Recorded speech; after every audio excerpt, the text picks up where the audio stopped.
the top 24, continuing to the Masters. So already as of today, please pay attention to your equipment. Those who are not playing more after today, you can start to take your equipment back to the hotel. We're moving now back to two left right, two left left, and then finally pay attention to tomorrow's semi-finals, played again together with the girls. Singles will start half an hour earlier. It'll be 5 o'clock. And also the first step of the boys' masters will start half an hour earlier. Right now we're back to the singles, 10 minutes practice.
to move your equipment back to the hotel. You're moving 2 lanes right, 2 lanes left, and we are ready. Good luck.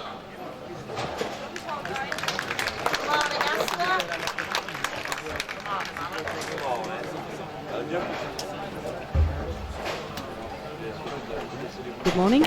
Good morning. Now we are back here in Odense, and this is Camilla Kelsen speaking, and I have a new commentator with me today. Yeah, Sarah Rasmussen. And we are beginning now the boys' first squad on the single. And on lane 1 we have Italy, lane 2 Russia, lane 3 Scotland, 4 Estonia, and lane 5 we have Slovenia, 6 England, 7 Norway. On lane 8 we have Slovakia, 9 Iceland, 10 France, 11 Czech Republic, 12 Belgium, 13 Germany, 14 Finland, 15 Switzerland, and on lane 16 we have the Netherlands. And we are sitting here right behind 7 and 8, so we have a good view from here. Yeah. And actually we're sitting behind Norway, and if I remember right, Oyvind, he was a medalist last year from the single event, so we are sitting behind one of the guys who actually was in the final last year, Oyvind Kulsting, and he's also number 8 in the all event. We have we have the all event here, so leading position from the boys is now Pontus Andersson from Sweden. He has he made in the doubles, he had 13.60, and in the team he had 13.23. So he's leading, and in second place we have Markus Bergendorf from Denmark, and he's only 30 pins behind.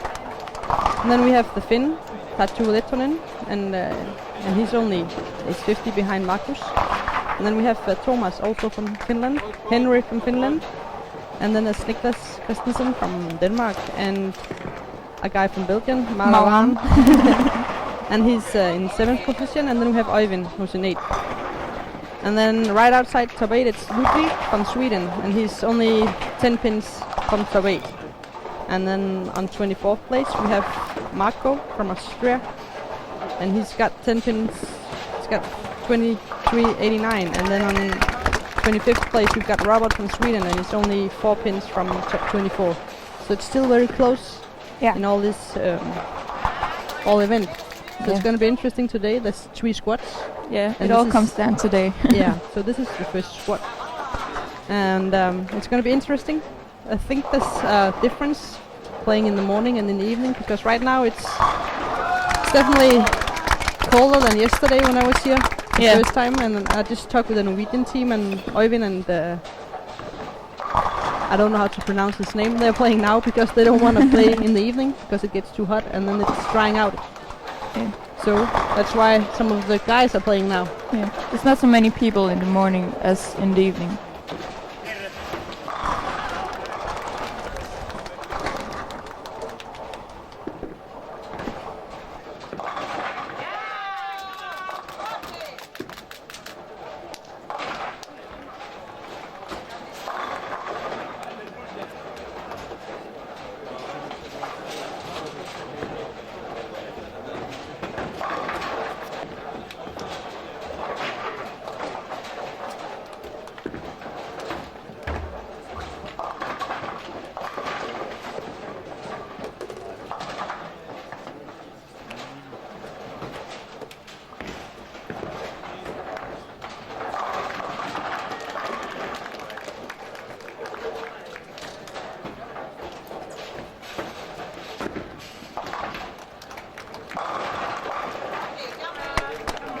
I'm sitting here with the all events for the boys, and it's interesting to see. There's a lot of people, boys from Finland. They're definitely been having a good tournament. They got gold in doubles, silver in doubles, and gold in team.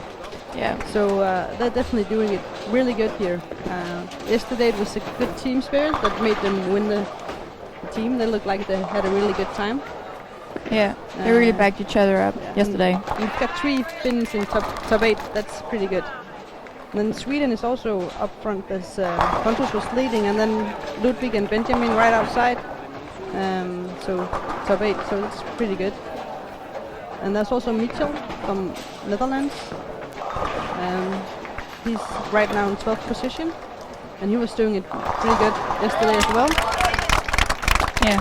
And the other Dutch people, there's Jeroen van Heide and Juri Vens from Netherlands too. They're position 19 and 20. And Arvid here, who's playing now, is top 22. So a lot of good boys playing now. Yeah, I know that the Swedish girls and English and Russia girls, they are doing great too, and the Danes. So it's kind of the same with the boys, but there's a little more different with the boys, but it looks like it. But I think later today, sorry, we're sitting right next to the Czech Republic and these clapping things. But I think I have a plan of catching some of the girls from yesterday and hear the response from the team event yesterday. So we're going to talk with some of them. Then I hope there's going to be some interviews with the boys when they finish their squad. Yeah. So we're going to be here all day. Yeah. And Sarah, you just become a part of the bowling federation here in Denmark, right? Yeah, I become a youth leader in my union. So I'm new at that, but it's funny, and it's great to have something to do with the young ones. Yeah. I love it. And I'm Camilla, and I'm still just a bowler. And I'm not young anymore, but I'm bowling still, and I'm looking forward to see the boys today, how they make the lanes, how changing, how they cooperate with the lane when it's coming the transmission and everything. So it's going to be interesting to see. Yeah. And I know they got boys from Norway starting pretty good. A lot of strikes. Yeah. I talked with them, Eric and the Norwegian coach just this morning, and they told me that yesterday when they came to 3 and 4, the German guys have been really playing the lanes not very good, so it was very difficult for them to get to the pocket, and that's one of the reasons that the team from Norway had problems getting the scores for being in the finals for the team. Yeah. It's going to be interesting to see the singles, because then you're like individual, so you don't have to count on anyone else. So it's going to be really interesting to see who places in the top. And also the lanes are different from the other 2 days, so it's not going to be the same lane changes.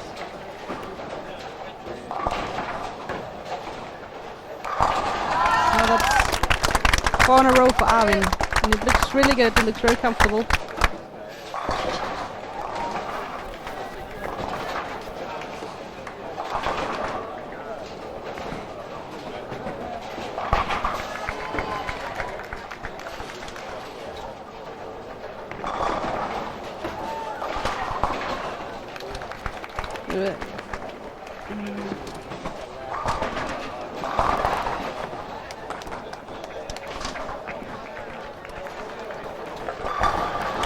And Ivan also has a strike.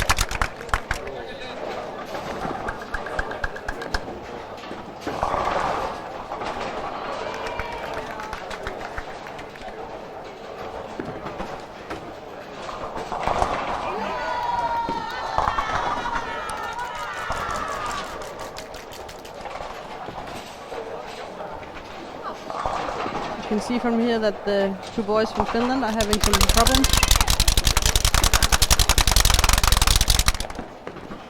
They're playing on 13 and 14, and that shot didn't look too good.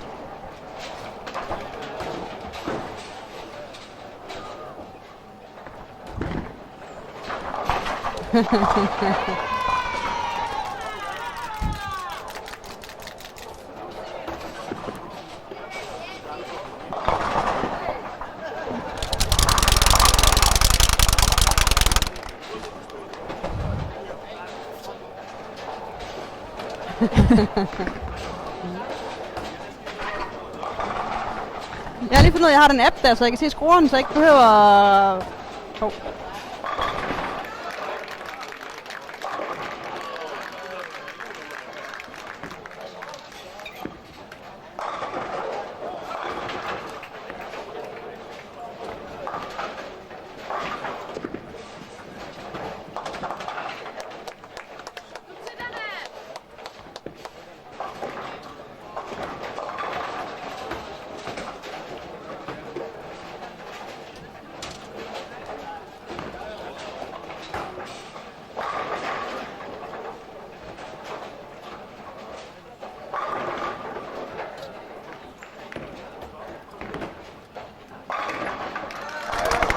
And I can see now that the two boys from Norway are really doing it good. So we're sitting in the right place right now because we can see some strikes.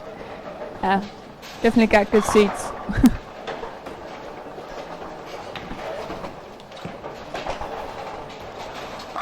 The thing that's going to be interesting is always when they change the lanes for the first time. And they're moving 2 lanes, right? That's what Kim was told. So the right lanes move to the right and the left lane moves to the left, and then we'll see what happens in the second game. Yeah.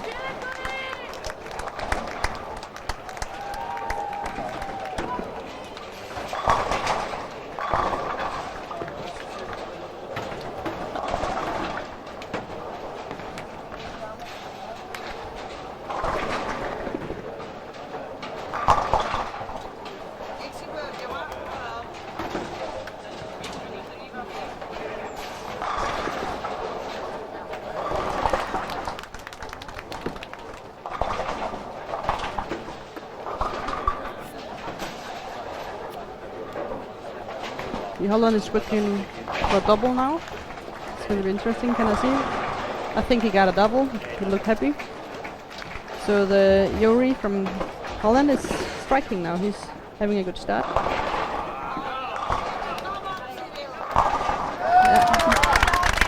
And Really Ali good. just put the 6th strike in a row. He looks Out of very 7. comfortable. He's having Yeah. a good time. It's a great start.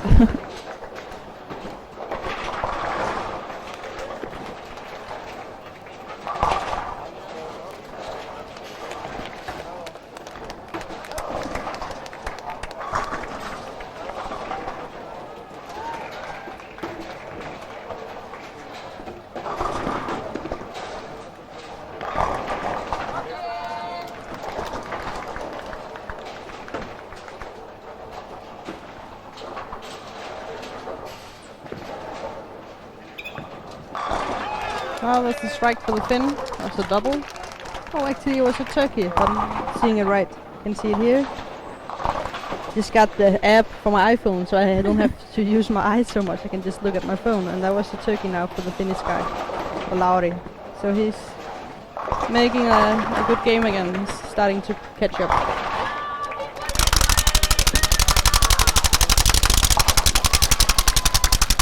And now I just lost my ears.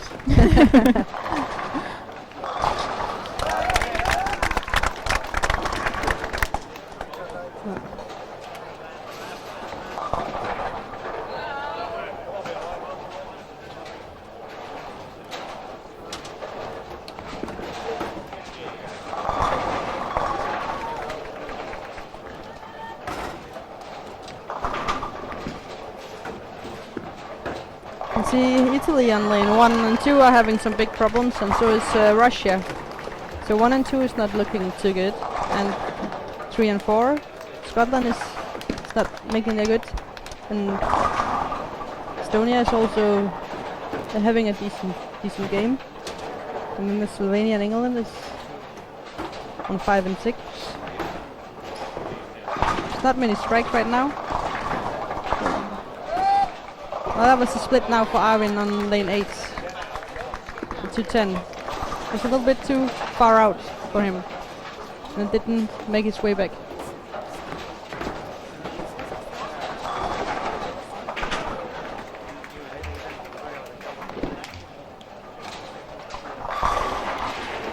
But right now it looks like it's Norway, the 2 boys from Norway that's really doing it good. Yeah, taking the lead.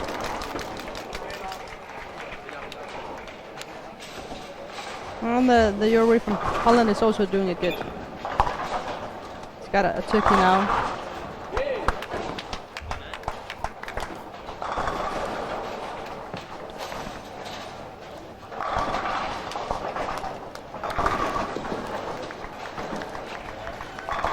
And the thing is, today there's only single squad, and the finals are going to be tomorrow. So the 3 squads is today at 9 o'clock, and then I think it's 1 o'clock and 5:30.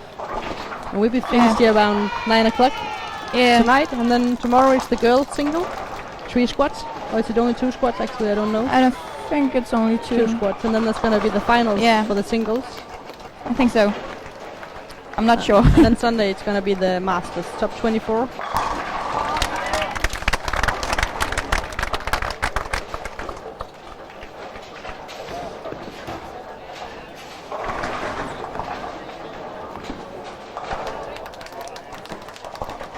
Actually, it's changed a lot. When I was a youth player, I know that's many years ago, but there was 6 men, six girls and 6 boys in the team, and that was just like the adults. But they changed it now for only 4 players. Oh. When I was playing in the youth, it was 6 players a team, and then you had doubles and trios, just like an adults team. Okay. So the things has changed since I was young. Yeah. But it's great to see that we still have many good young players. Yeah.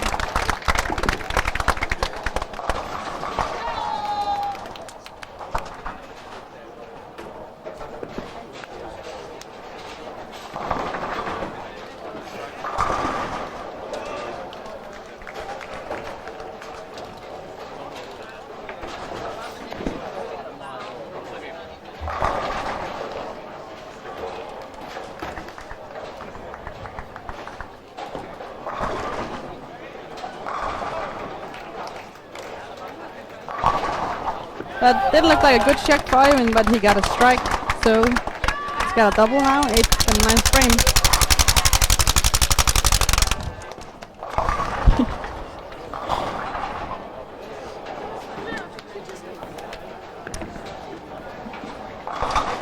So they move lane here after each game. I think the next game is going to be interesting and how the lane changes, and I know that has a very big meaning of the next game is how good you are to see the changes and make adjustments for the lanes. Yeah.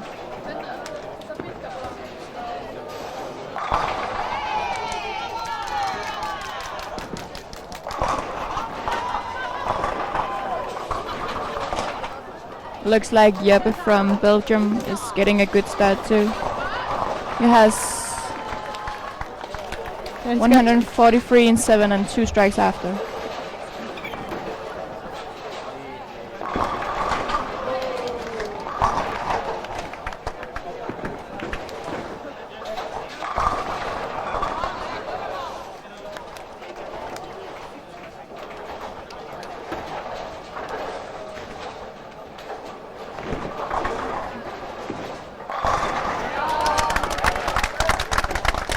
That was a good strike there for Arvid.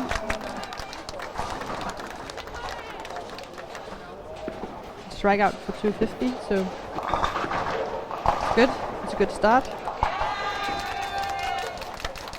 I can see Jori from Holland is doing really good. He's looking in for striking out from 5th frame.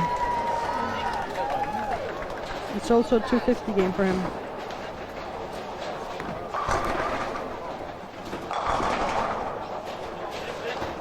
It's in 260 if he strikes out, so that's pretty good.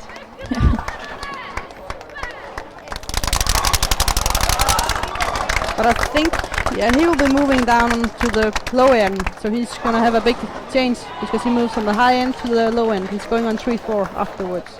So I think actually we have Norway and Holland on the same pair of lanes on 3 and 4. Yeah. It's gonna be interesting. Maybe we should sit there and then hope that this noise right next to me is going away because it's got a very loud one right next to my ear. Yeah.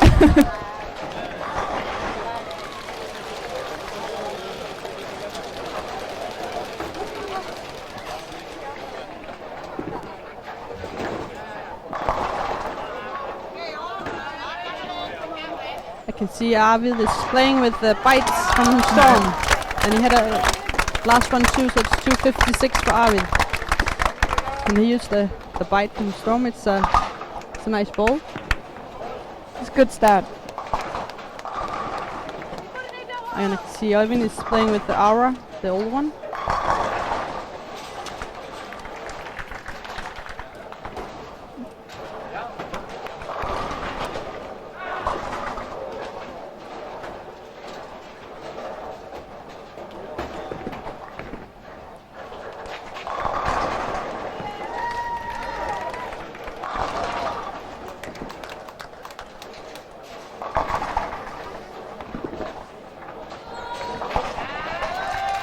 Wait, that was a big split there for Øyvind in 10th frame. That's very expensive.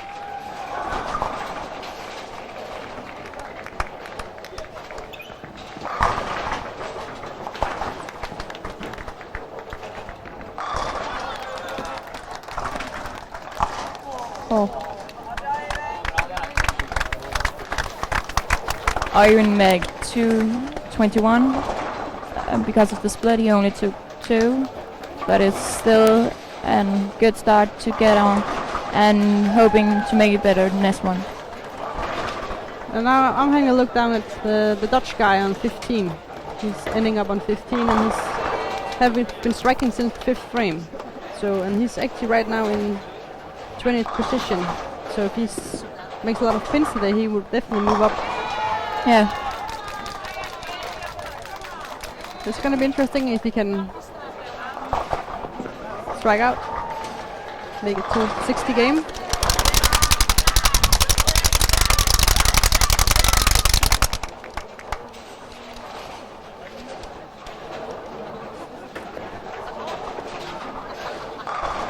He looked happy about that shot already before it hit the pins. That was the first one, 10th frame for Dutch guy.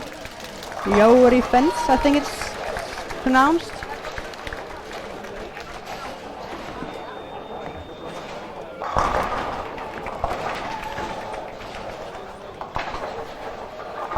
The guy from Belgium you talked about, he had a 212, right? Yeah. And the Finnish guy, Lauri, is having a strike in 8th and 9th frame. You can see here in the first shot in 10th frame. Yeah, I think he got the 10 pin. I hope it's only the 10 pin for him. Oh, and 7 pins there too. Yeah. So 7-10 for the young Lauri from Finland.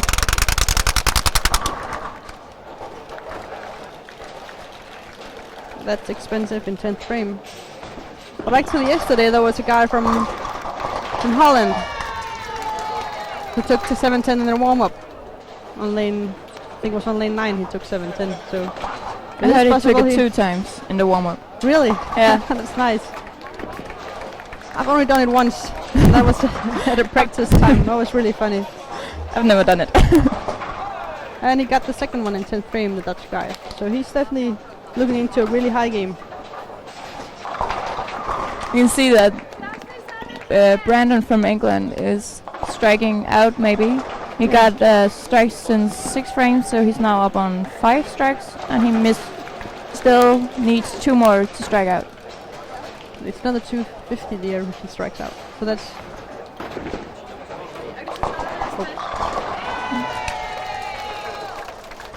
The other guy from Belgium also have 213. It's a good start for the Belgian team.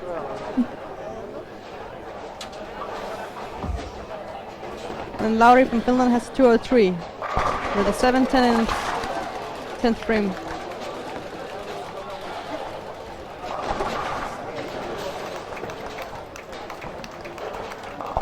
He didn't look happy, the young Finn, with that shot. He was the Finn yesterday. We were pretty sure he wasn't Finn, Henry. He was really making a show.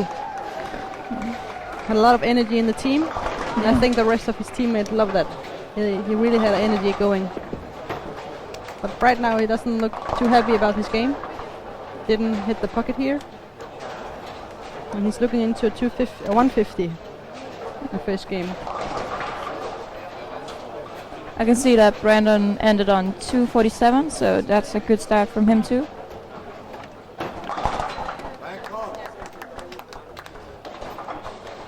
And now there's going to be a ball change for the Henry.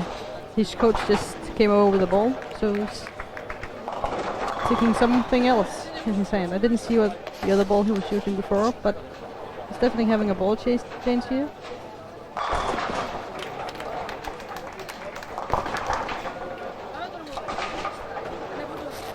And the other Dutch guy had a split in 10th frame, so it's only 190. He still hits, and he's looks like there's something wrong with his arm, like he can't get the elbow straight.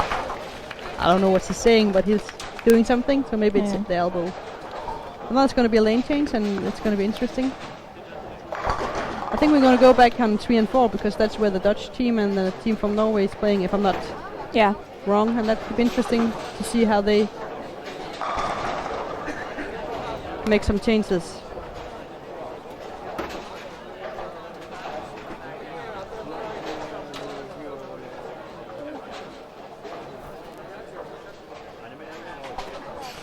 So we'll just be right back when they start the second game.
Hätten auch 2:30 sein können.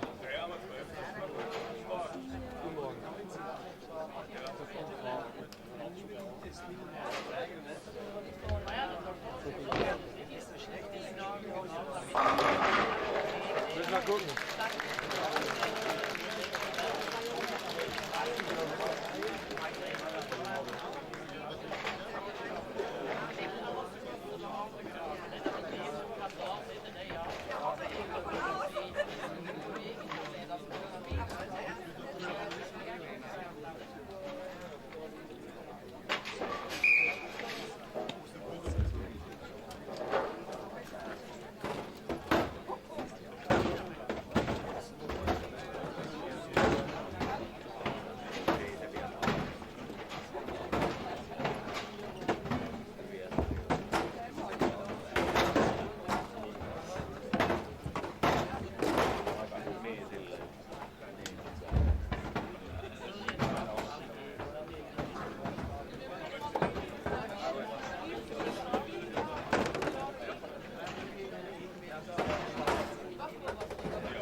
Soll ich jetzt auf der Bahn, ich auf der linken auch direkt, ich kann den Unterschied. Ja, immer doch. Eher wie auf der linken, oder? I can see that we're back now for the second game and we've counted it wrong. It's only one pair of lanes they're moving, so Norway's on 5 and 6 and Holland is on 1 and 2. So right now we're still behind Norway in 5 and 6. The seats are already taken here this morning, so there's no more seats. So we are standing here, watching and seeing how the lanes are changing and how the boys are doing in the second game.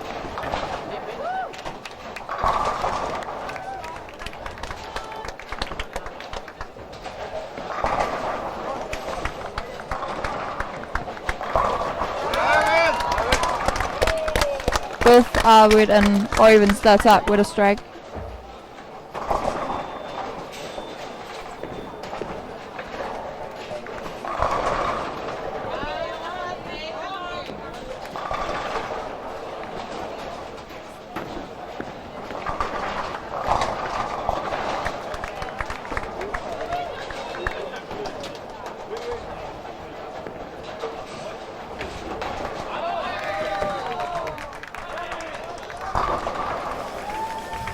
The Dutch guy keeps striking. He was on lane 1 here and he started out with a strike. He had a 260 in the first game, so he looks like he's having a good time.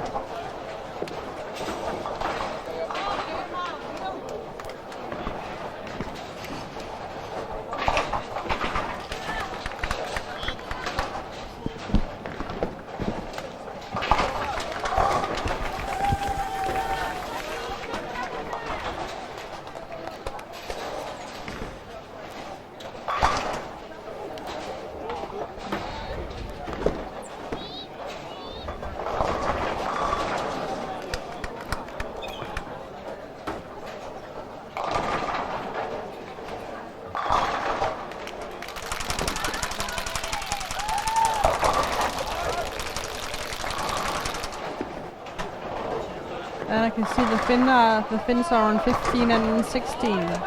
So they're pretty far away, and it's difficult for us to be behind the lanes on 15 and further down. We can only stand here until 12, 13, and then it's difficult to see here in Odense. And we can't go back there and talk because we miss the connection to the internet and stuff. So yeah, we're standing here and watching.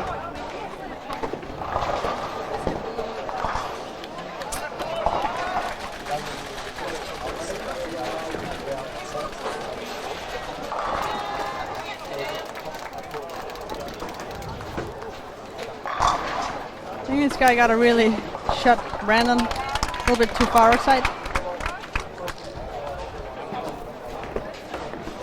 So he got a 7.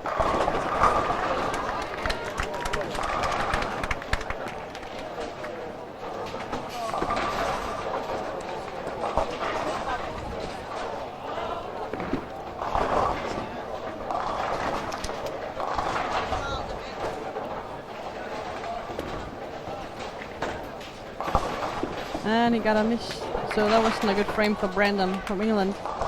He started out with the 240, and now he's got a spare and a miss. So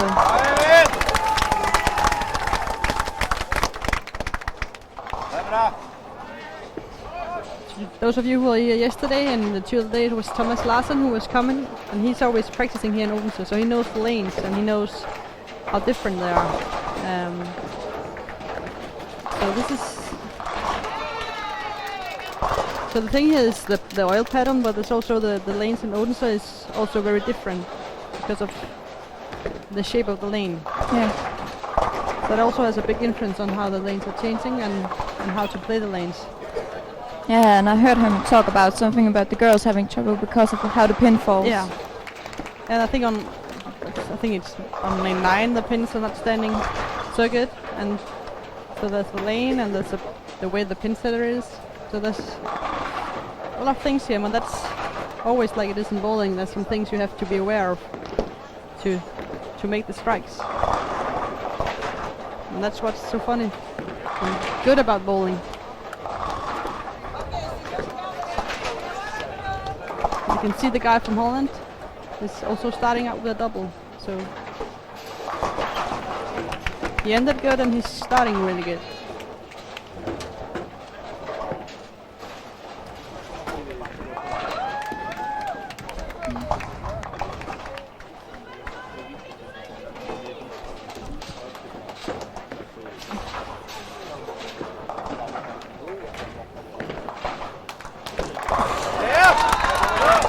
That was a good shot for Arvid. A very good strike.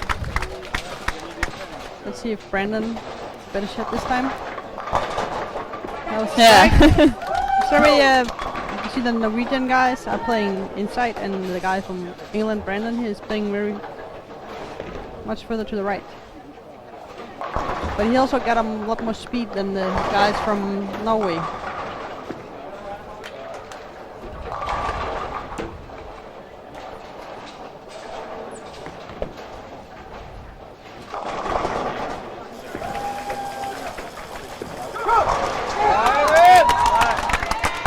Owen keeps on striking. It's his third now out of 3. And the same for the Dutch guy. He's got a turkey too.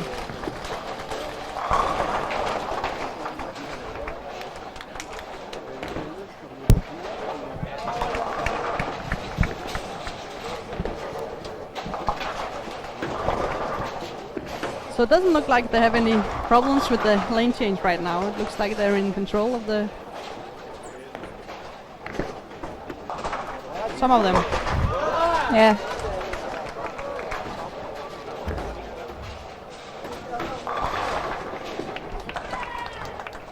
I just go down and have a look at the fin, and then I'll be right back. Yeah.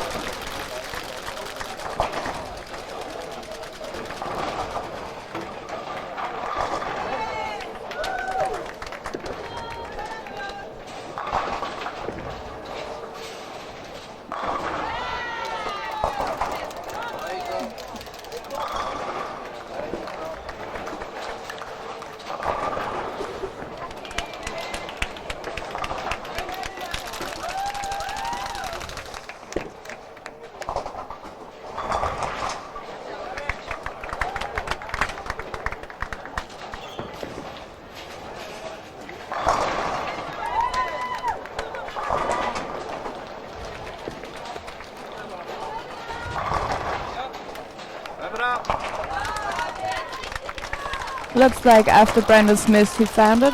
Kind of. Right now he has 2 strikes.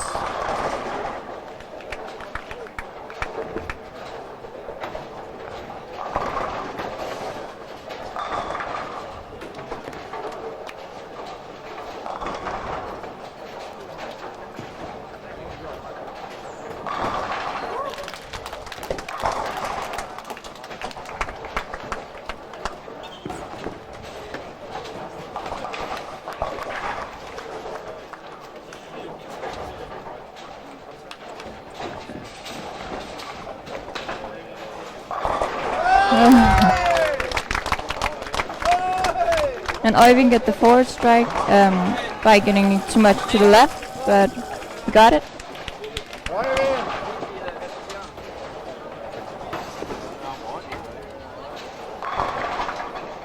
And Laurie from Finland gets his 4th strike also, so there are now 2 that have 4 out of 4.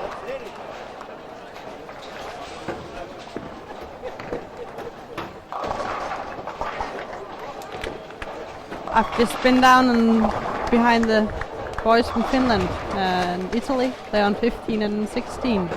And Henry, who started with a 150, has a spare and a turkey. So he's starting to get a grip of the lane again. So it's a little bit palakakwa right now in the Finnish guys.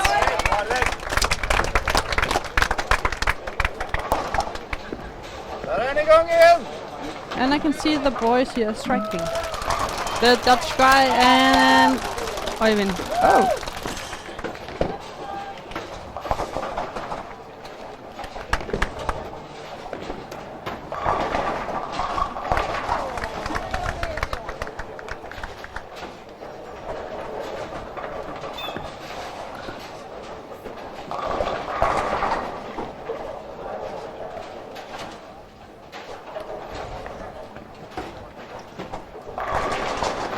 Five in a row. I can see Oyvind also has made a ball change, because earlier I saw he was playing with Aura and now he's changed it. So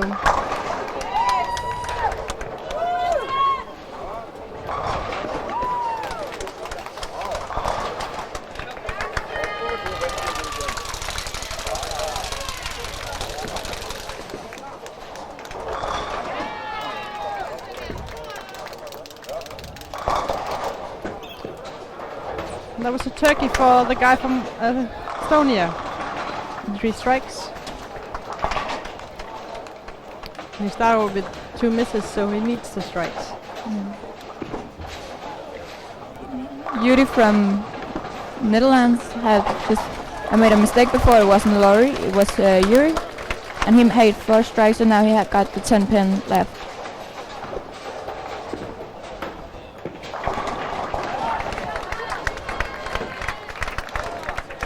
You can see Germany is doing good. They have some strikes. There's no open frames, and we're getting into the 5th, 6th frame. So the German guys are doing good here in the second game too. There's some spare there, so a decent game for the German guys. They are on 11 and 12 right now. Playing together with the team from France.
That was another strike for Øyvind.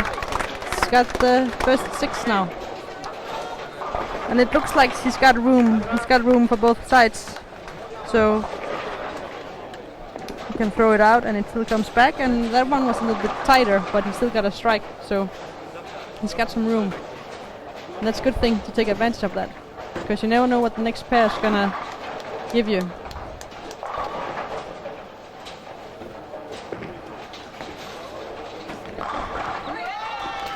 Brandon from England is having 4 now, and he plays very different from the guys from Norway. Still further out to the right. But he's... Oh, that came out, and it gave him a strike. Eivind from Norway. You see the German guy is having the triple, so maybe he makes 4 now. It's Fabian from Germany.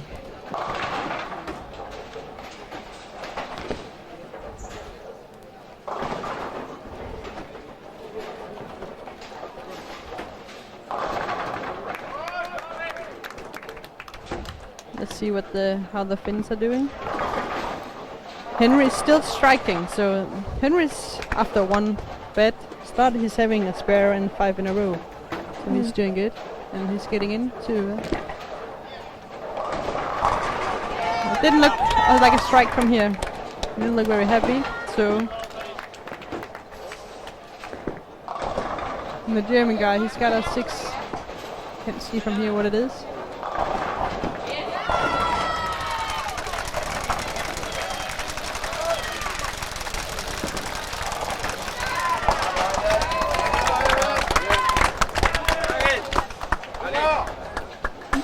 Øyvind just placed the 10 pin and he spared it. And the Dutch guy, I think he got a split and he didn't take it, so Yeah. it's an open frame from Holland.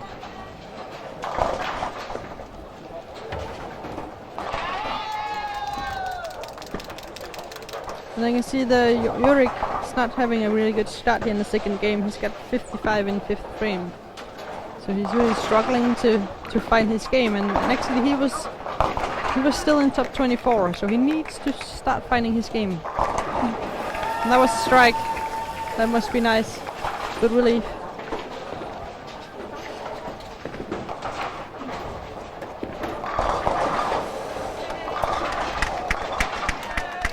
It didn't come back there for Arvid, so that's a 2-10 to Norway.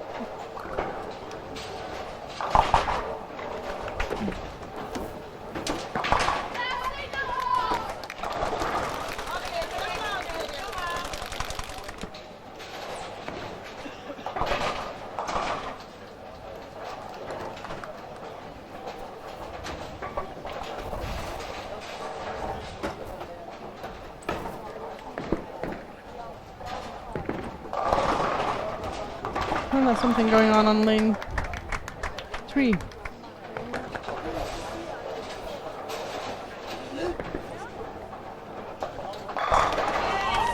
Looks like there's something on the lane on lane 3 and 4.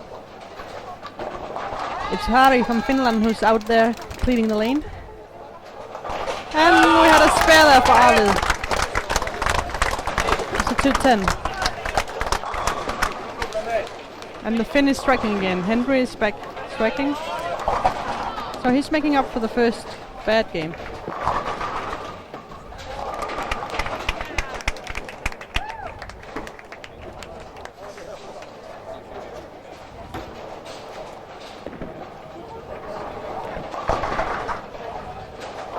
Now there was a split for Brandon. He had 5 in a row and now there was a little bit too high and he got a split. And there was a split too from the Dutch guy. So now there's probably happening some changes now. The boys.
It looked like he gave that ball on 6 a lot of room, Oyvind, and he still got it back, so that was another strike in 9th frame. So we'll be moving into the 10th frame.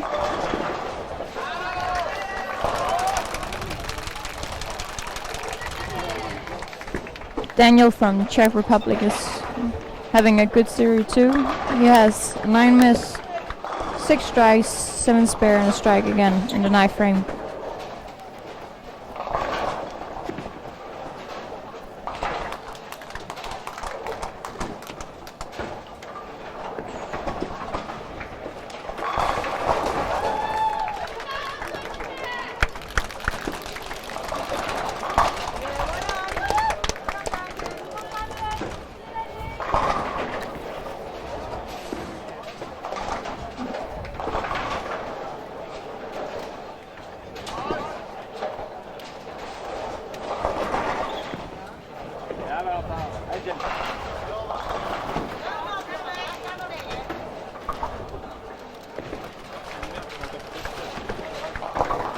Looks like Oyvind after this game will be in the first position. He's definitely looking good. He's having some problems on lane 5. Been on the left side a few times now, so it just looks like it's been bad shots both the times. Like he didn't even throw it well. So He has his 10th frame now on lane 5, and he needs to get it out so it stays on the right.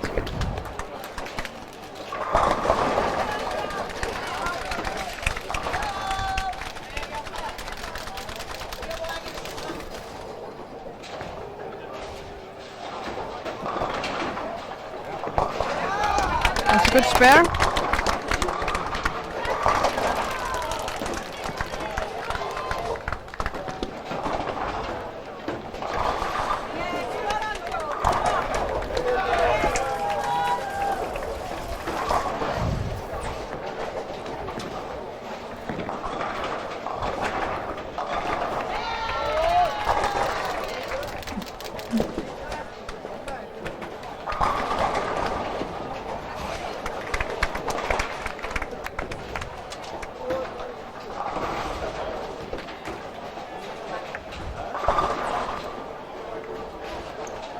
Looks like a 180 game for Arvid. A 188. So he's got 444 after the first 2 games. And Yuri from the Netherlands he had some splits in 6th and 7th frame, and now he's striking out 8th and 9th, and soon is his 10th frame. So he can still make a good game. And Oivind is also, he can make 260 if he strikes out.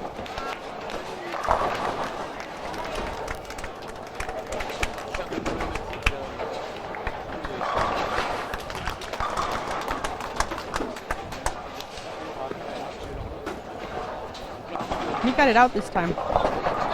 And it didn't make its way back. So he got the 8 pin, a very light pocket. And the fins. Have a look. The fins are far away from us, so we can't see them really. We have to go on the lane top. You see? Yeah.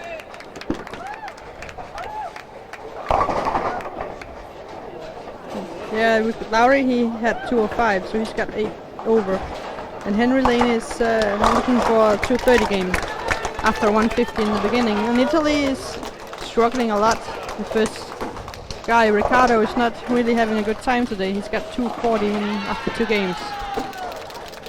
The Belgian team is decent, but I think they need to make some more strikes. Yeah. If they want to be there. They've got Cyril who can actually still make a good game and be there. He strikes out. And then the Switzerland, you can see Tizan is definitely having a big fight. He's got 90 in 8th frame, so after 190 in the first game. Mark from Switzerland is having an okay game, a decent game. And France, struggling. And now I can see Oivind, it doesn't look like he really got a good... The last 5 frames on lane 5 has been really bad. He ended on 247, so it's okay. It's still a good series. He got 460 after 2 games. Sky had a good spare, looking into 210.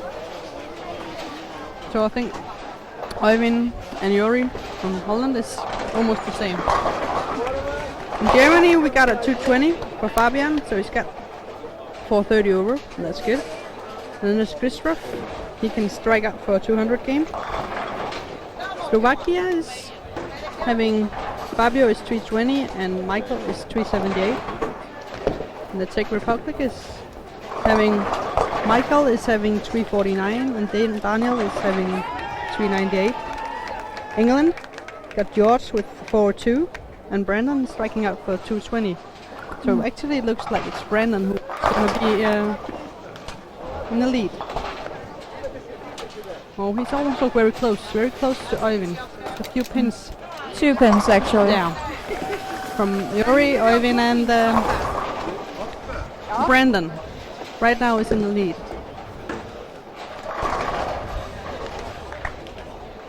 I can see that. I think Yuri's leading, right? He's got Yeah, 470. Yuri. He has 10 more pins, so he has... There's 4 pins now in between the top 3. If I'm correct. So Oivind's got 468, Brandon's got 466, and then we have Yuri with force 78. So actually Yuri's is having a 10-pin lead. But that's still 4 more games to go. Many things can happen in the next 4 games. Now they move 1 pair, so actually now Holland and Norway are gonna play together. Like we said on 3 and 4, just 1 game later. Maybe we can have a seat here. Yeah, So let's we are be sitting quick. behind and be right back after the 3rd game is starting.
Now I'm sitting here right behind lane 3 and 4, 5 and 6, and I've just got a new commentator with me. It's Johnny Hi. from Holland. Yes. Hello, welcome. Hello. So we're sitting here, you're watching the young guys. How do you think your boys from Holland are doing? I think they are doing just great now. I just arrived in bowling, so I haven't seen them playing all of them. But Yuri started really well. I think he's got a good shot to make a good chance to go to the finals in the single, and he's got a good chance in the Masters as well, right? Yeah, All events, he's moving up now, I think. Yeah. Before he started, he was at the 20, place 20, I guess. Yeah. So he's gonna make a chance. So now we got the Finns on lane 2, we got Norway on lane 3, we got Holland on lane 4. So we're pretty good here. Two good countries, and Slovenia is on lane 1, I can see.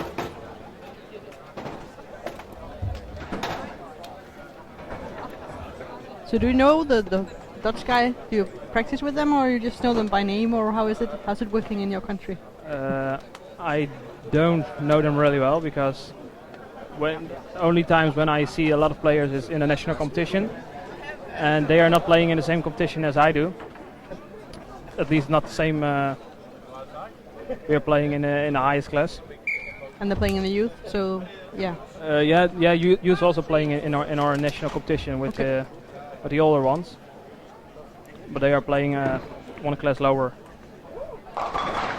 Only Jeroen van der Heijden. He's one my teammate, so I know him really, he's really playing well. later on? Later at 6 o'clock.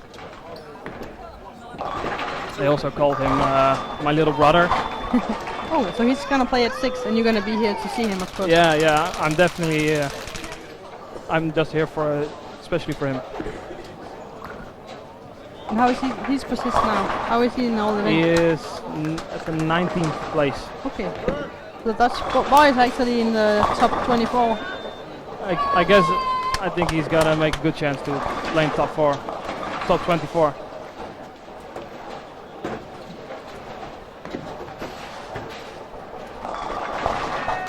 That was a big split for Ivan in the first shot.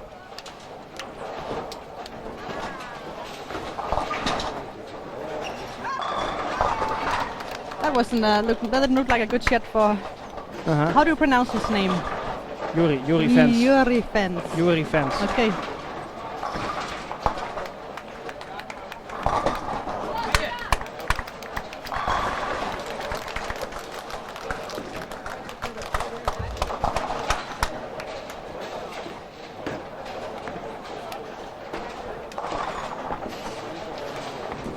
So we have in first place we've got Yuri Fence, right? Yeah, Sorry? Yuri Fence is Yuri now Fence. leading. He's got 478. In second place we got Oyvind Pulsing from Norway with 468. We got Brandon Roberts on third place from England with 466. Arvid from Norway on fourth place with 444. And then there's Fabian from Germany in fifth place with 431. And in sixth place we got Cyril from Belgium with 411. Seventh place, Laurie from Finland with 408. And in eighth place we got George Ackerman from England with 402. So it's still a lot of games to go here, 4 more games, and then there's 2 more squads. So many games here. Sorry.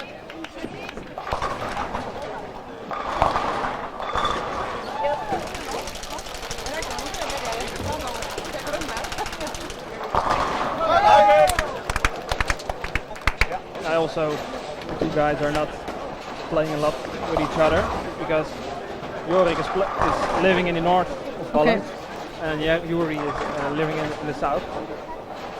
So they are not very. But Close. Holland is very little, so it shouldn't be that far away.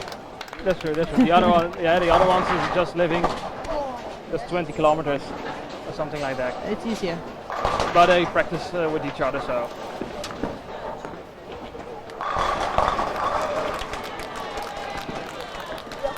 Yuri did also really well at the last tournament in Holland, last European bowling tour, the one street school.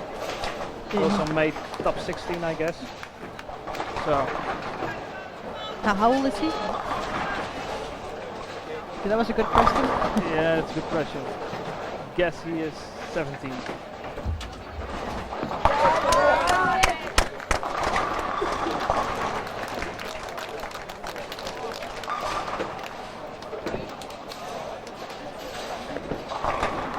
You can see the Lauri from Finland is having a tough start. He starts out with the 6-3 and 4 split 1. So that's definitely it just came down from 15-16 down to 1 and 2. So there's probably some changes for them.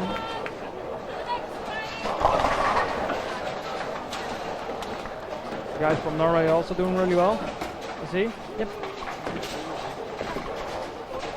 They're trying to give the ball a lot of room. Yeah.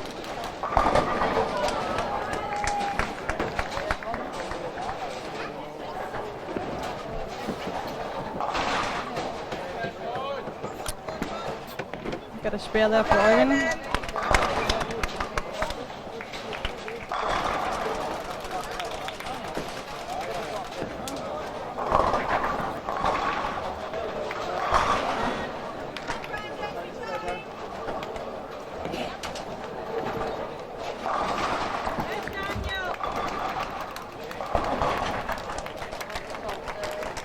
Johnny, you've been in the youth team, right? Have I played in the youth team? Yeah. How many years that ago? How many years ago? That's 7 years ago. 7 years ago. 7 years ago. That was my first event with the Dutch team was in Orlando, Florida. That was till 23 years. So that was my first experience. And after that, I didn't play any youth tournaments anymore because I was too old. But now you're in the adult team, right? You play in, So you're going to the Worlds this year? Or Federation. We didn't receive any information yet about the next World Championships. I also don't know if there is a team going. Okay. Because I don't know if there is enough money. So still waiting to see what's gonna happen. Yeah. Looks like lane 3 is hooking more, like Yeah. they're going on the...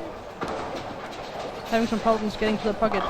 It's the same at lane 1 and 2. Yeah, that's difference. Yeah.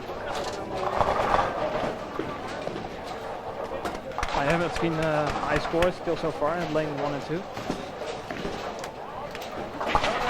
So there's always been problems here in Odense, so there's always a big difference. So when you get a pair where you can score, you just have to really make the scores, and then when you get the pairs that's a little bit tougher, you have to stay out of trouble and then not do like that, like Henry. Just got the washout. Like, so that's not a good start for the Finns, and they were struggling. Henry started out with 150, so. Oi.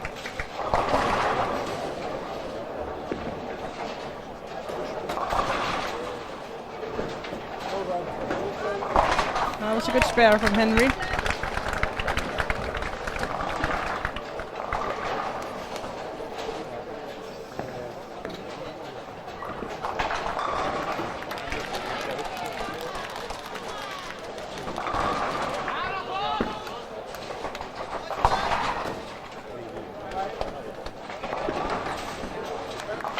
Got the guy from Russia. He started out with the first 3 strikes, Igor.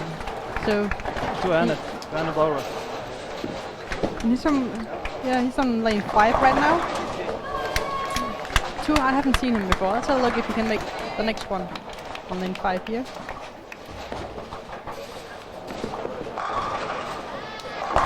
That was 4. He made it look simple. Yeah. Looks like he has some space.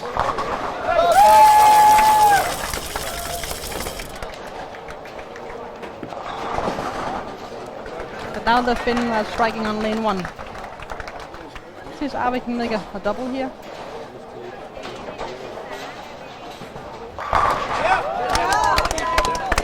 And he did. He definitely made a good shot there.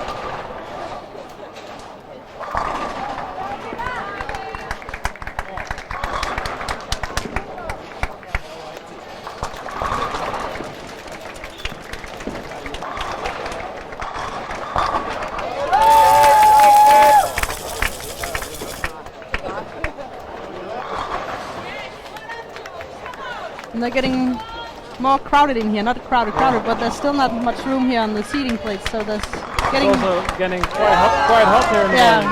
Just you wait and see in the afternoon, it gets warmer. Okay. And I know that team from Norway, they wanted to play in the morning because it gets too warm in the afternoon, and the lanes get really... Yeah, you really have to go farther to the left too.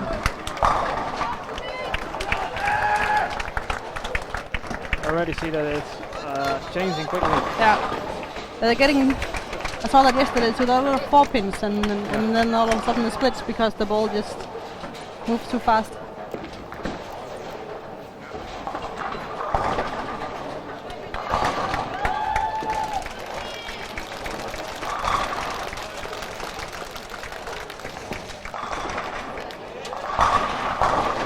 And he wanted it to swim, and it did. So there's a turkey now for Arvid. That's a good one. See if Yuri can make a strike now on lane 4.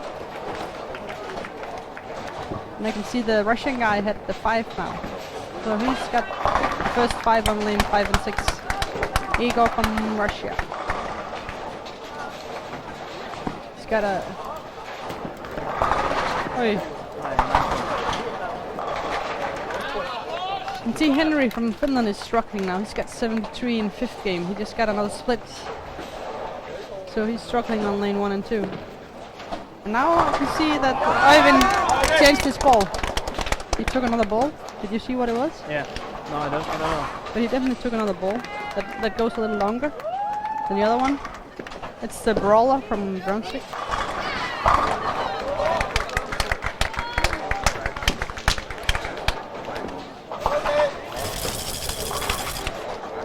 So he tries to make some more room with a ball that goes a little longer than the other one. Yeah.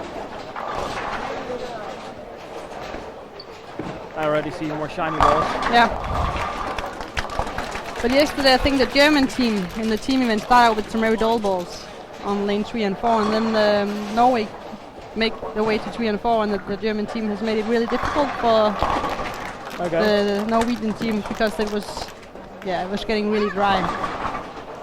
And yesterday it looked like the Norwegian team couldn't get to the pocket, so that was here on 3 and 4 in the second game of the team event. So Okay.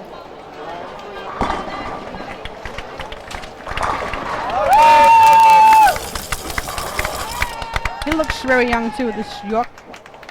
He's I don't know if he's already 17.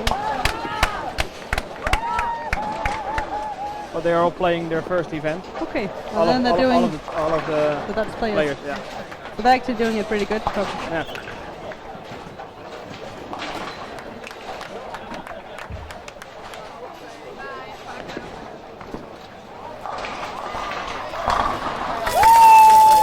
he's got no problems on lane 3. Yeah.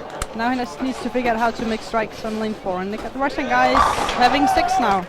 Actually, I think it was here on lane 5 and 6 yesterday where the young Maria Kulnanova from Russia had the first 9 in the final. Also on lane 5. Yeah, I think it was on Okay. lane 5 and 6.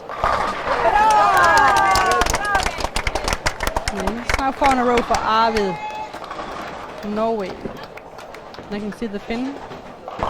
Larry is also looking in to make number 4. Oh, and he stopped there. Oh. That's a good catch. Ouch, my finger.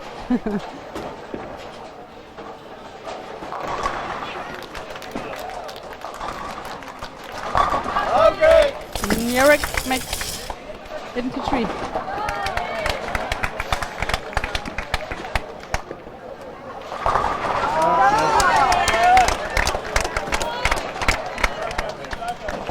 It seems like there's been some changes now, but Yeah. the guys have changed it. They've made some changes themselves, and now they're striking again. They're all playing Norway and Netherlands. They also, all guys are playing the same line. Yeah, at the so they moment. have to change fast.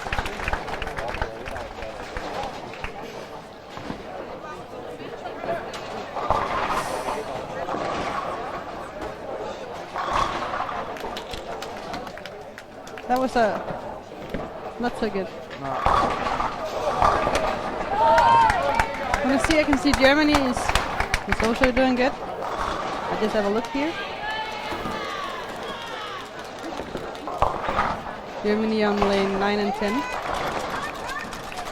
Looks like they're striking from here. Yeah. Yeah, they are. They're having some. I don't see any misser. Nope. Fabian is having a double, 2 doubles, and Christoph is open? having a turkey, and there's no open for the Dutch team. England, we've got Brandon, he's struggling now. He actually had 466, but hit 70 now in 5th frame. And George is striking, so. And here Arvid is going into the 5 backer. Looks good. Looks very easy for him right now. Good shots. Well, there's a miss for Jori.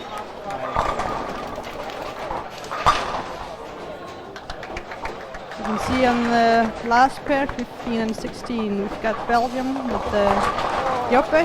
He's also making a good shot for this game. He's got 375 after the first 2 games, but he's having a 4-bagger and a strike.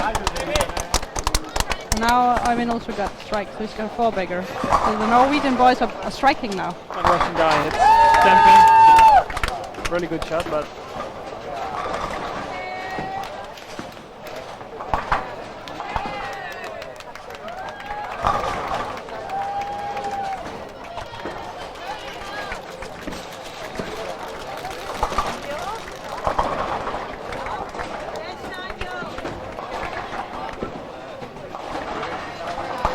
Yuri needs the strikes now to get back and being there. He's got no problems though. It's a good thing that he's ending on lane 3 because he's been striking every time on that lane. so hopefully you can shot a double or a turkey. It would in 10 really, frame. it'd be really good for him if he can strike on lane 4 next time. Another good Almost 4-6. It looked like a good shot, but it just worked very, very good. That ball 5 and he got a 6-bagger. A lucky one. Sign that he could move a little bit more to the left. I think he should do that. He has some warning pins now on 3 and 4 for the two boys, so they should make some adjustments.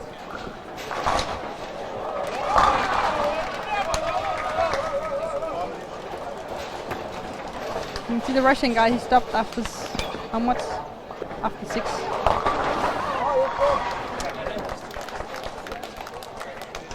Oi, a 9 miss now for Henry from Finland. The boys are missing now, and it's 9 pins. Yeah. It's single pins they're missing. So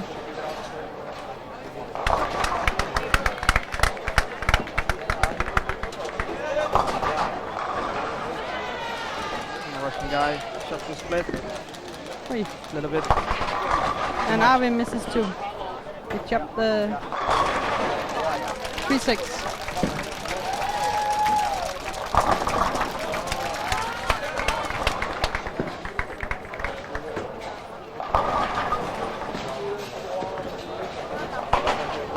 And I can see Brandon from England is really having a tough game. He's got 99 in 7th frame. Oh yeah, that was a really good shot for Arvid. 7 in a row. Looks really good. He has some really good shots right now.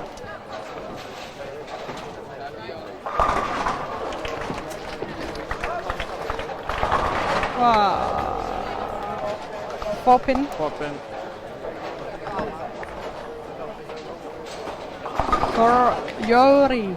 Maybe I learned it by the Yuri.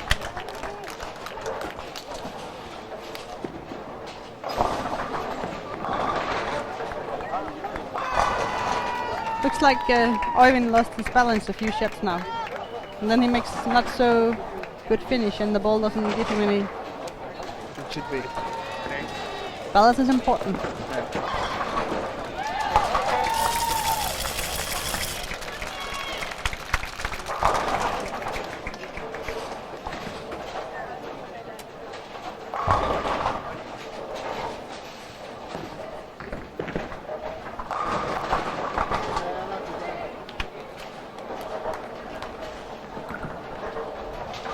Brandon just had one more split, Oi. one more open frame. So English guy is struggling. He was actually Running, up there in top 3, but now he's definitely.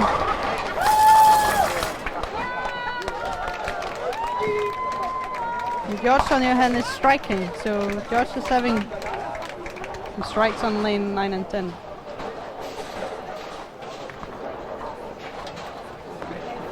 Actually, it looks like if Arvin is striking out here, he's going to be in the lead.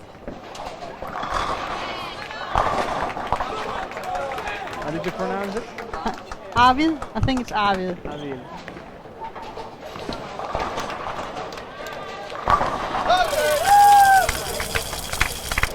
Let's see if you can double now. That's going to be a 190 game if Yuri strikes out. Yuri. Yuri. And Arvid has got a. Good shot. That was a good one. I think he made some adjustments because there's definitely more room there. He's got 8 in a row now. And he's really standing there, so he's making some good shots.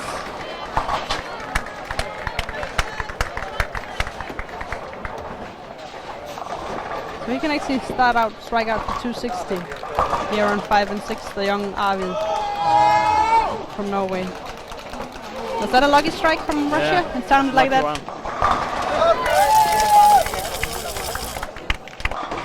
It's gonna be a 190 game. 190, yeah. The Dutch guy.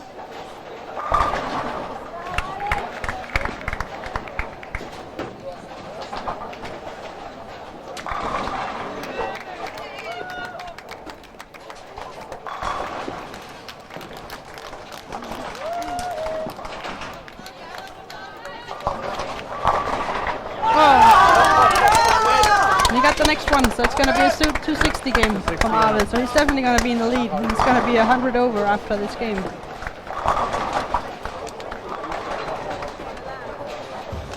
Let's see what he can do in lane 1 and 2. It's going to be interesting. It's not really been high games on 1-2 today, so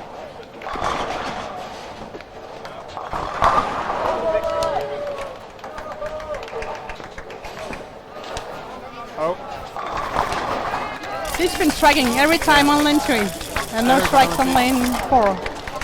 I couldn't strike on lane 4, unfortunately.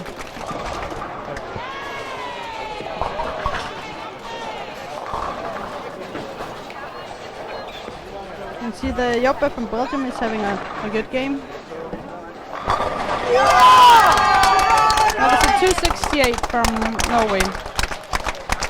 So he must be 110 over. 112 over after 3 games.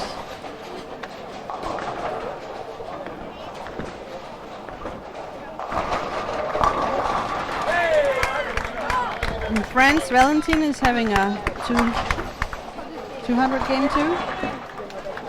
But they need some more spins if they want to be up there. Probably going to be around 100 and something over for the boys team, for the boys Okay, to be.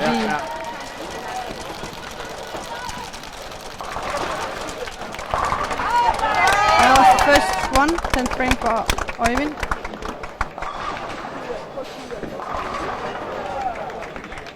You see George from England is having a 240 game, so he's getting up. And Brandon, he has to strike out for 260. Oh, 160, sorry. 160. Yeah.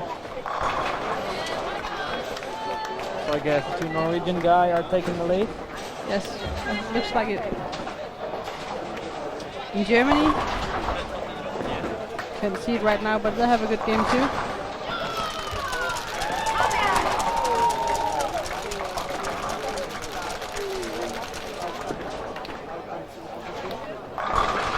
And that was a 10 pin from Christoph from Germany. Actually, yeah, had the last 4 strikes, so it's gonna be a 240 game for Christoph from Germany. It's good that they planned this event in April and not in June? the summer or Yeah. something like that. Actually, there's been a European Championships here in 2008 for the ladies. I remember. So it was in June. Okay. Yeah, many years ago. That was warm, really warm. But there was also a European bowling tournament. Yeah, there's over going to here? be one here in 4 weeks. After the tournament in Aalborg, it's going to be a satellite tournament. Last here. weekend Yeah. of May. Okay. I'll be there. I'm going to be there, and then the week after that, it's going to be the European Championships for the ladies in Berlin. So Are you also playing? yes, so there's going to be a lot of tournaments the next many months. Okay. So now we have a new lead. We have Arvid from Norway is leading with 712, and I think Øyvind is second with 680. And we got Yuri from Holland. Yuri. Thank you. On third place with 672. And I think Brandon from England is having a 150 game. So he's going down now. But I'd like to say thank you to Johnny for being here for this game, You're watching welcome. the Dutch guys. And we'll be right back after the short break. We'll be going into the 4th game. All right.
He went right.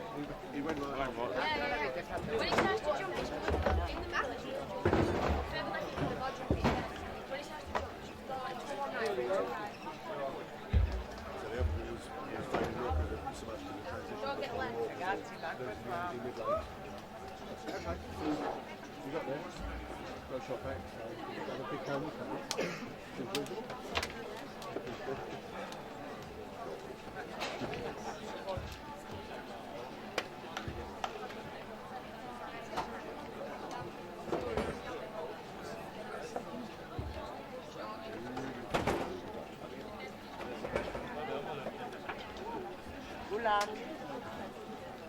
Yeah, hang on.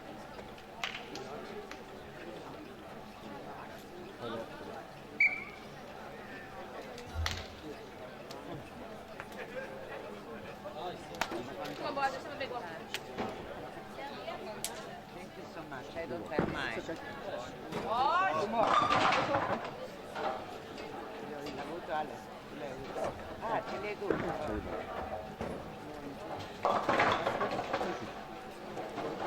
I'll sell one for the reason. You got Jules, get up.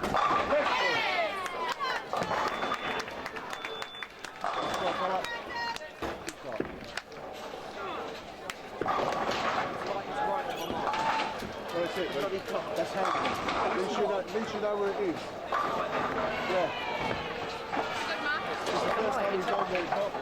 Hit the right, it takes off. Literally, I mean, it's like 22 to max.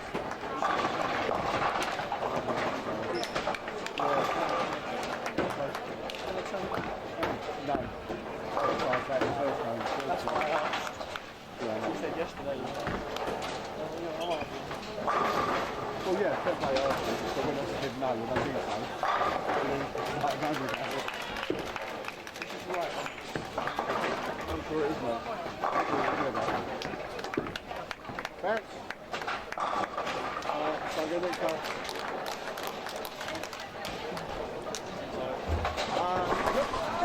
We have just started the third game of the boys singles first squad, and I can see that after the three first games, Arvid Espen, Norway is placed number 1, Oyvind is from Norway is number 2, and Yuri from the Netherlands are number 3.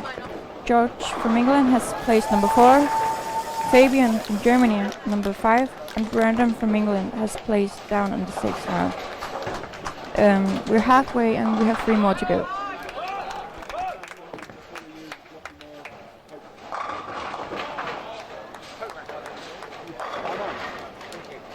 I can't be asked to walk that far. And again, first one.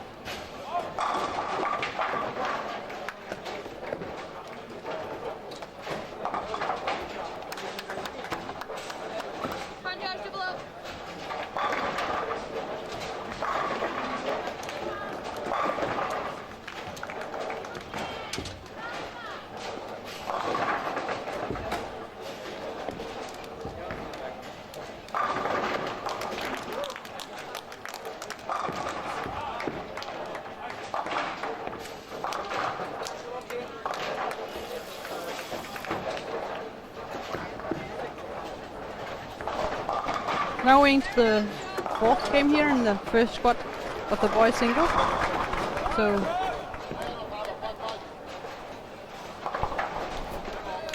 Norway is now on 1 and 2. And Finland is on 3 and 4.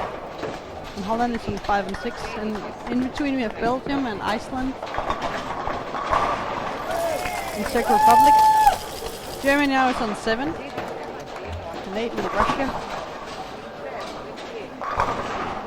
And on 9 and 10 we have Switzerland and Estonia.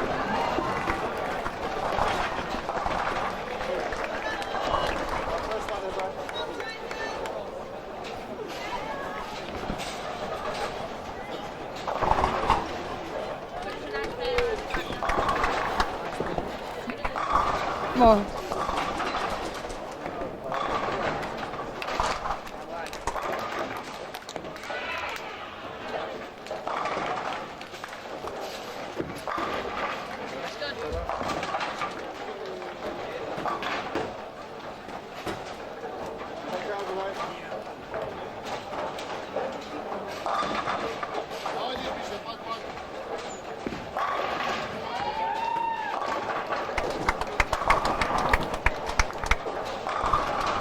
There's still 2 more squads to go here, so there's many boys left to bowl. And then 98. yeah, there's no Swedes and Danes in the squad, so that's maybe why it's so quiet, because Sweden's got a lot of supporters and goes to Denmark, so Yeah. the next 2 squad is gonna be a little bit more crowded in here. Right now we can actually stand and see the screens and the bowling. Yesterday when I was here at the teams, it was very difficult to see anything because the bowling was very crowded. And it's good, but it gets really warm in here. Yeah.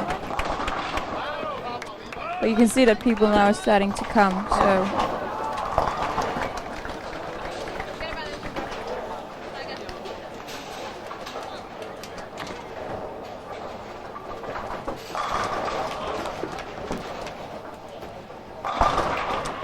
And I can see Brandon is still not having a good start, starting out with 2 opens in this game.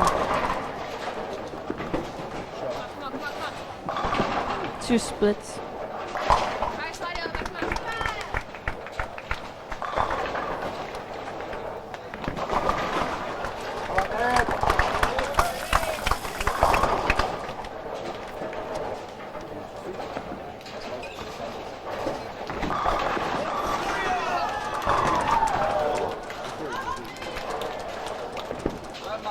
The thing is, the lanes are changing all the time, also because it gets warmer in here, and the guys have to move more to the left. And if you don't do it fast enough, you get the splits.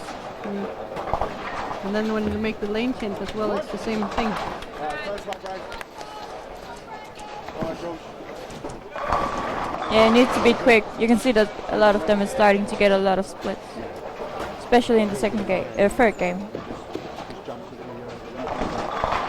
Then you need to find the right ball that gives you the length and also give you that, because Thomas told me yesterday that the problem here is that I've been carrying.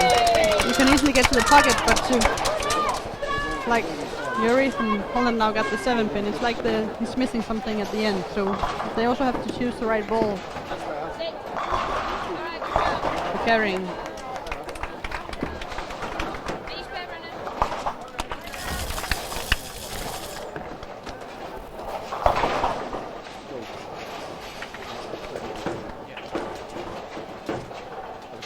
Now I can see Arvid also got a split on lane 1.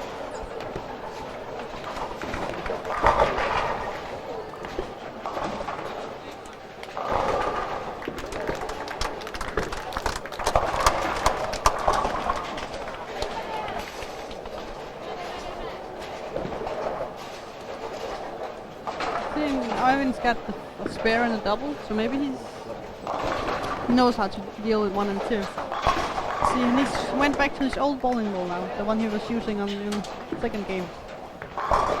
And he's striking, so he's made some changes from lane 3 and 4 to 1 and 2.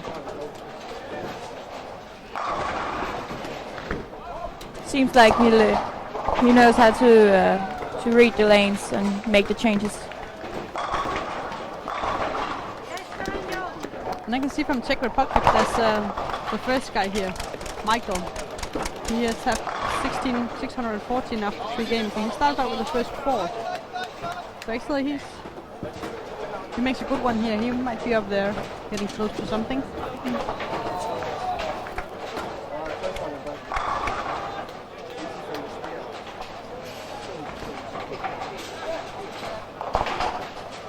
Yeah, he was placed number 7 after the first 3 games, but they're close, so it's not many pins it's about before the changes are making. And like 5 and 6 looks like a pair when you can make some high scoring. Oyvind has got a good high game here. Sorry, Arvid's got a good high game on 5. No, it was Oyvind who got a good high game on 5 and 6, and Arvid got it on 2 and 4.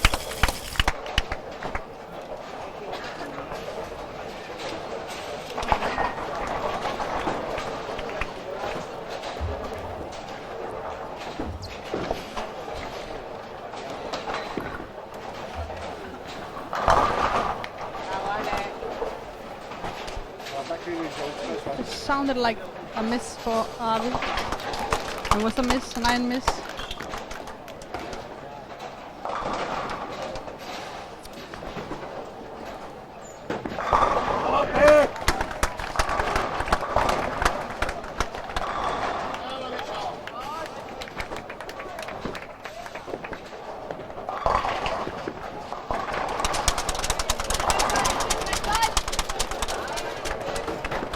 Looks like Oyvind has really moved very deep, throwing the same ball as he did in the second game.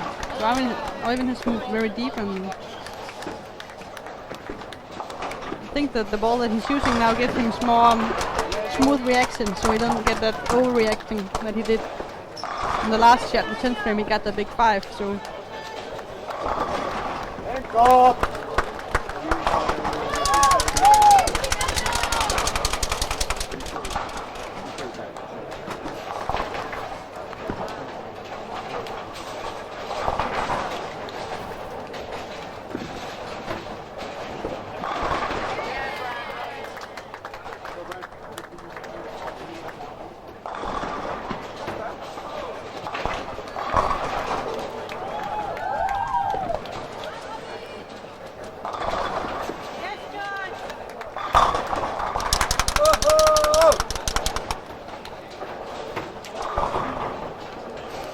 Arvid is definitely struggling down there on 1 and 2.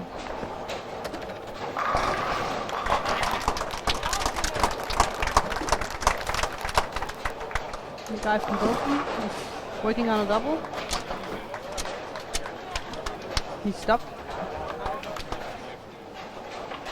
It's Joppe. I hope it's pronounced correct. Joppe from Belgium is working on a double on lane 2.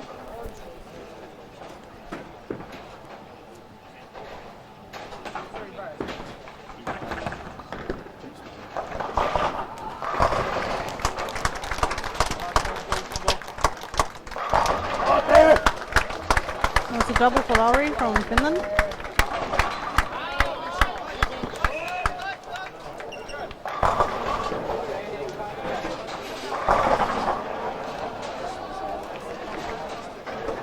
And now it's another 10 pin from Yuri from Holland.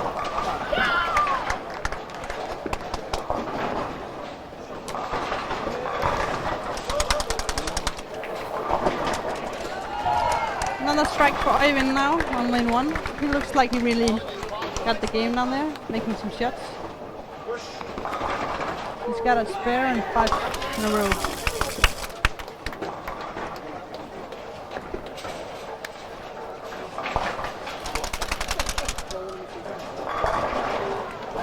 That was a strike for Henry. A double.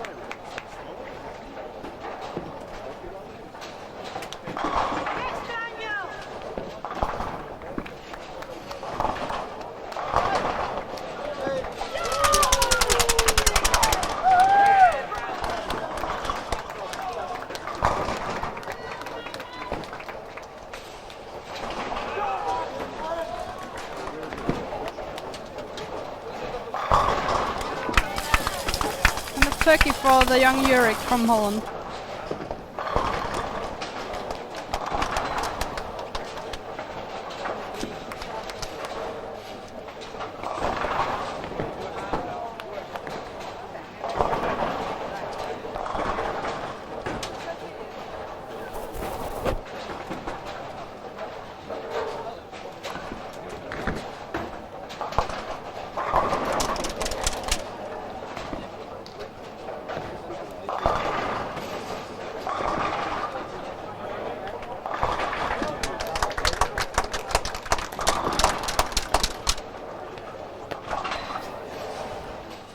Looks like Dutch guy is having some problems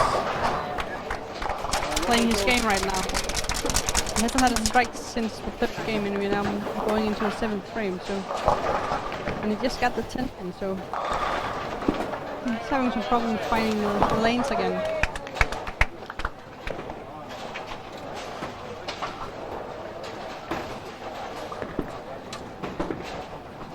Looks like Brandon is starting to get it again. He made a triple. Yeah, he started with 2 open and a spare, and now he's got a 2 kick, so Brandon is trying to find this game again. And George is having 2 splits but a double now.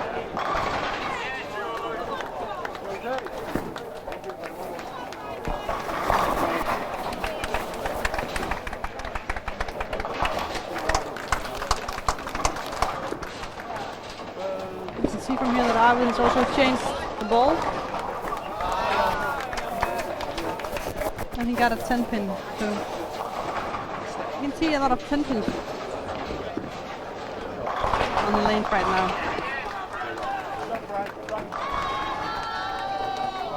I think Brandon got the next one too, so now it's 4 in a row for Brandon from England. Yeah.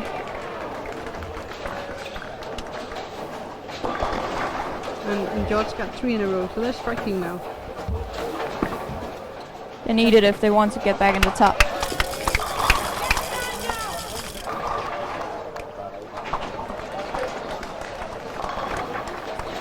Right now it looks like Oivind is taking a good chance of getting into the lead. He's definitely striking a lot.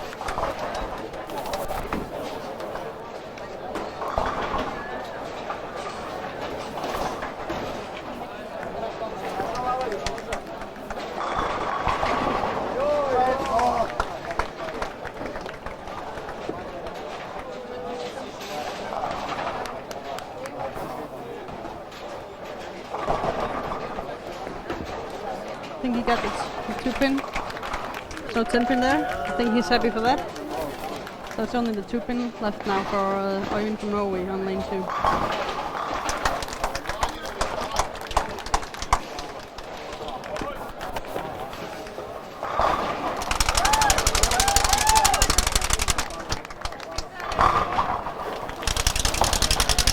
We're back at the things that are clapping now. Now it's you who gets it in your ear. Yeah, it's the Czech Republic.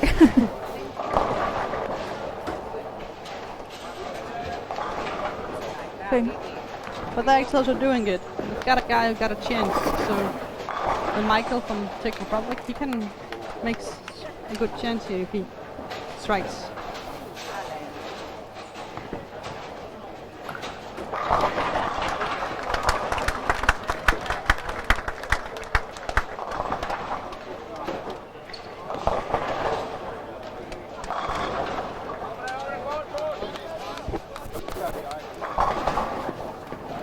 Also the German guy, Fabian. I can't afford that right now. He should have made a strike. He got 626 after the first 3 games. And actually he could have made a strike there and had a good game, but now he's got a big split in the 9th frame. Fabian from Germany.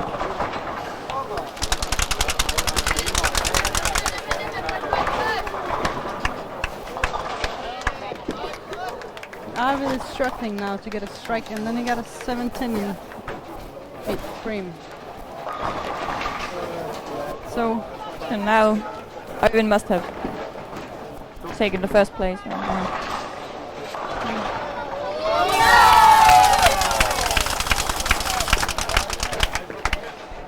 he just had a 260 game, the young Arvid from Norway, and now he's struggling just to hit the pocket and get some pins down. You can actually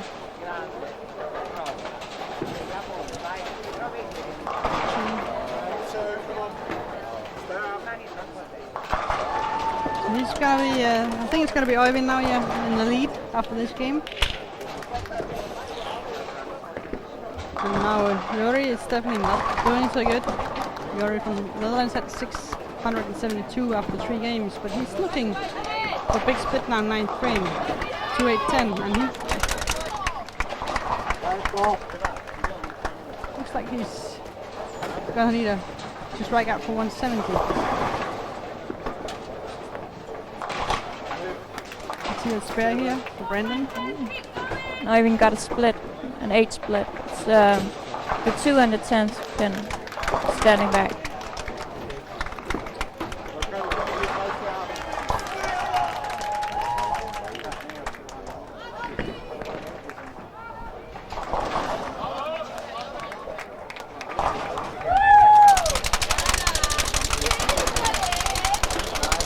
But he had a warning pin last frame. He also got the 2 pin, so he might need some help at the end. Right now at the lane. Maybe the ball goes too early for him.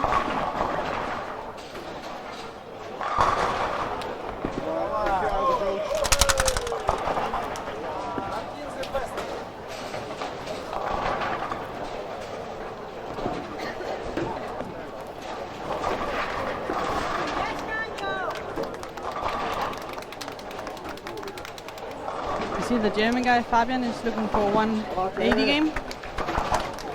And the other German guy, Christoph, is looking to strike out for 228. First one in, thank you. Now it's a strike now for Arvid. He definitely needs that.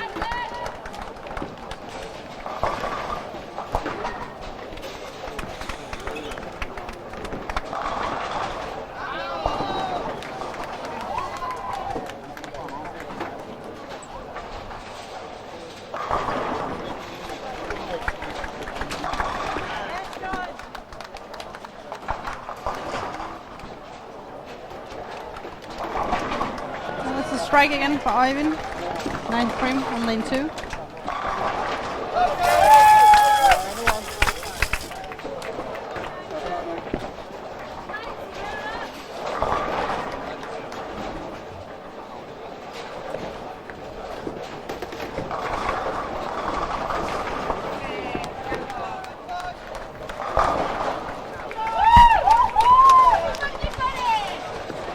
That's the first one in 10th frame for Mike from Czech Republic. He can make it out for 236 in this 4th game. And that's actually good here right now. It looks like the scores are not that high in this game. No, they're starting to get trouble.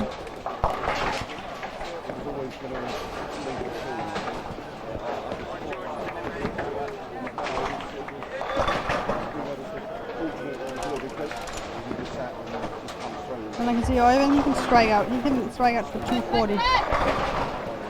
And Arvid can strike out for 180. And there's Laura from Finland, he can strike out for 217. And he's having the first one in 10th frame. And Michael from Czech Republic's got a 220. Now then you can see he's around 40 over after 4 games. And Yuri Fence from Holland, he's only making a 160 game. So he needs to get back in the game the last 2 games. And Christoph from Germany is having a 250 games, 15 games if he strikes out here.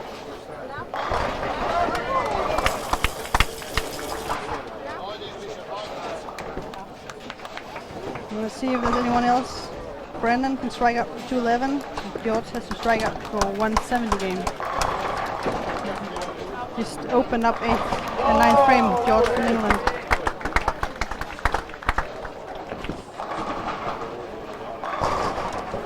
So right now it looks like the boys are struggling here in game 4.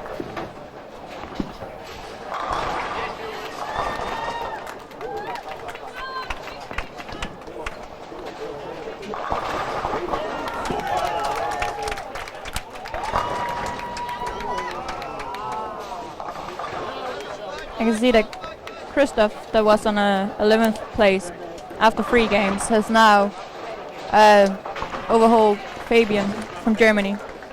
He was placed on a 5.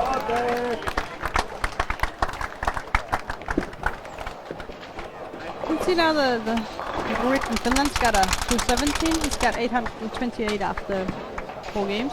So actually he can some good high games now, and he will be getting there. Yeah.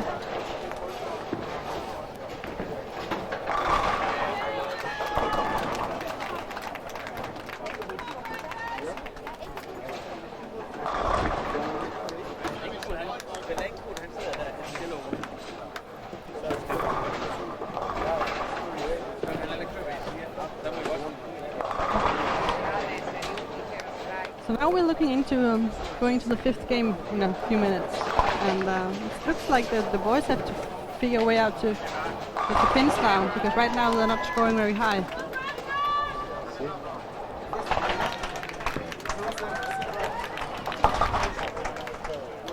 See if Arvid he can get the spare in the 10th frame. So he's looking into a 160 game. So the Arvid and Yuri are both making a 160.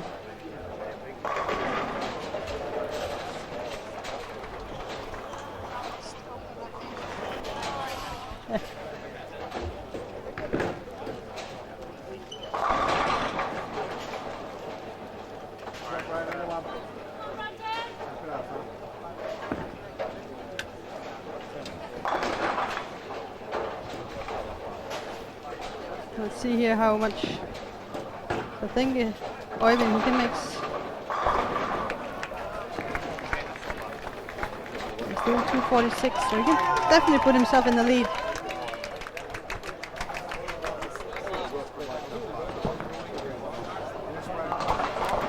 But 160 can easily come, so have to be good here to make the strikes and make it count.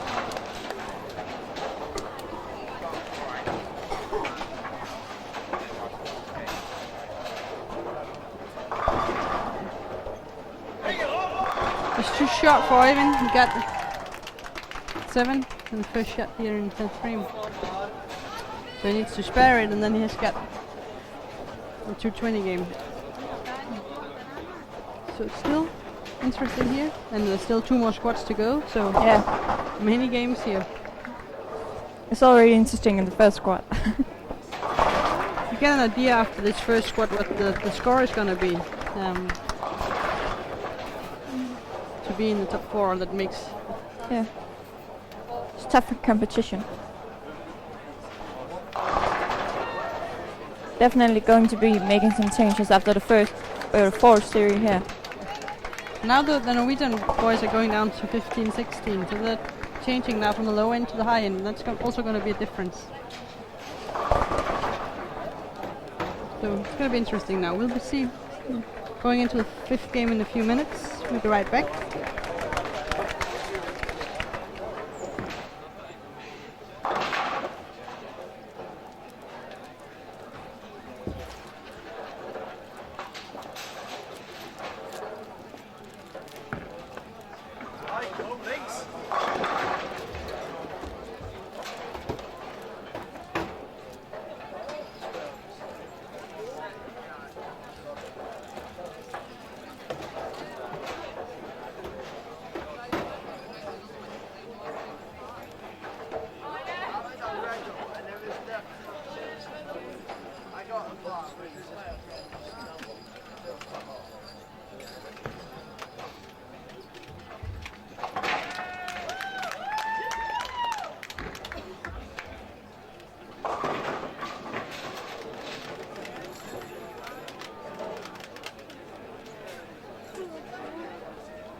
Now here after 4 games we got some new results. We got Oyvind, he's in first place with a 902.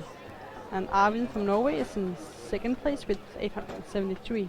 And then there's Michael, the guy from Czech Republic, he's got 840. And Yuri from Holland is 839. And then there's Lauri from Finland with 828. And Brandon is on 824. And George 821. And Christoph from Germany is 815. And Fabian from Germany is 806. So actually it looks like a double event right now. England, Germany, Slovakia and Norway. So it looks like a double event when you look at the scoreboard. It's very funny. But right now Norway is definitely looking in for a final spot if they keep on their work. They just moved to 15 and 16, so they changed from the low end to the high end, and that's interesting. The last 2 games. It looks like the boys right now are having some problems getting the pins down. The score is not this high in this 4th game, and to me it looks like they got a lot of 10 pins, and then when they try to adjust, they get the splits. So it's definitely difficult here the last 2 games.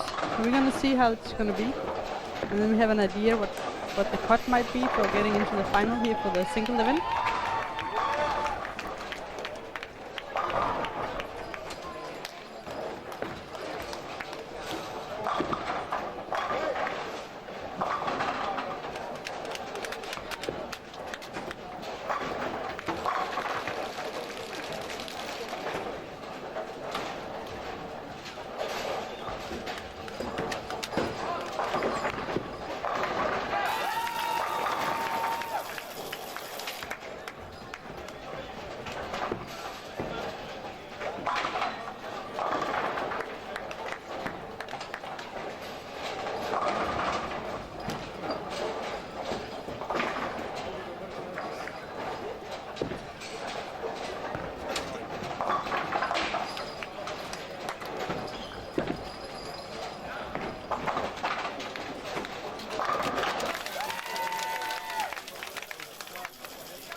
You can feel now that we're getting into the last games because the boys for the next squad are starting to get into the bowling. And it's getting more crowded in here. We have to stand on chairs now, so it's just like supposed to be here. A lot of people in the bowling.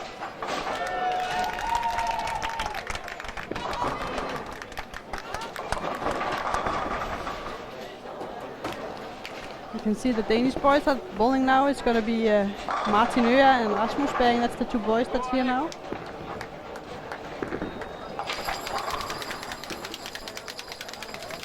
You can see some of the Swedish boys are here too.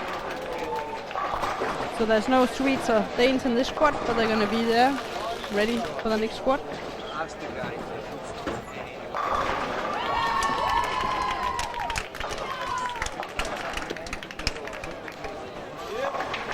Germany here on 5 and 6 are off for a very good start, but both of them got a double.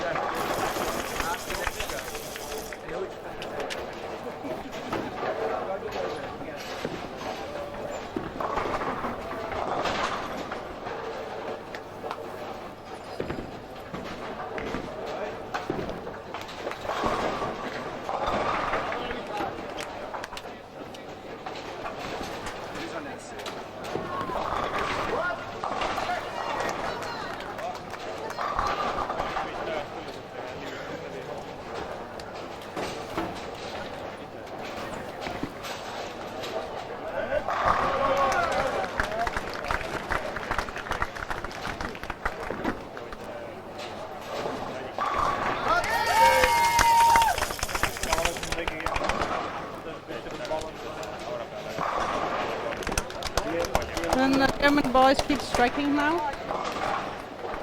It's Fabian from Germany with a triple.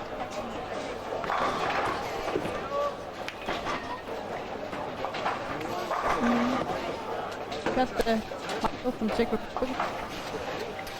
Bear in the first frame and the strike second one.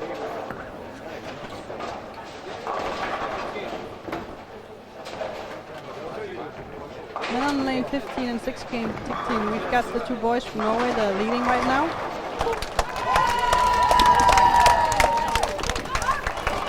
So there's no open.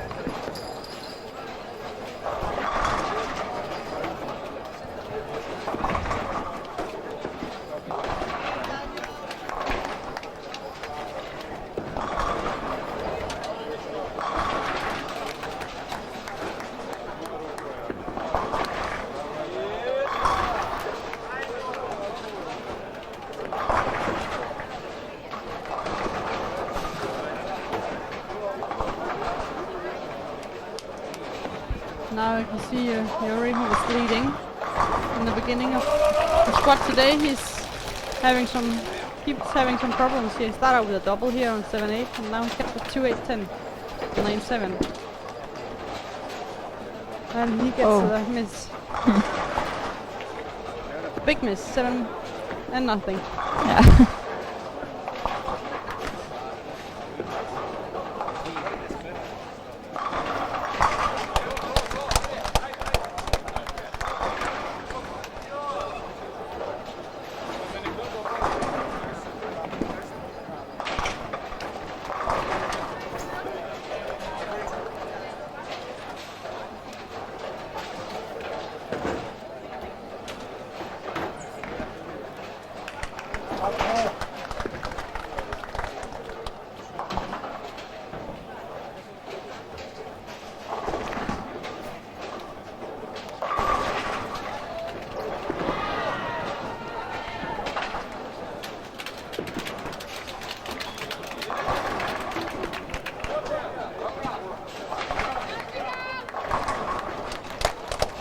Krista from German just made his 4th strike.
So now they're getting into the 5th frame here in the 5th game. And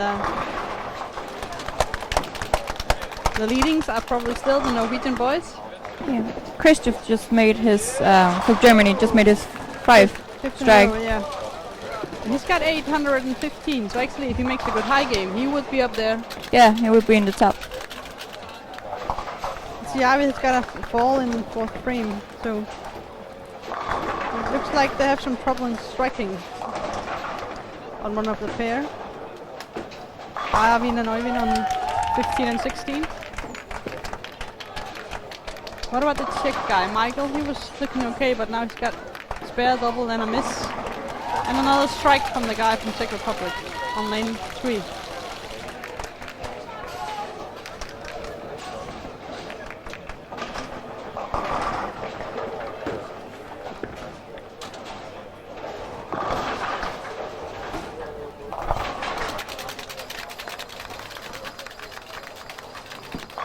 The English boys are still struggling.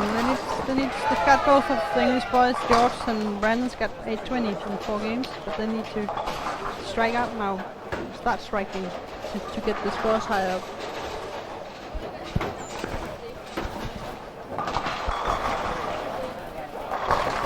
Oh, that was a 7-10 now for Fabian from Germany.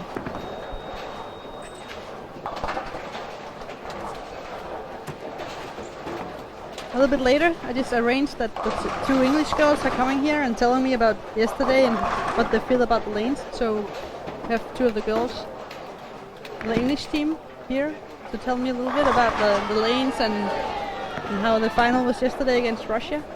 Yeah. So I'm gonna be here. Hey! He took it!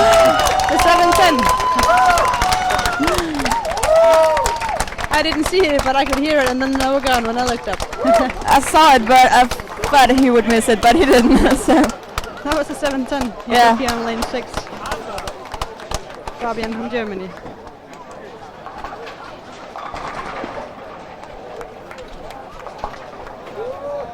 oh.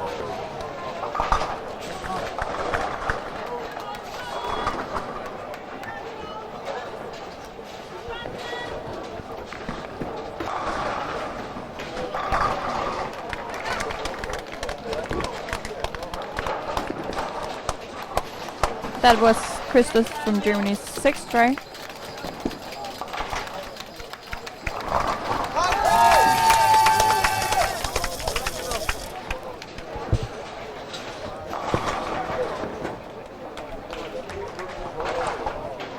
Looks like Eric is making a good game here. He's got a triple, a spare, and then a double.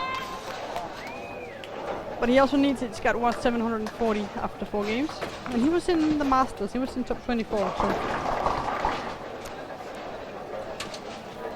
could definitely use a good game here.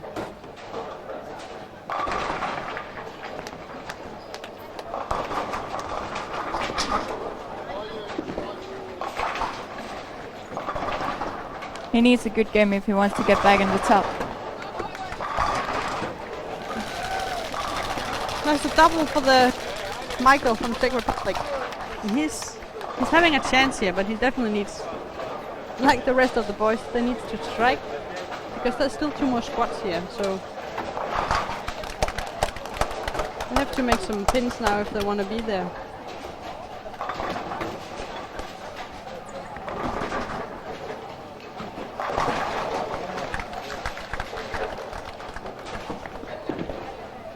He doesn't look too happy, the young Rory from Finland.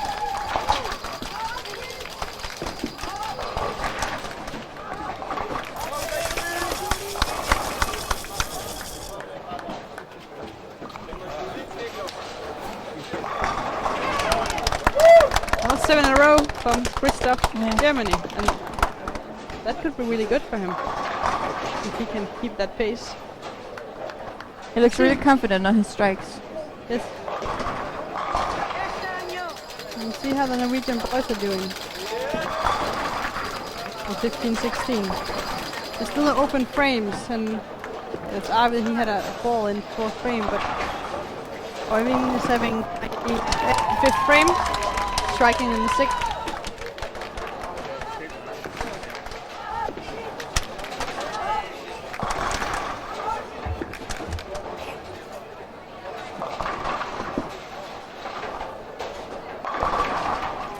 That was a 4-pin for Yurik. Got a little bit too high at the end. So that's 4-pin on lane 8 for Yurik from Holland. Oi.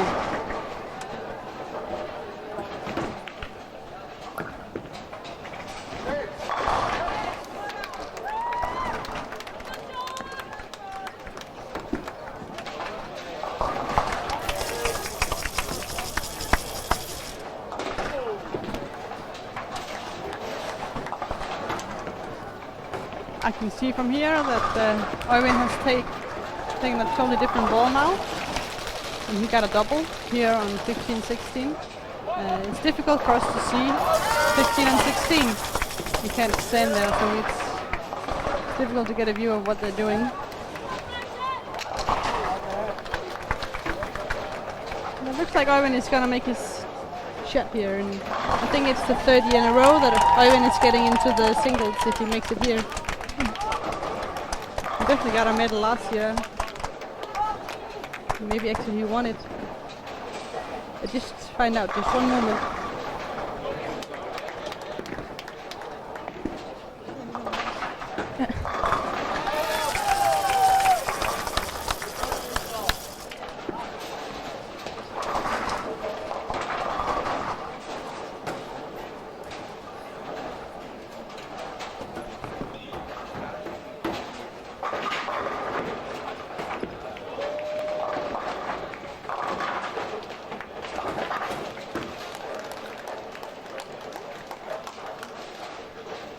Yes, I just got a confirmation here that Øyvind from Norway, he won it 2 years ago, and he was second last year. So I think he liked this single event because right now he's looking good.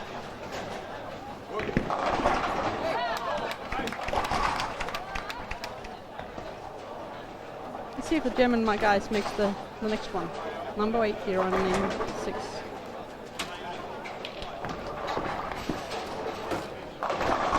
Yes. No. 10-10. But it's still going to be a good game, and it's going to give him a good position here before the last game. You can see the Czech guy, Michael, got triple, so he's also giving it a chance. Yuri just here from Holland makes a double.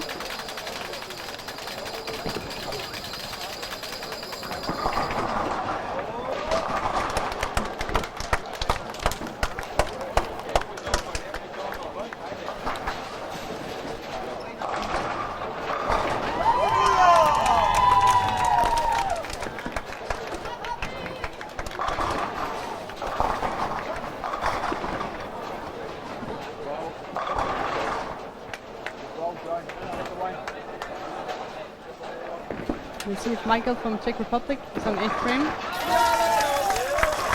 And that's a strike more, so that's a 4-bagger. And it looks like he enjoys it.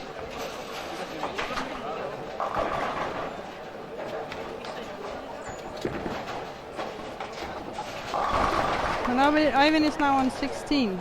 He's looking in for a triple if he makes the next one.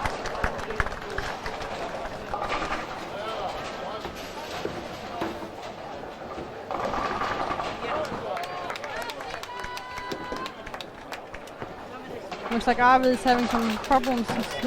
He had a 260 game, Arvid, in the third game, and the fourth game was bad. And now he's looking into he really needs to make some strikes if he wants to be there. Øyvind is looking good. He's working on a double. Michael from Czech Republic had 33 pins up to Arvid before this game. Yeah, and I think he's gonna get that. Yeah.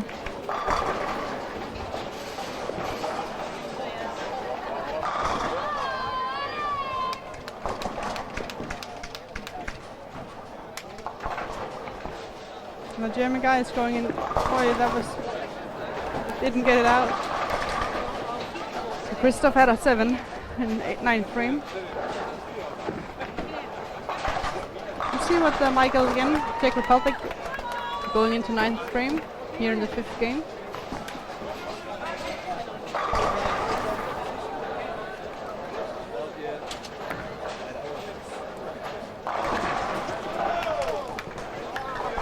Oh, that looks like a split from here. And then Øyvind from Norway. It was split in 8th frame.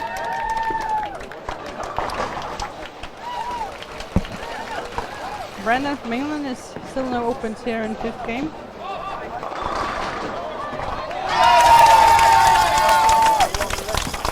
That was an important spare for Yuri.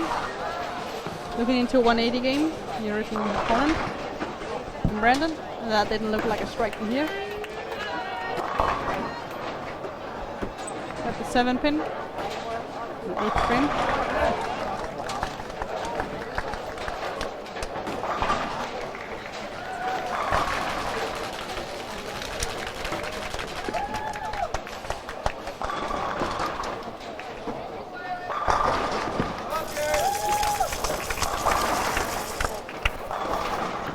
So you can see Christoph from Germany, he can strike out to a 260 game here. And that would put him up with 80 over. So one more high game and he would definitely be up having a good result for the finals.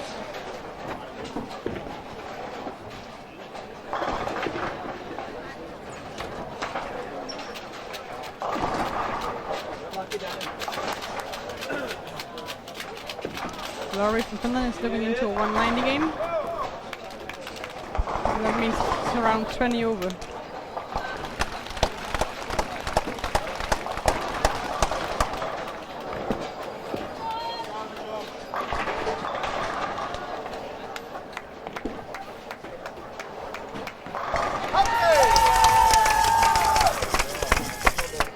As you can hear, there's some Dutch people here. Yoroki just had a triple. He's looking into a high game. And he's still among top 24 this Zurich, so that's good for him because he's only got 740 here for 4 games. So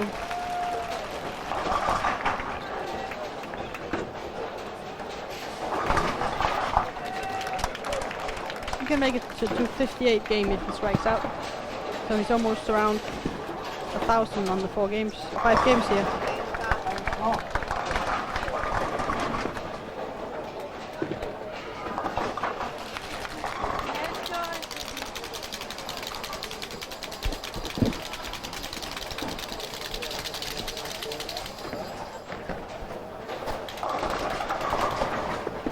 See Norway and Øyvind is having another split in 9th frame, so he has to strike out for a 190 game. And Arvid can strike out for a 180 game here in 15-16. They're playing with a team from Slovakia and Fabio from Slovakia is having a 190, maybe a 200 game.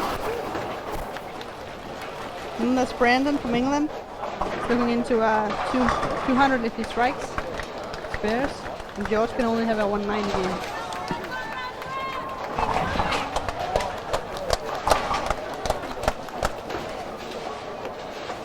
Christoph from Germany just placed a 10 pen and spared it, so if we make a strike he will reach 255. That would be good for him. So he's he gonna can have 70 over. It's gonna be very close here in this first squad for the singles boys event. and he strikes. So 255 for Christoph from Germany.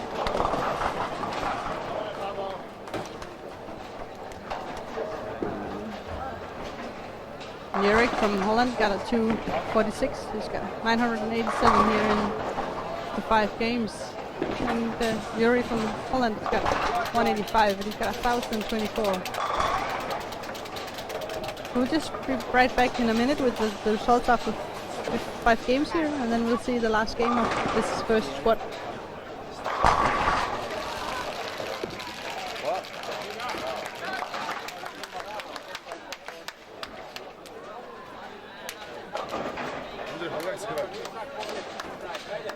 Володя первую партию за 200 ставил. Он сказал мне, Сколько? 209. Девять? Рекорд. Егор вылез в 25. Основной партийщик, да? Да, блин, главное ему не говорить поэтому. Я не буду говорить. Как первый партий пошел выиграть. Я уже вместо карьеры, да? Что я говорил? Я сделал второй.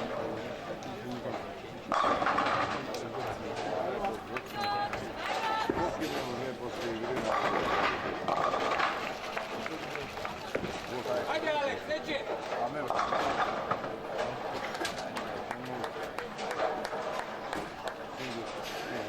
Я так понимаю. Нормально? Курил?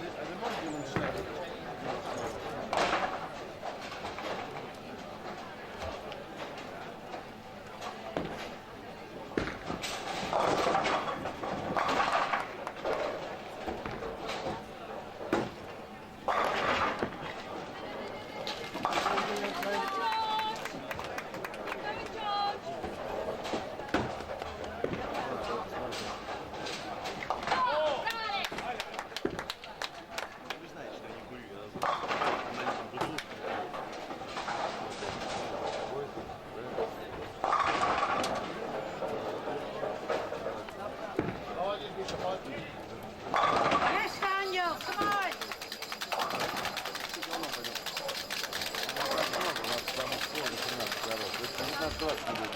А, будет. 14, 16, 17, 20 не будет. Один-два буля не играет. Три игры здесь, 3 игры там. Подай. Так, получилось, посадил. Я имею в виду поэтому. Если поделить на 5.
We just finished here the 5th game and having a look at the results. You see Oivind had a 180, got 1,080, and Arvi got a 182 and 1,055. And then we know the Czech Republic guy, he got 10,070. 60, and then there's the German guy with 1070. So it's actually very close here at the before the last game. No one is sure of anything. So it's going to be interesting last game here in the first squad. We'll just be right back with the results when we get them on the scoreboard here.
I can see now that after the 5 games, Øyvind is in the lead from Norway.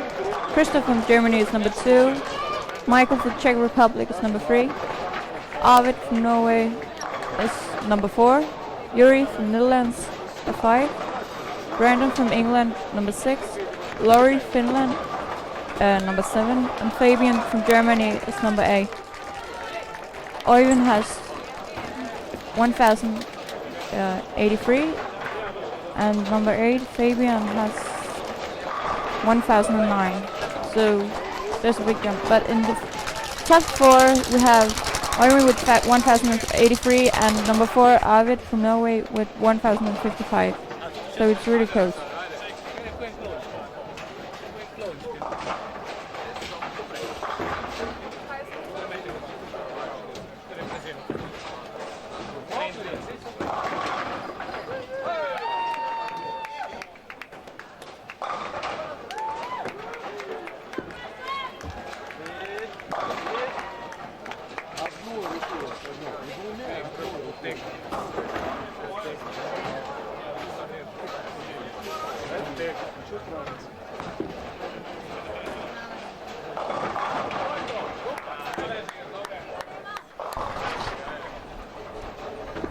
Now we're sitting here behind 7 and 8.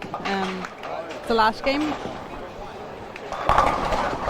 And it's very interesting here to see who's gonna be in the lead after this.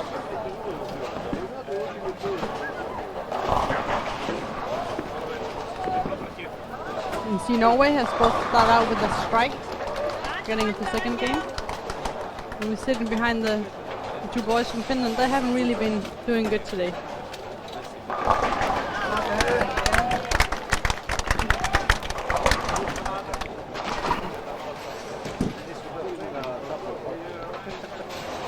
Interesting, I can see the Germans also starting out with a strike, just like they did in the 5th game. So let's see if Christoph can start with a double. That would be good for him. He's very deep inside right now, and he got a double. It's good for him. He can actually make some scores now to put him in the lead position if not Øyvind or Arvid starts to strike. And Øyvind did a strike, so Øyvind is also starting out with a double. And so is Yuri from Holland. It's not that many pins to separate them. So if Christoph from Germany just makes the same as before or a little bit lower, I think he will take the first lead.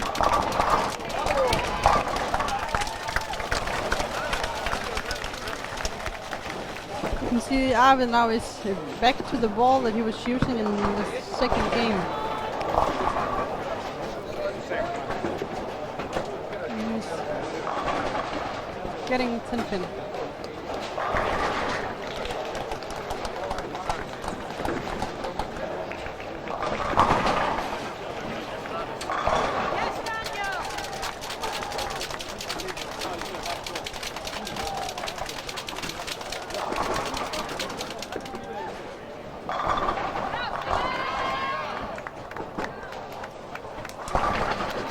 It's a spare for him in second frame.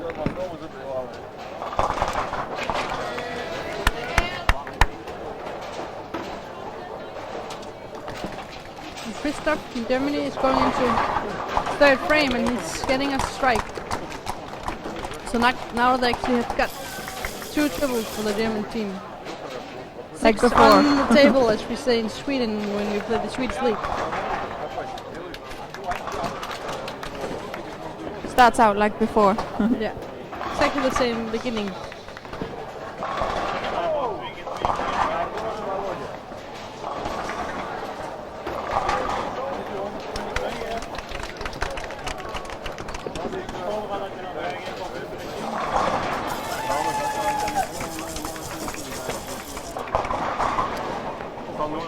Let's see, the guy from Czech Republic is now down on 1 and 2, and I can hear when I talk to the boys and the girls that is behind the lanes that they don't really like 1 and 2. So let's see if the guy from Czech Republic can make something here. He's in third position right now, Michael. So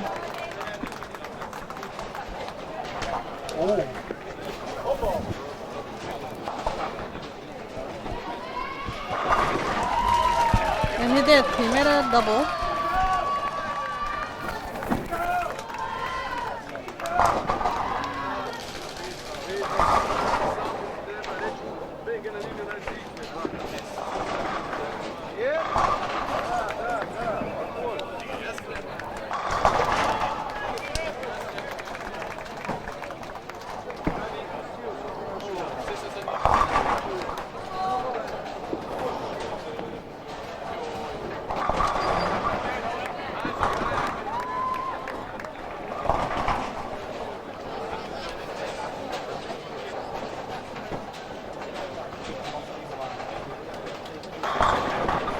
It was 8 pin for the German guy, Fabian.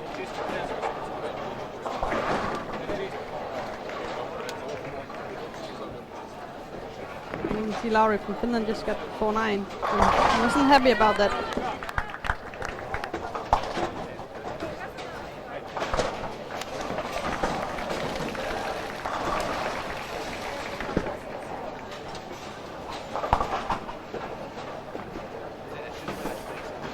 Wait, that was a miss for Fabian.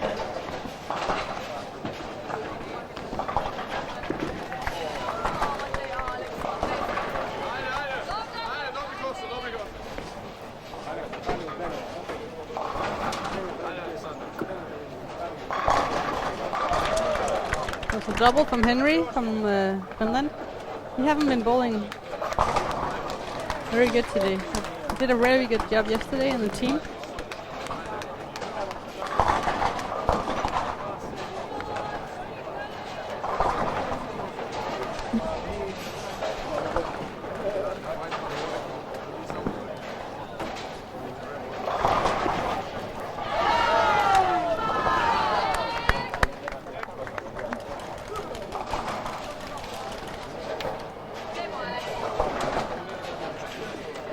Let's have a look at the scores for the English boys, because they were also, Brendan was doing very good in the beginning, but Yeah.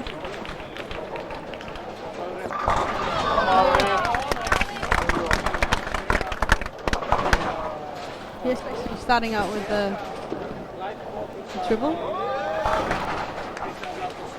And you can see Norway is Avi start out with a double with spare.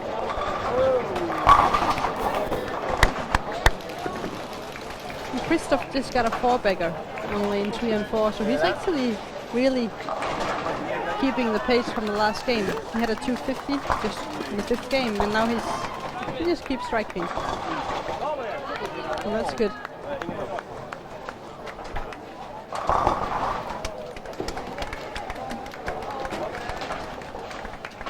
James from France just starts out with 4 strikes and then he have a 5 split.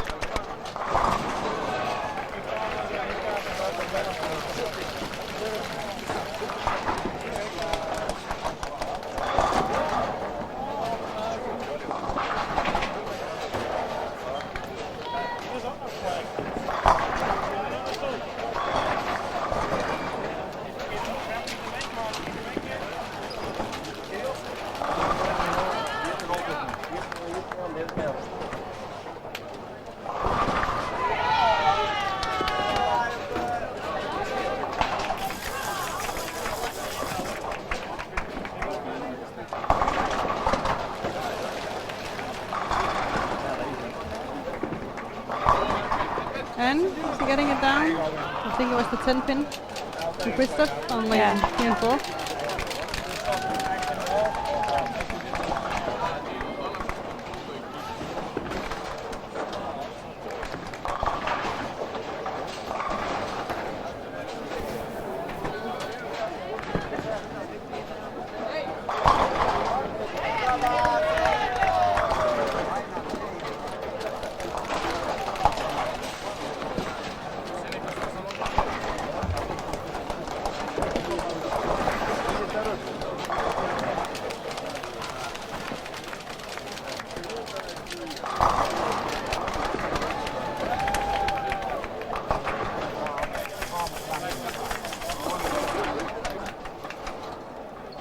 Brandon had a triple and then an 8 spare here in the last game.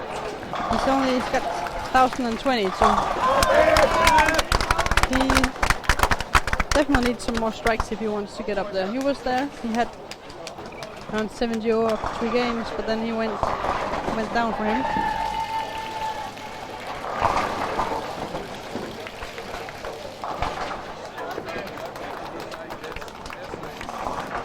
See, the guy from Czech Republic is in 3rd place right now, but he's got an open frame in the 4th.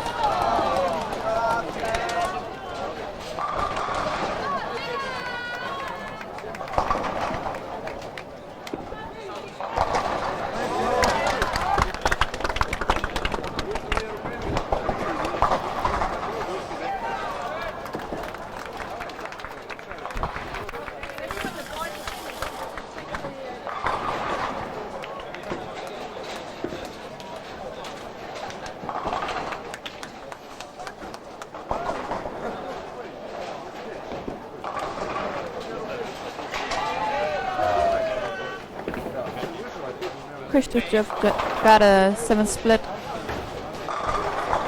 with the 4, 7 and 10th pin. You might know that he needs to strike now, and that can probably give some nerves, and then you get a little more tension. Yeah. And that's wanted to. So, and the lanes right now, as you can see here, the fin is another one. You don't get it out. It goes very early and it hits in the middle, and you get the split. So you need to give the ball some space here, especially here in the last game when all the people played all over the place here. So you see the Finnish team right now is playing with the team from Italy, and the Italian team is playing very different than all the other teams. They're playing very far to the right.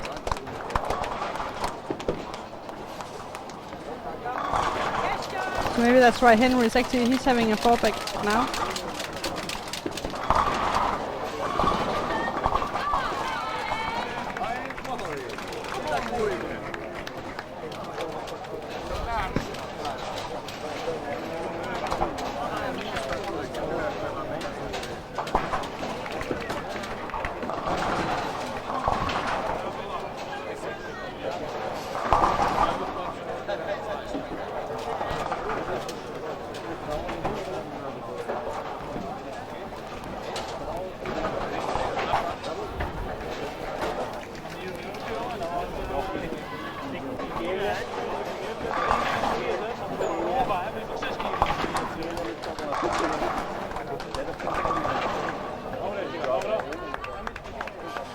So look at the team from 2 boys from Norway, how they're doing here.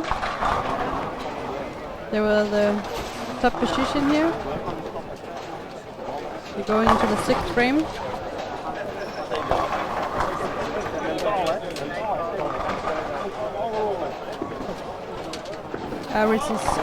Oyvind is now, he strikes now, he has a double. And you can see Christoph just made a 10 pin again on lane 4.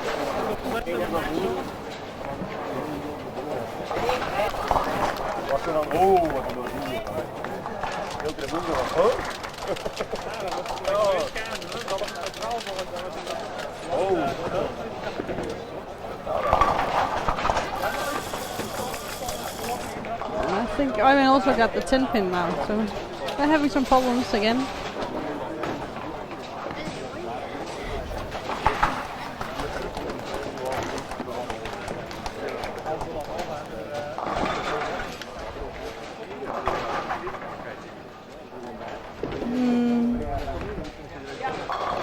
So it doesn't look like the score is getting that high here in the first squad. It's not going to be 100 over, only if Christoph is going to strike a lot, and if Owen starts striking. All right, so going to be around 80, 90 over in this first squad for the top lead.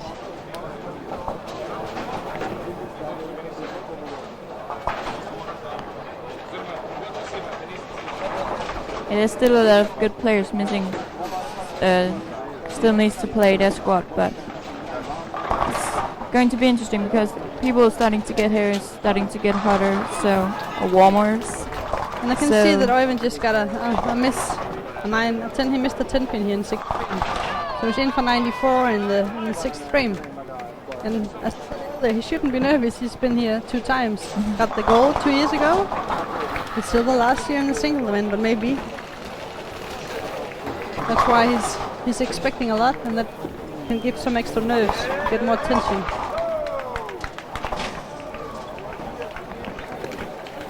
And tension is your worst enemy here when you're bowling. It's not the lanes, of course, can be your enemy, but the tension can makes it difficult to make the shots and to read what you have to do. So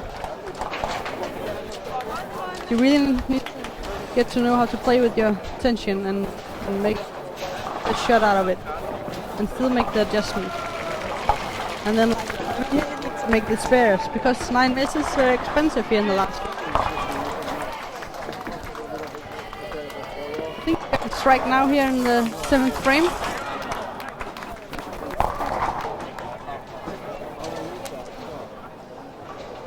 But you're getting warmer here, I can feel it now that there's more people behind now. See the German guy. 2 pin for the German Christoph. The 10 pin just went down, so single pin more for Christoph. To me, it actually looks like that Christoph might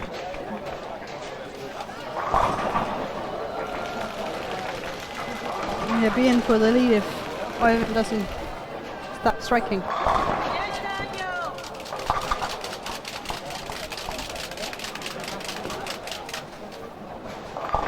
what it looks like Germany, the Christoph from Germany is going in for the lead.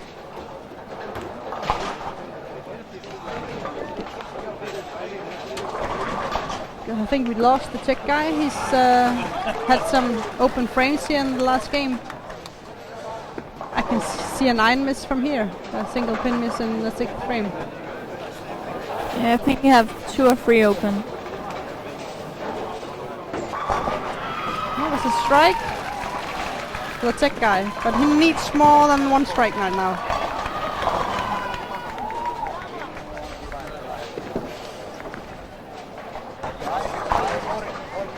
So now when we finish the squats, the leading position just need to wait 2 more squats to see if it's gonna be anything, if that's enough to make it to the final.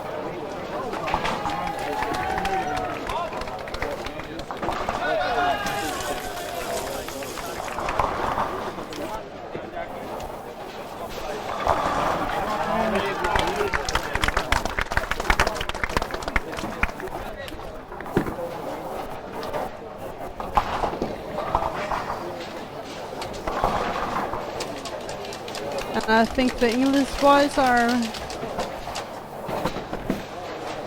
Brandon is not making enough here in the last game. He had to make a really high game to be there, but he's making a decent one.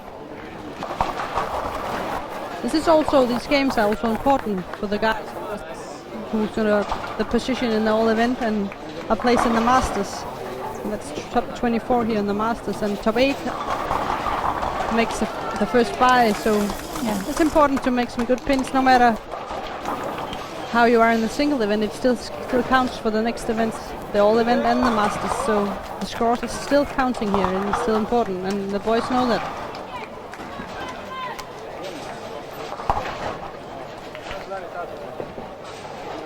I think it was another 10 pin now for Owen here on lane 11. No, sorry, 13.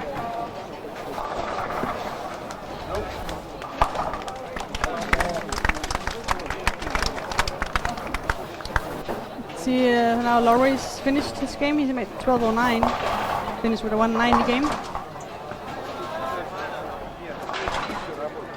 And I think Christoph had a strike in 9th frame, so he can strike out for 230 game, and that would definitely put him in the lead.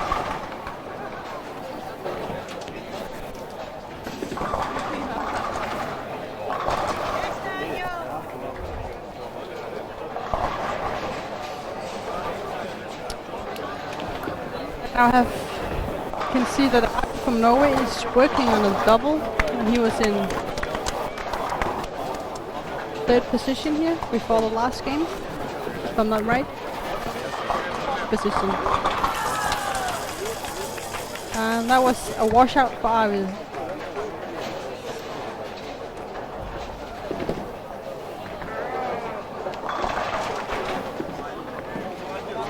And I can see a split here for the Czech guy. It was a shame he was up there, but I think he's having a really bad game here, the last game.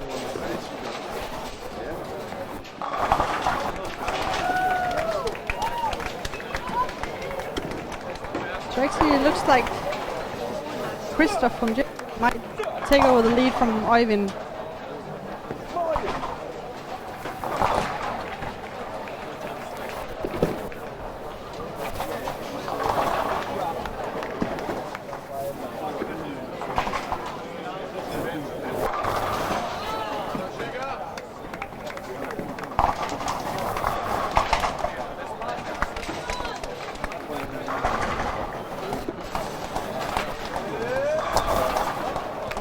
Let's see now what first shot is gonna be here for Christoph from Germany. Can actually strike out and and that would put him in a good position.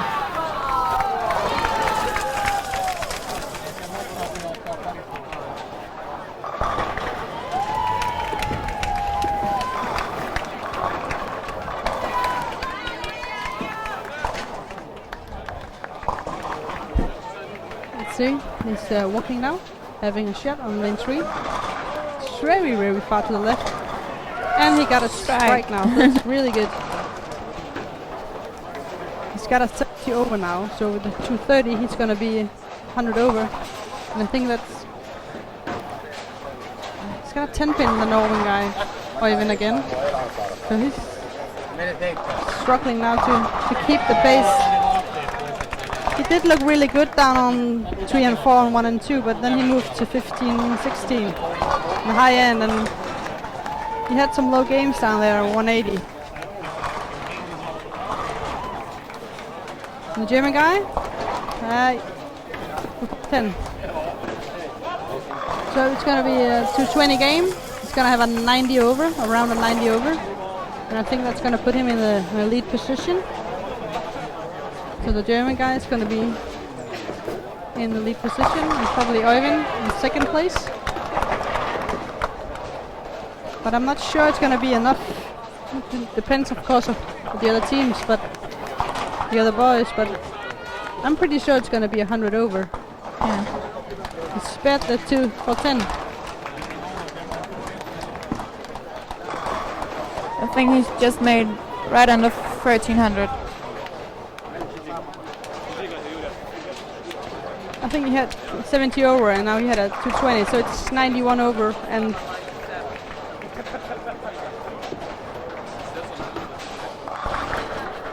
can't see the score right now for the team from Norway, how much they're doing.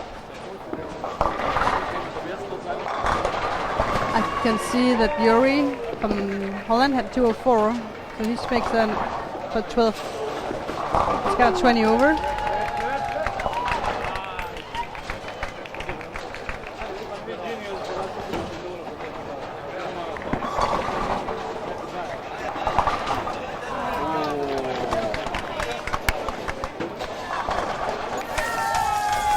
I think Germany is definitely with Christopher in the lead.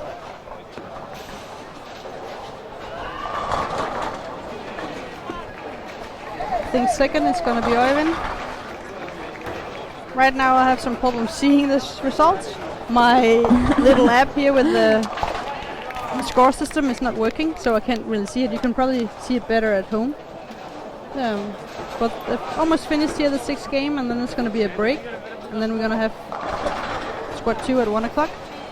We have the Swedes and the Danes in the next squad, so it's probably going to be a lot more noise here.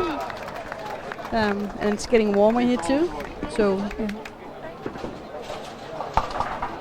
it's going to be an interesting next squad.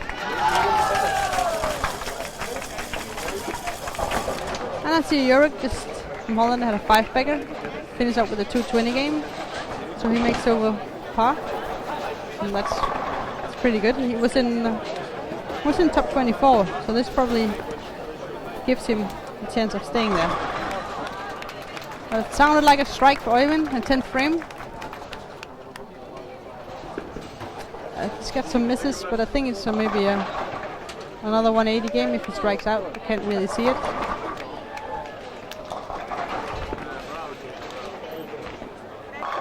Let's go over and see what the guy, Michael from...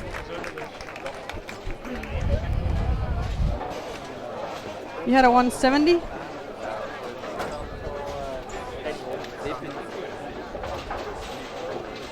So he's got 37 over. And Christoph had 91 over. And Fabian 04 over. I think Oyvind made another strike, 10th frame.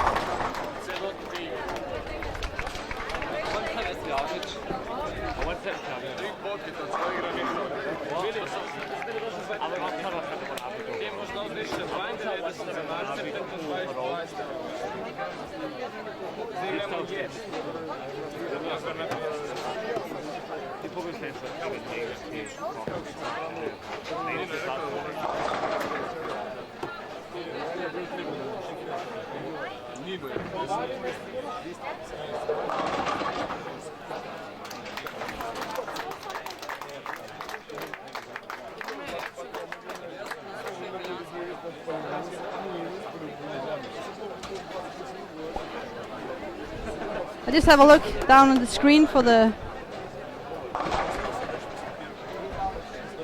guy from Norway, Oyvind. Can't really see what he's made. And then in a little while I'll be back to have an interview with Christoph, who's leading. Just go down and have a look. Yeah. Oyvind had a 180, so he's got 65 over. So I'll just be right back in a minute with an interview with Christoph.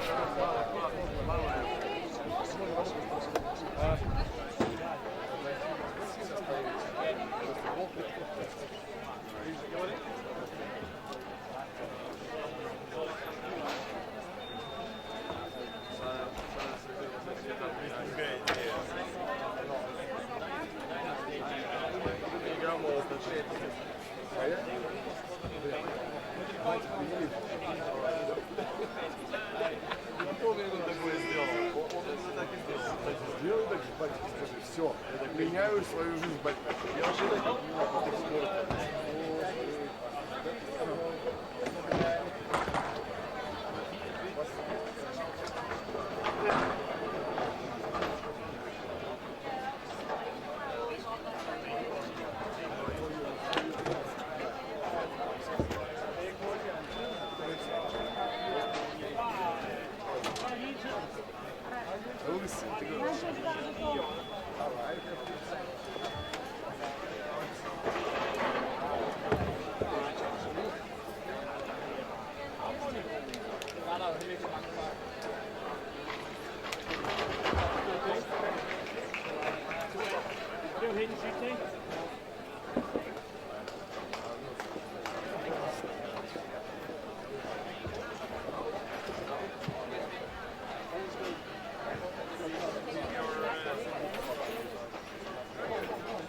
Now I'm standing here with Christoph, who's leading the singles. Congratulations. Thank you. It looked really good at the end. You made some moves, and you just told me you made some ball changes from yesterday. Yeah, I changed the ball. Yesterday I played the Gravity Zero, and today the Black Widow Assassin from Hammer. Yeah, from Hammer. I can Yeah. see that. Yeah. So you had some more room with that ball.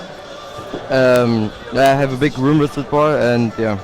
Yeah, because you were very far to the left. I could see that, and Yeah, today at first I play with the Gravity Zero because I think I have bigger room with that, but then I changed and yeah, it was better.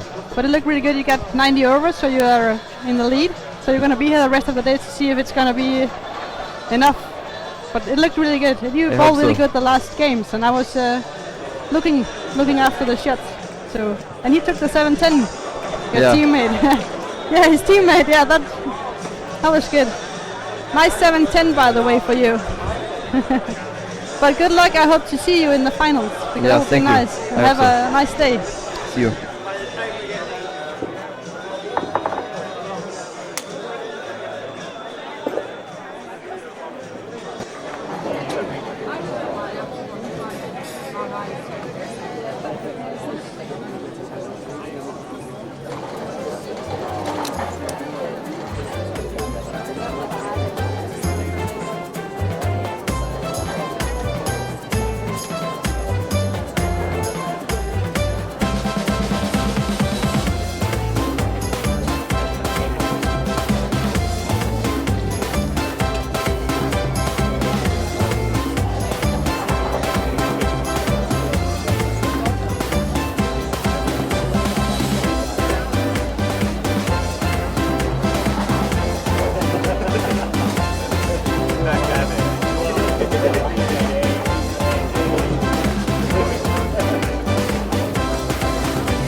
birthday around this.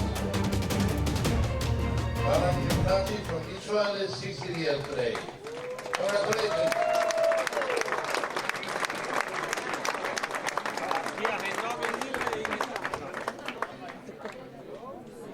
Very good. Welcome to the second squad in the Youth Cycle event and the European Youth Championship 2014. At the end of the day, we will know the top 4 for tomorrow's semi-final.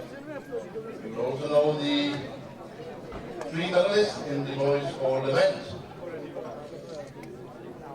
For tomorrow, the schedule is changed, so we will start the semi-finals at 5, like we did yesterday. And also the first step in the Masters is expected to start half an hour earlier, at 19:30. After this last one today, or also after this one, some of you will know that you are not playing anymore in the European Youth Championships. Therefore, please remove your balls, your equipment, and bring it back to the hotel. Those of you who 100% sure know that you will not play anymore in these championships. We are moving today 2 lanes left, 2 lanes right. And we will have 10 minutes practice.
And now we are back here for the second squad for the boys. And Sweden has already thrown the first shot down at the end on 17 and 18. So you can't see them and we can't see them, but they are gonna keep you updated during the whole squad. We're sitting behind lane 7 and 8, and yeah, Denmark is in the squad now, and Sweden is here too. There were no boys from those countries in the first squad. And if we take it from lane 1, we have Iceland playing there. Against, not against, on the same pair of lanes with the Czech Republic. And then on lane 3 we have England and the Greece. And on 5 we have Belgium and Moldova, 5 and 6. And on 7 we have the young one. He's 13 from Latvia. And he's playing with a pacer. And then Austria on lane 8. And then on 9 and 10 we have Spain and Italy. It's a two-handed from Italy. I'm pretty sure he was playing pretty good last year in the Masters. And then on 11 and 12 we have got Ukraine and Israel. And on 13 we have the Danish boys. It's Martin and Rasmus. And on 14 it's Russia, the second team from Russia. And on 15 it's Scotland. And 16 can't really see right now. I have to open my eyes really. It's Scotland and can't see it. But on 17 we have Sweden and Turkey on 17-18, and then on 16 is Poland. So they've just started the first game here, and in the leading position we've got Christoph from Germany. He's got 91 over. And in second position, we've got Øyvind from Norway with 65 over. And in third position, it's Brandon Roberts from England with 59 over. And Arvin Espen is fourth with 38 over. So that's the score from the last squad. Actually, I was looking at it was going to get higher, but the last few games they were struggling. So it was only 90 over for the top lead. And that was Christoph who had a good finish. He had a 2 good last games, so that's why he's up there in the lead position. So we're gonna see here. We're gonna keep some comments. I'm Camilla Kjelsen from Denmark, and it's Sarah Rasmussen from Denmark. So we're gonna be here doing this squad, telling you how it goes for the boys. It's gonna be some having in a few moments. Kira from England is gonna sit here with me and have a talk with me. Yeah. I think, and maybe Tatu Lehtonen from Finland is coming later to have a talk about the winning yesterday the boys had. So that's what's gonna happen, and then of course we're gonna keep you updated with the scores and the boys, how they're doing. So that's what's gonna happen now.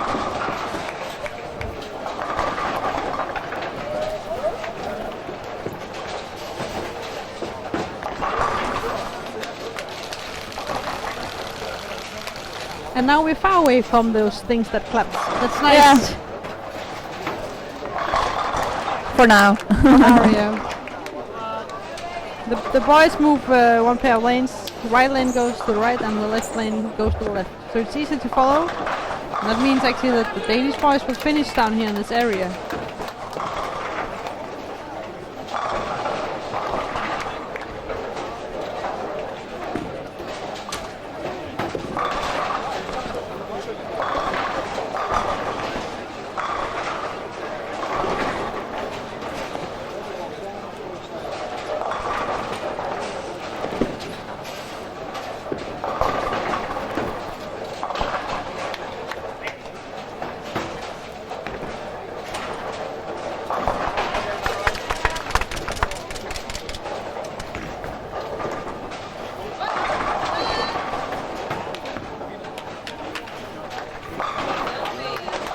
Sorry, you could.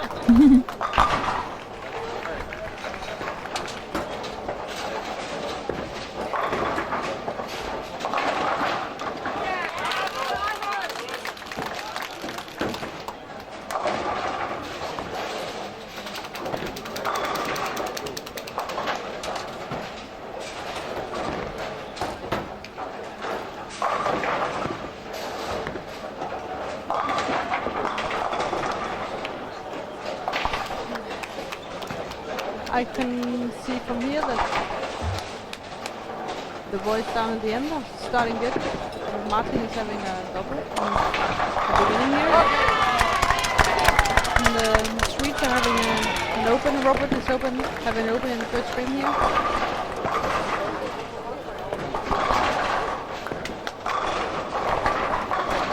And Benjamin is striking, so but they've just started the first game here.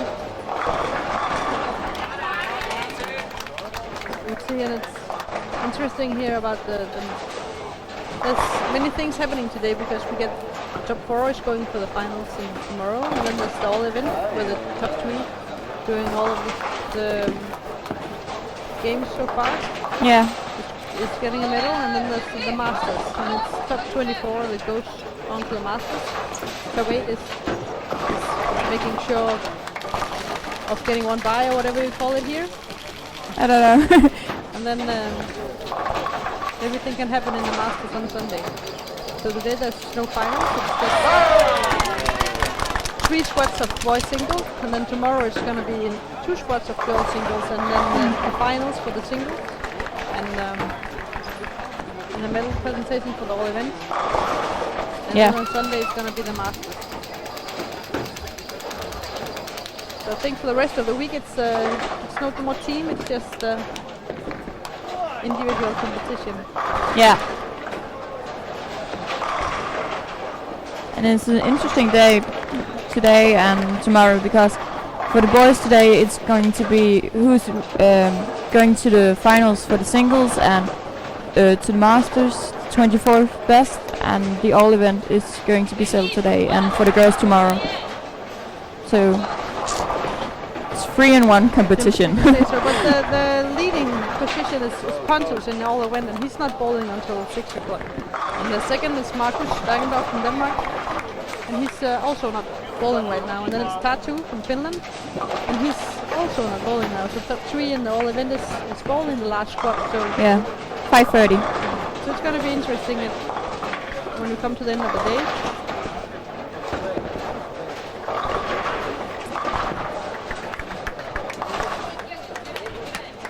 And all week it's been, we are the new commentators. In the first day was Mikkel from Denmark here, and Thomas Larsen has also been commentating, and he's probably, there's one guy who knows bowling alley, it's Thomas, because this is where he practiced all day. So he knows all the lanes and the differences. He actually practiced, I think it was Wednesday on the oil when everybody was done. So I actually asked if I could be a pacer today, but I had to comment, and they wouldn't allow girls to bowl. So no, girls only bowls when pacer when the girls bowl. But that's okay. I get to talk a lot instead. Yeah. That's okay. I like that. That's no problem.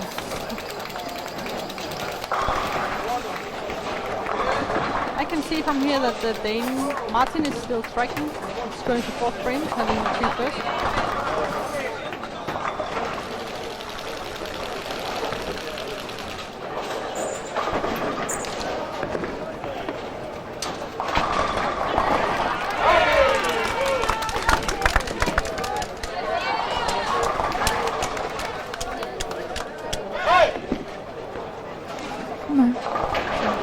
It's with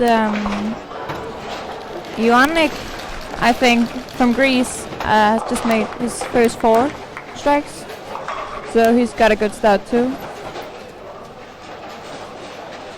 But the funny part here is that when the lane starts changing, it's gonna be it's gonna, you have to see who's good at making the adjustments. Yeah.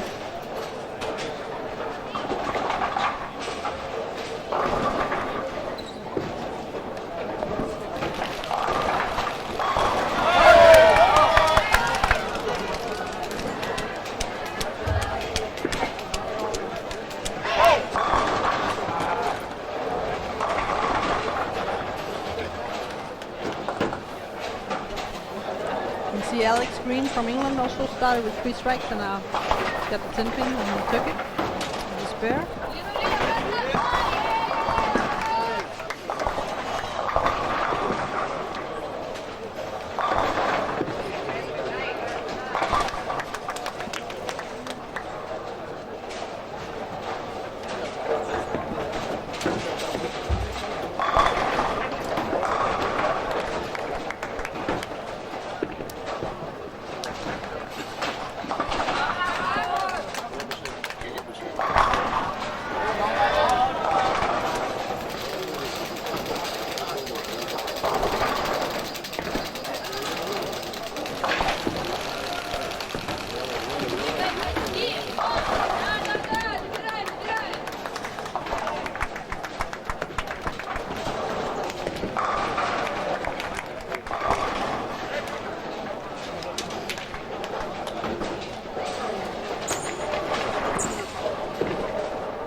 And Martin continues from Denmark.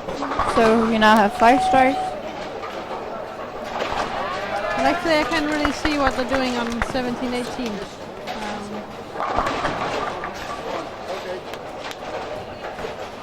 That's the only problem here is that you only sit behind 1, 2, 9, 10, and then it's gonna be standing up. And when you're a short person like me, it's difficult to see.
Go, be off me.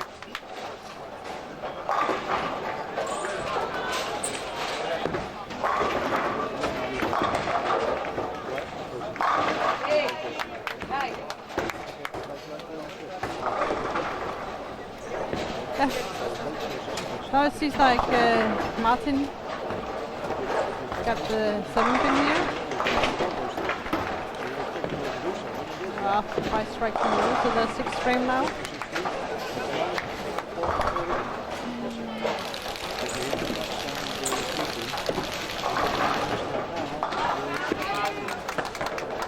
You see the guy from Greece is on. He's also having the first 5 here in the first game here. The lefty from Greece.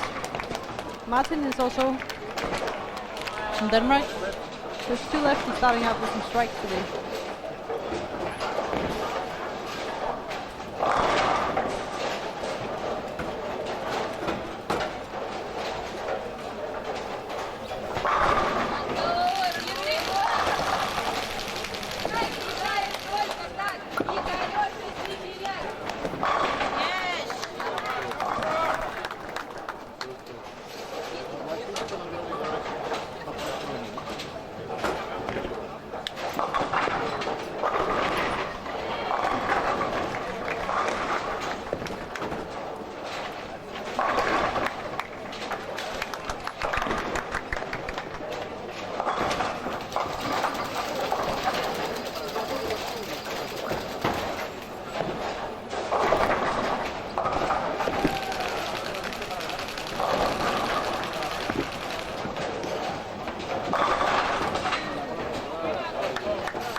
A good lefty there from the guy from Belgium.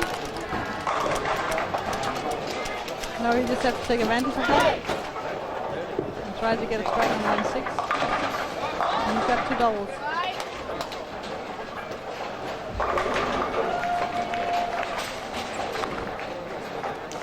See, Martin is going into 7th frame here.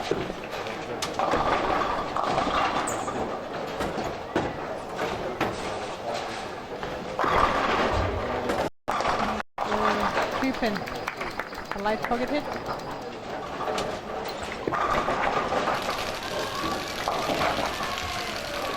And down on lane 2. It was a turkey there for Czech Republic. For Michael. They've got a lot of Michael on that team because earlier today, Michael from Czech also had a good. He was actually playing good. Except the last game, he didn't make as many pins as necessary, but he's actually 5th right now. He had 37 over Michael Flora from the Czech Republic.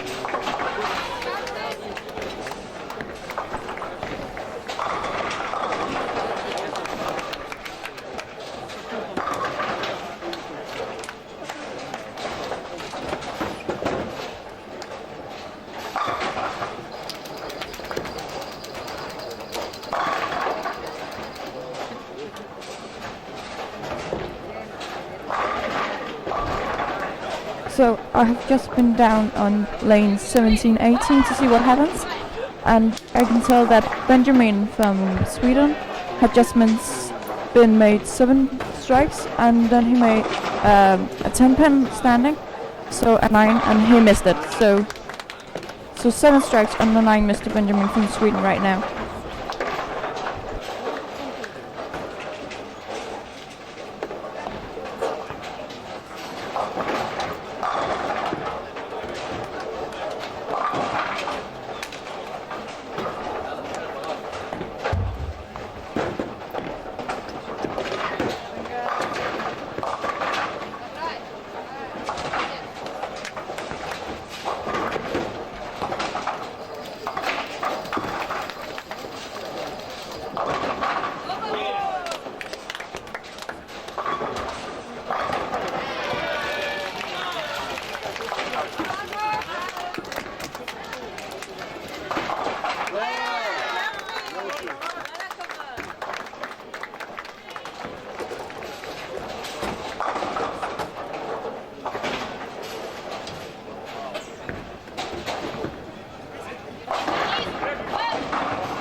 Udaron.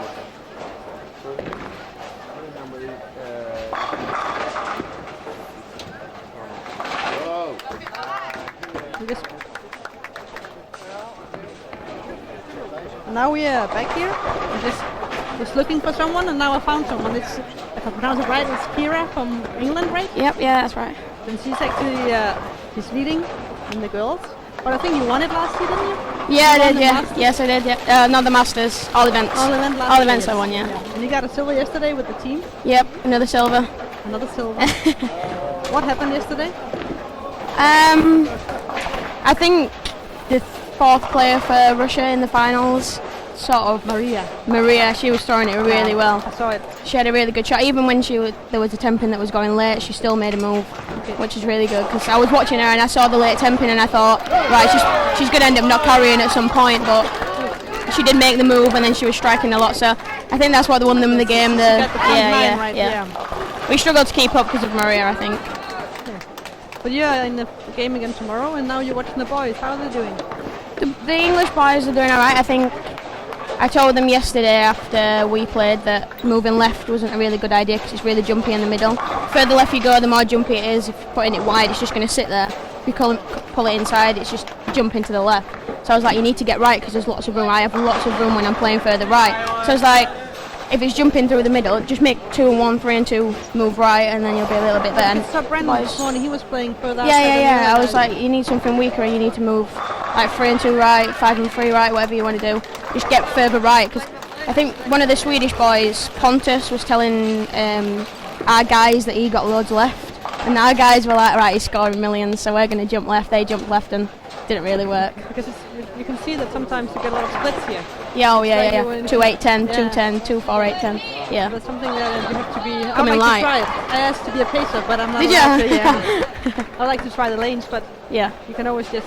I think once you find the line, the line that's right, you can score pretty well. But it's finding that line and the carry with it, because you can find a line and then not carry 10 pins, 9 pins, 8 pins, 7 Yeah, I can pins. see that. Yeah. And how the boys doing now? The English ones, because you have to tell the English people at home.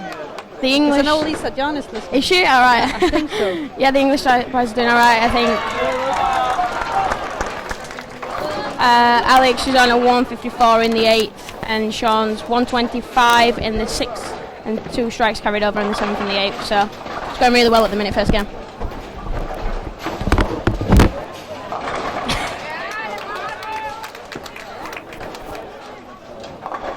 Alex is on a 9 miss in the 8th, though. I don't think the scoring is very high from the first squad, because for cut it's 12:38, and I thought it was going to be a lot higher. But it's getting warmer now, as you can see. I've been here all Oh, morning, yeah, I was yeah, freezing, yeah. and now it's getting warmer for me. It is getting hotter, yeah. So that might change something too. Yeah. We this morning we were talking about what the cut was going to be for the boys, and we thought the cut was going to be like 1300. Yeah. But after this morning, the scores were a lot lower than what we Yeah, thought. it's only €90 for the lead. Yeah. I see the guy from Greece is having a good start. He's got Yeah. only strikes and then a spare in 7th frame. Yeah. He's really actually good. heading for 270 game. Yep. Who's the best for the English boys? Best English. Right today, Yeah, or in the overall.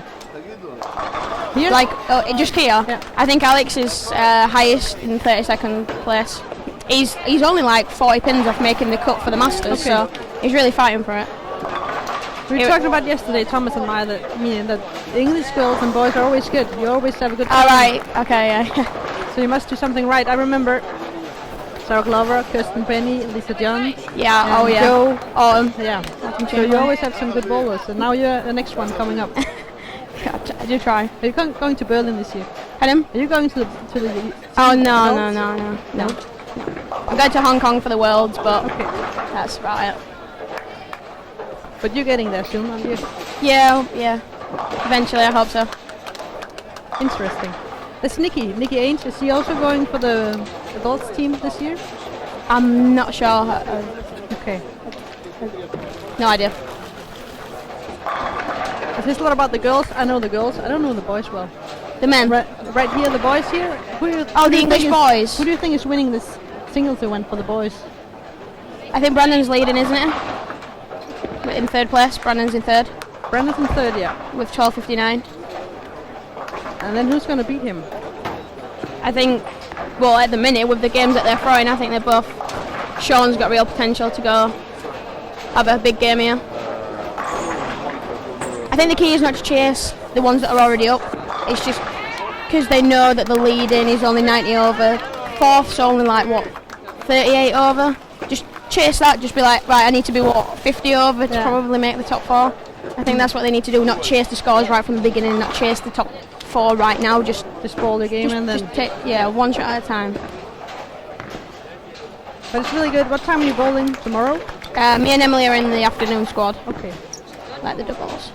But I wish you good luck and Thank thank you. you for talking. I have You're to welcome. go tell about the scores. Alright, so, okay. I might catch you later. Good luck tomorrow.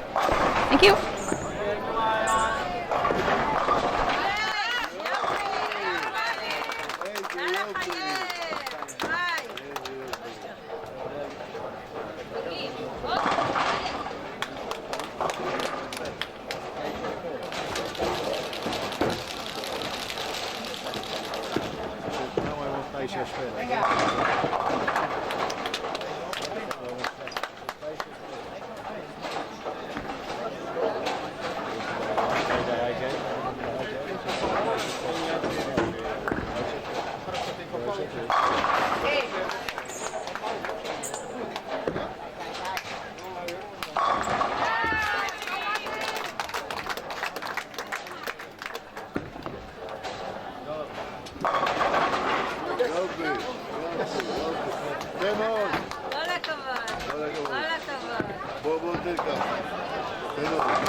We're almost done here with the first game, and I can see Martin has a 255 in the first game. Martin from Denmark. That's a good start.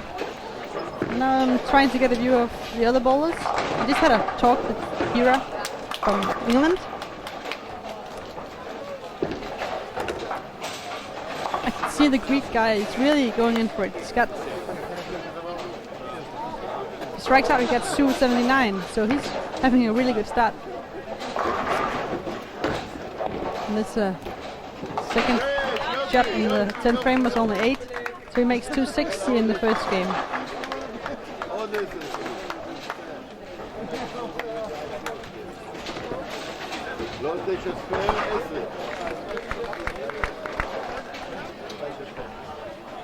I can see Maximilian, I think it's called, from Austria, has a 240 game here, the first one. So that's a good one. And then there's Italy, there's a guy from Italy who's also having a doubles, but also an open frame.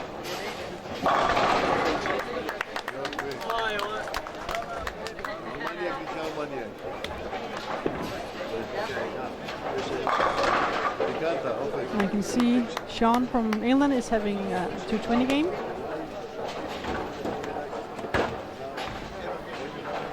But right now it looks like the top 3 is in all event is still not playing. They're playing in the last squad in the evening, so I think the Masters is gonna be settled tonight. So it's a lot of games left here before this day is over.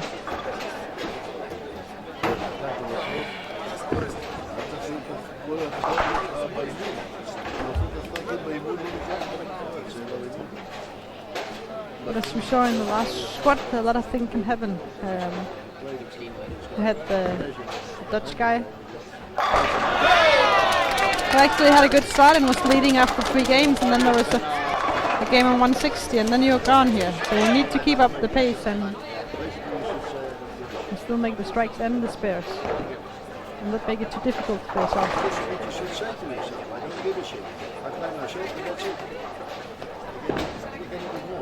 Got the guy here on lane 6 from Belgium,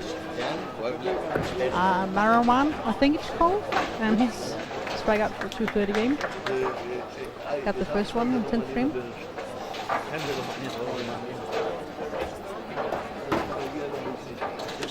And then in the last pair we got Sweden, we got Robert with 203, and Benjamin with a 235, and he actually got 2 single pin misses in 8th and 10th frame. It's very expensive, but still 235. And then guy for Belgium is going for 230. He's playing with the gravity, vital gravity from Storm. 0 gravity, I think.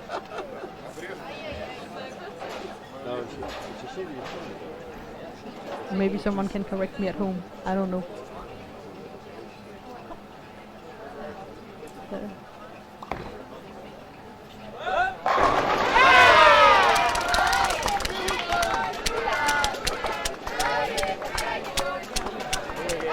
that was the first game. Now they're moving.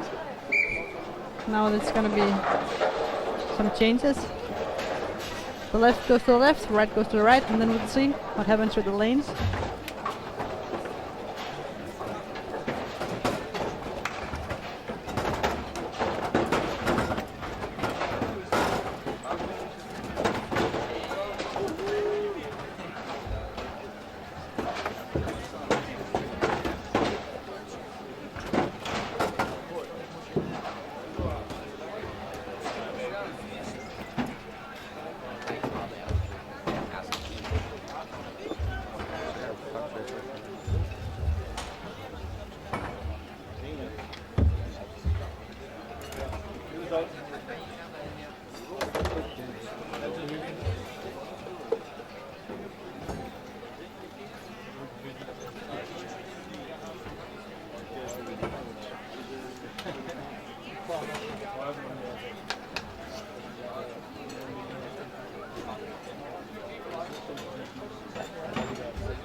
As it looked now, it's you saw the guy from Poland. He had a lot of strikes, right? He ended up with Yeah. I don't know, 270 something. they hit 276. So that was Alexander from Poland. So he's actually leading right now. And then there's the guy from Greece who's second with the 67. Yeah. So it's a good start for two of the boys here. You already have it there. And Martin from Denmark is third with 255. So it's some high scoring in this first game. Yeah. Compared to the last squad.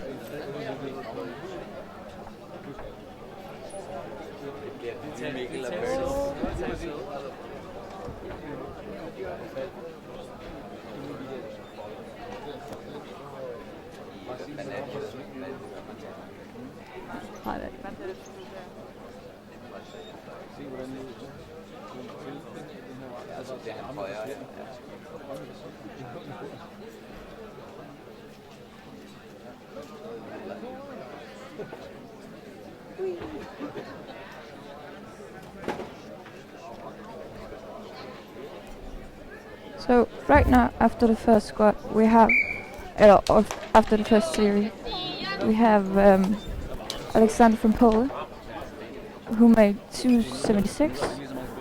Number 2 is Ioannis from Greece, 267. 3 Martin Øren, Denmark, 255. 4 Maximilian from Austria, 240. 5 Benjamin from Sweden, 235. Number 6 Marwan from Belgium, 234. Number 7 Sean from England, 224. And number 8 is Igor from Russia, and he made 207. So right now they all got a good start, but let's see how it works out when the lane has changed.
So now we are in the second game. I can see Martin is still striking.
I just talked with the team from Finland, the delegation team or whatever it's called, and they told me that the lanes were tough this morning. It was like if the ball was just a little bit to the right, they got 210 or a washout, and then if they got it not enough out, they got the split. So there was not as much room this morning as like it's been the other days. So it's something different this morning than the other squads.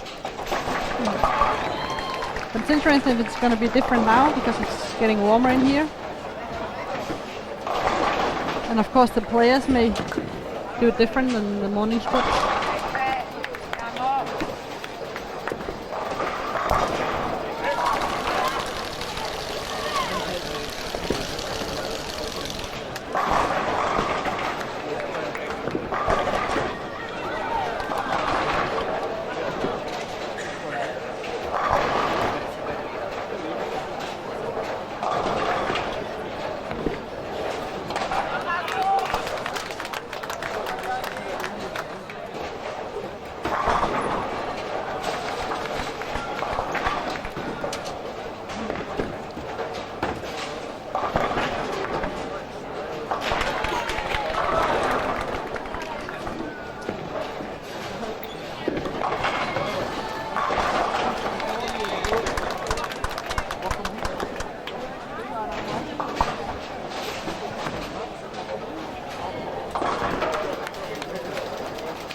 That was a turkey there for Martin from Denmark, and he's looking good on the lanes. He's one of the boys that's in top 3 right now, squad. Let me see up there.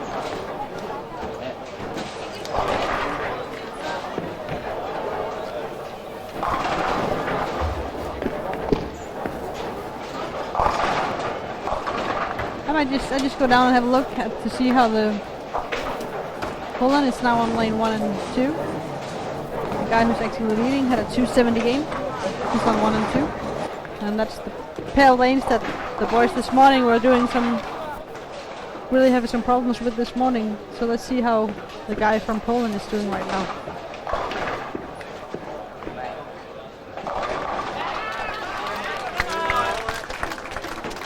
Ha, I'm seeing it wrong.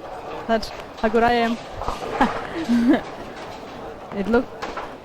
It's because they have the same colors as the English team. It's the English team on 1-2 and Poland is down there. Ah. Well, that's on the pale planes that we can't really see. And right now, so I just go down to 17 and 18 and have a look, and then I'll be right back to see how Poland is doing.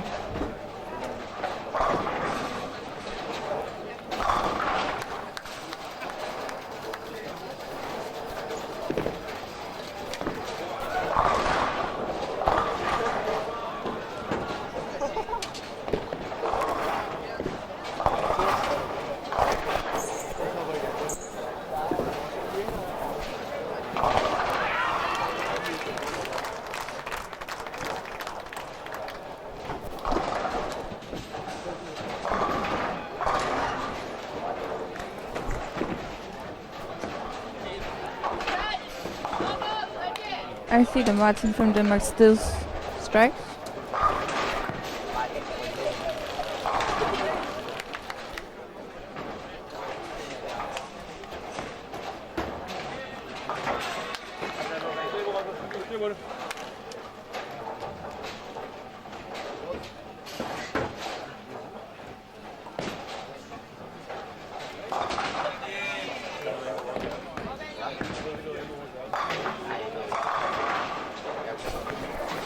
Antonino from Italy has also made 4 strikes, so him and Martin are playing the same lanes, so 11-12, and they both made the first 4.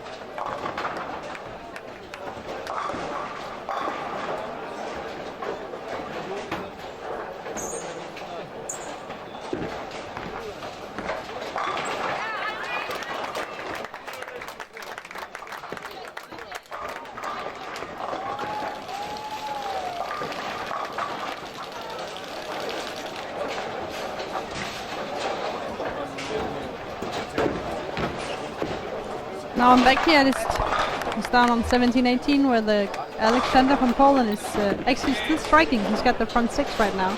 He got a lucky one when I was watching. The 4-pin was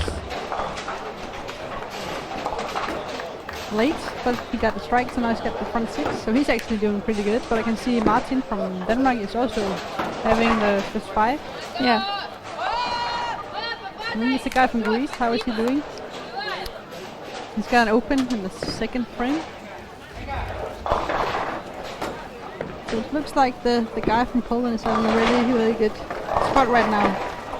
And he's moving down to 1 and 2. And as I can hear when I talk to the boys, they're afraid of 1 and 2. It's like, no matter what you do, you always end up on 1 and 2. So it's like that pair of lanes got something. The boys got some problems there. And Antonini from Italy also just made his number 5.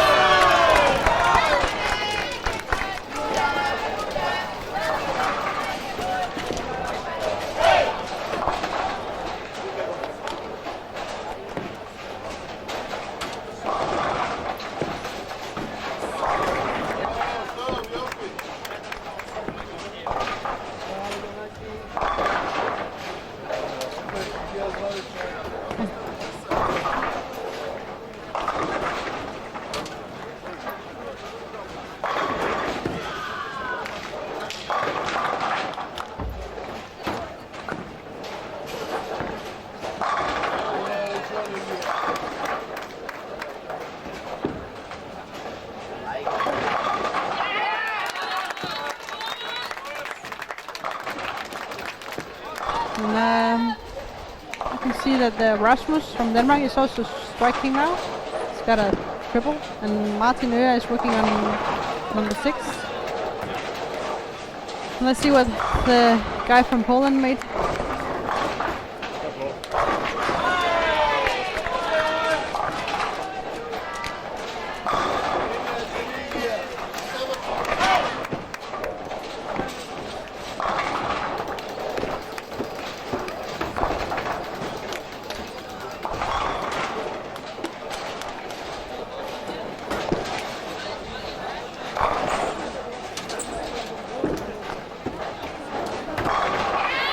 That was number 6 for Martin. He started out with a 250 and now he's definitely looking into something good in the second game.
So right now it looks like the score is going a little bit up this squad. Definitely the first 2 games. That was a 4-bagger for Rasmus from Denmark. And here in the first 8 lanes there's not many people making strikes right now. So it's actually down there with Danes and the guy from Poland that's making the strikes right now.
I think that was number 7 for Martin from Denmark. And that was a lucky one. It sounded like that. And a 10-pin to Antonino.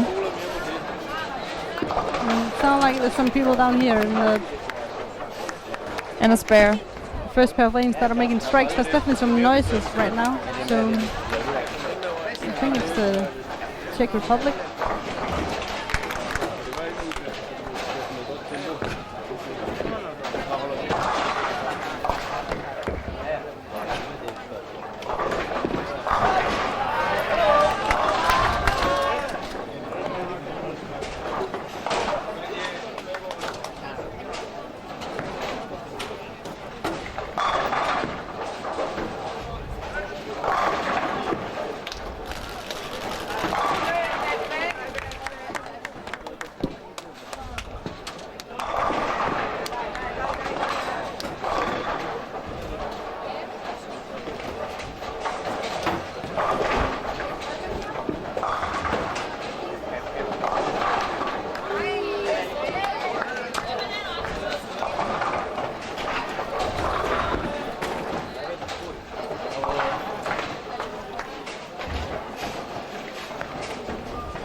Right now on lane 11, it's Martin from Denmark going after the 8th strike. So that was far behind. And that was a washout for Martin in the 8th frame. Looked like he got a little bit too much speed on that ball, so it didn't get to react at all.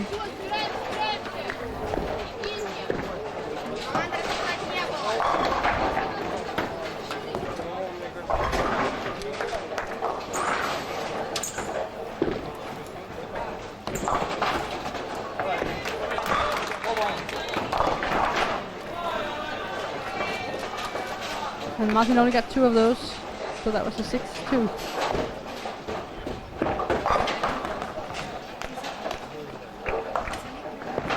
And I can see that the guy from Belgium who actually started out with the 2-30 game have 2 open frames now in the second game, and it's 9 with Singleton he missed in the 7th frame. I've seen a lot of those misses here. That's what I see that cost a lot of points here, that they don't spare, and that's actually the scores are not that high, so the spare gets more important because they strike so much. So need to make the spares. We see a lot of splits on 10 pins.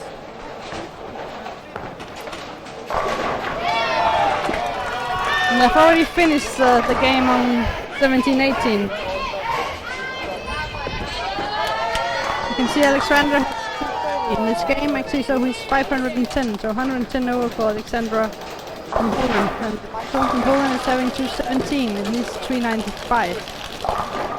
They're playing with Iceland, and Andrew from Iceland is the best with 388. And the Swedish are still missing a 9th and 10th frame.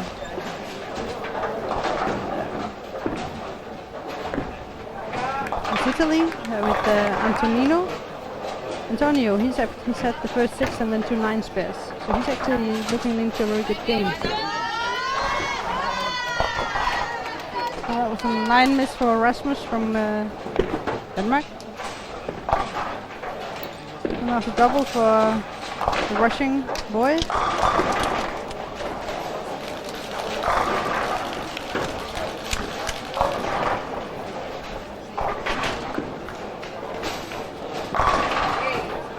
No strike for the Italian, Tonini, so he's having a really good game.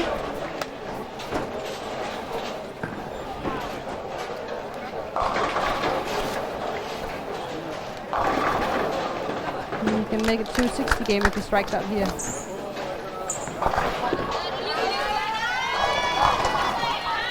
That's another strike for Martin after open frame.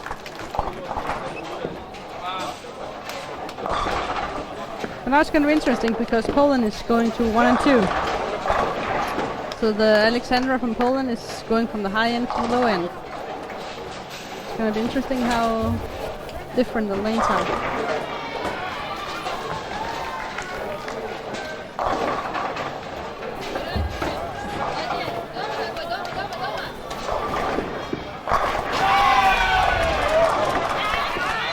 And that was a double for the Belgium guy.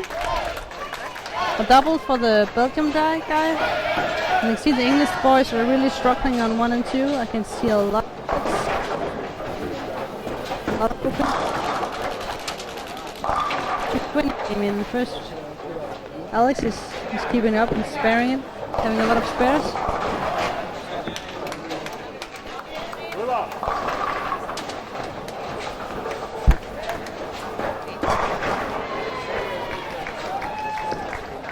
The right strike for Sean, 9th frame.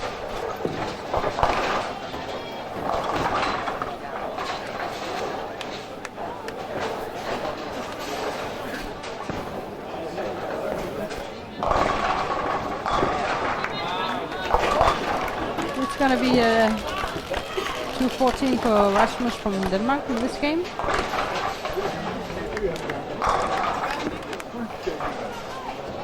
In Sweden we have Robert who had a 203 in the first game. He can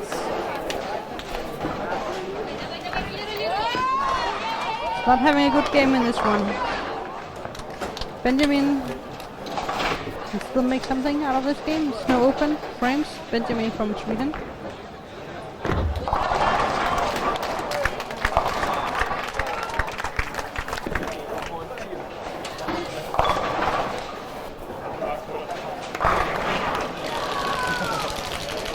That was a double for Robert from Sweden, so he's gonna go for 170. And Benjamin, he's gotta strike in 8th and 9th frame.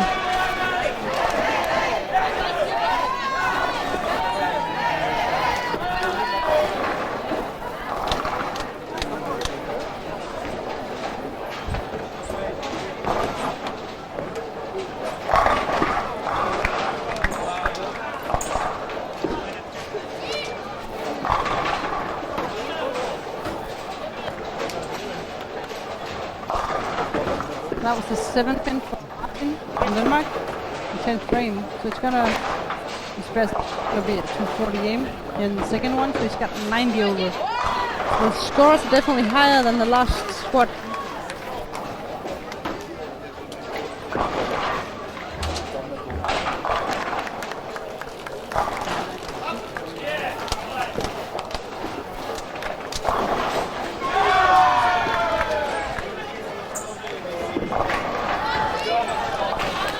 It's gonna be a 240 game for Martin.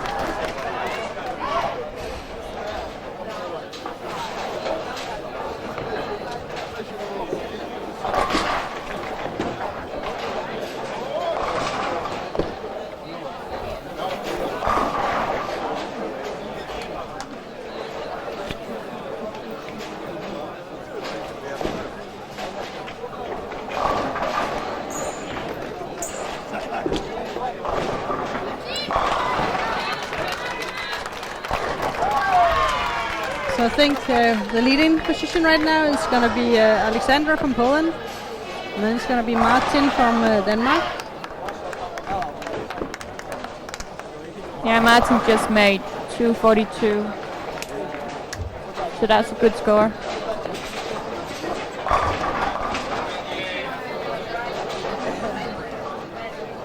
We'll see, we just come back with the results after this game. It looks like the guy from Greece is, he could save this, sorry, the guy from Belgium can save this game. He strikes out, it's in 10th frame right now. And that's Turkey for him. Actually, he can strike out for 200 game here. And that's good because he started out with 230, so that's a good saving. Because he's 2 open frames. Sorry. Thank you.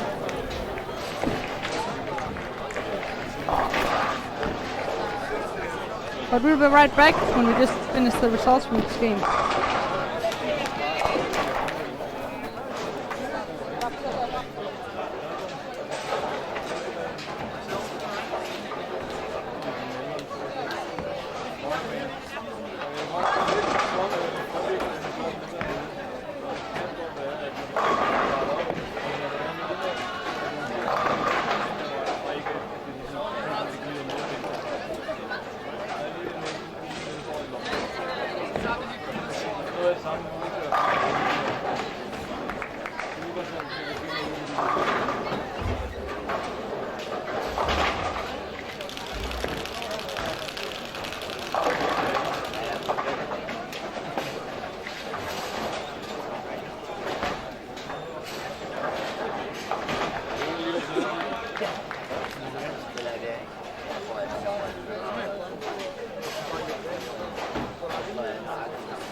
Kendall.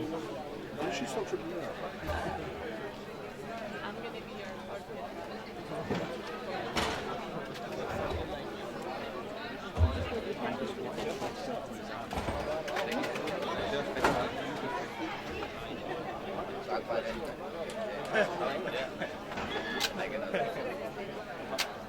Now we're getting into the third game here. We just finished the second game, and it's Alexandra from Poland that's leading. Martin from Denmark second with 97 over. Benjamin Johnson from Sweden is third with 47 over. And then there's the guy from Greece, Ioannis, is fourth. So we are just finished the second game and going to the third. And we're sitting here behind 7 and 8. We've got some good seats here so we can have a view of it. Yeah. The Danish team is on 9 and 10, and the Greek is on 8. And then there's Belgium was on 1 and 2 with the team from Poland, and it's interesting because 1 and 2 everybody's had some problems with 1 and 2. It's not been high scoring. I think the highest game during this today is maybe around 200, so the score hasn't been really high on 1 and 2.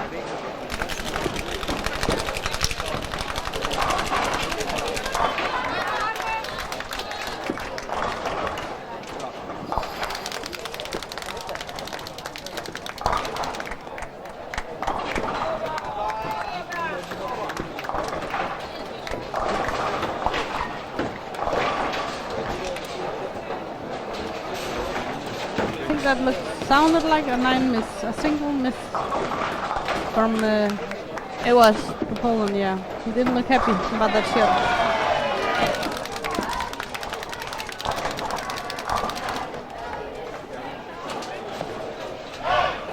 That's good.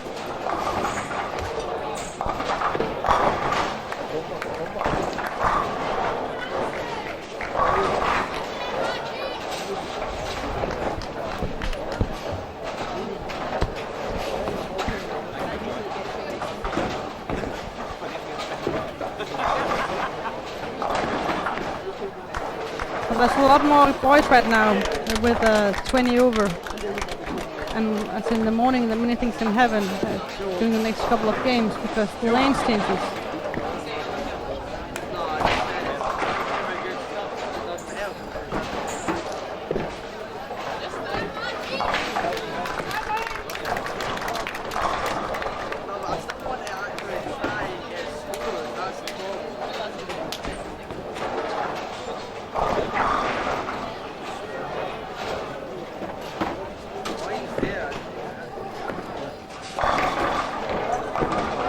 So weight right now it's 20 over here in this squad.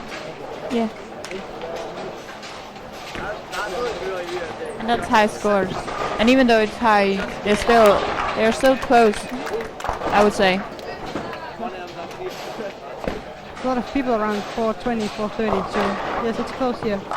We just need one good game and then they're up there. Yeah. And the leading position is, after the sixth game, is Christoph from Germany with 91 over.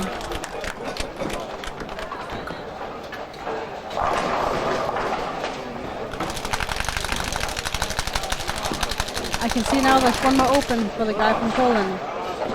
So it's 2 open frames from in the third game from the leading boy in this squad.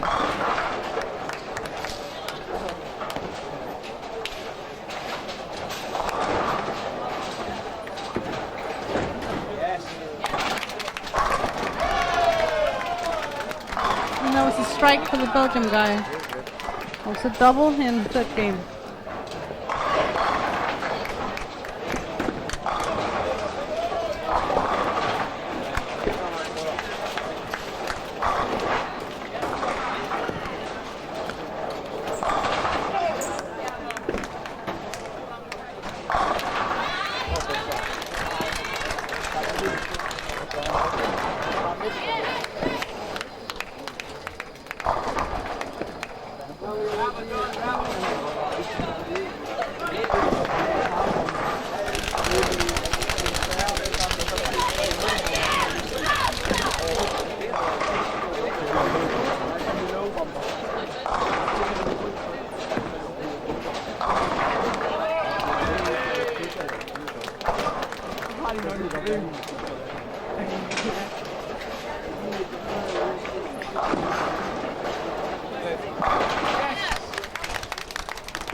didn't look like a good shot for Rasmus from Denmark, but then it sounded from the audience and that it was a strike, a lucky one. But it's always the thing about bowling, it's just a strike is a strike. You can't see it on the scoreboard.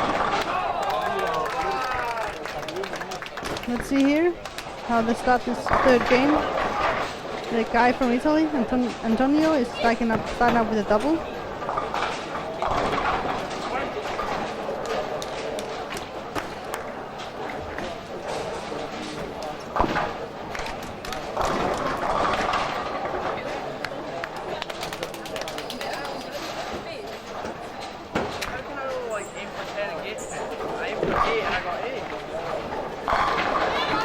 That was a double for Martin earlier from Denmark. He's in second position.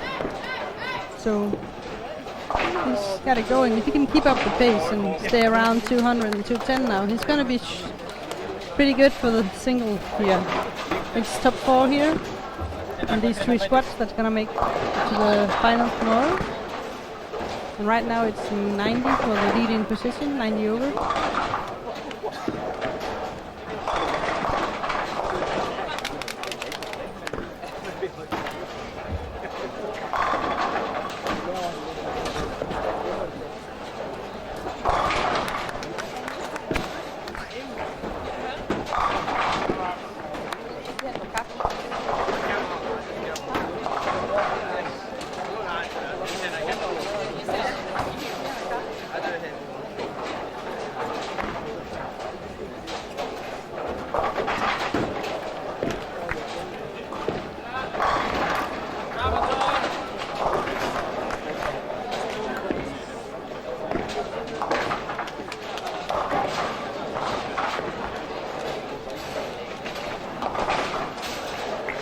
That was Ioannis from Greece third strike, and he has placed number 4 right now after the 2 first games.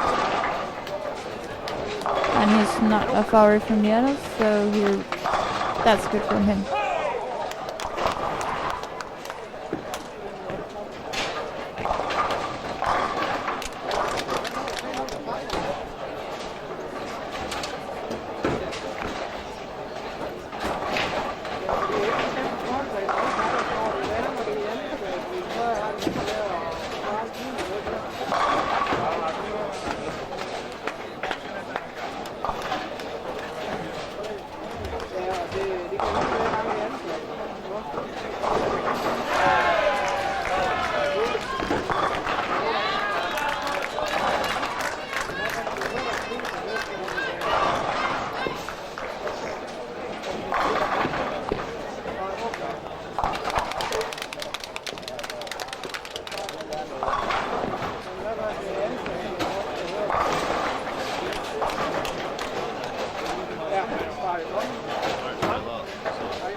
Ioannis just made his 4th strike.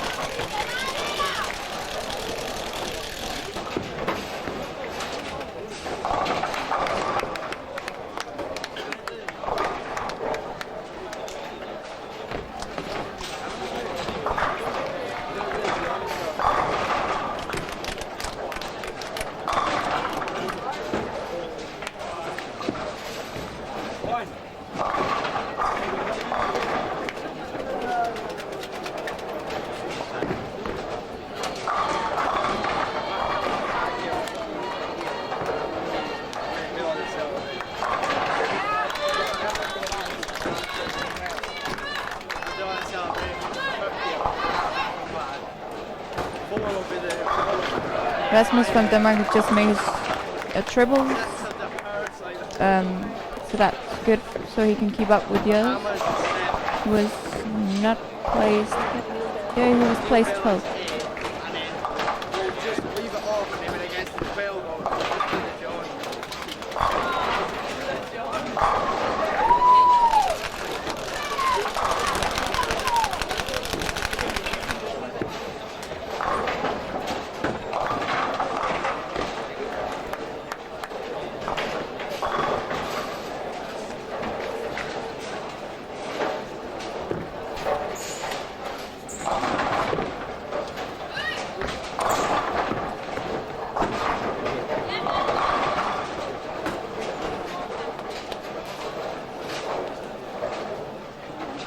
It looks like Alexander from Poland on lane 2 was leading the squad as having some troubles now. He has started with 3 opens and now he got 3 9 spares. So he needs to get the strikes out if he wants to keep the lead.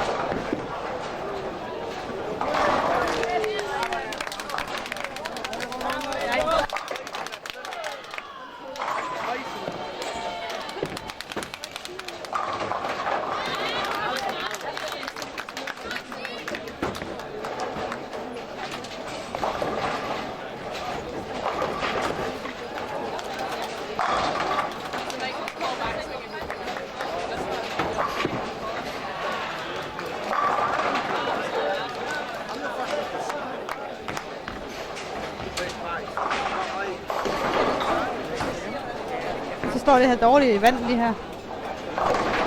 Let's have a look at the pole end down at 1 and 2. Doesn't look good.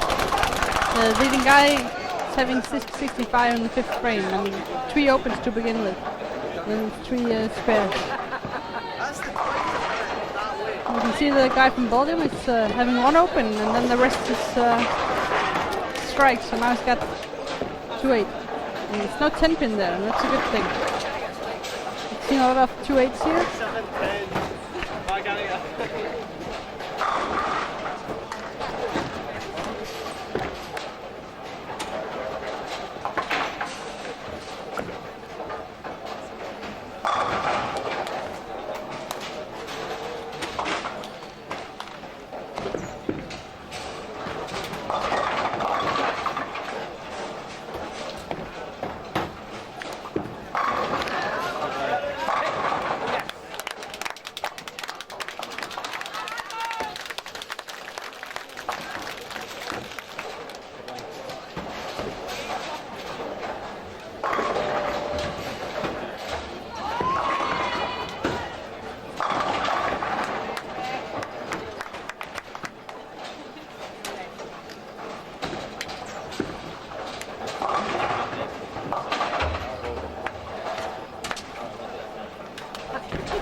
I can see the guy from Greece is striking again.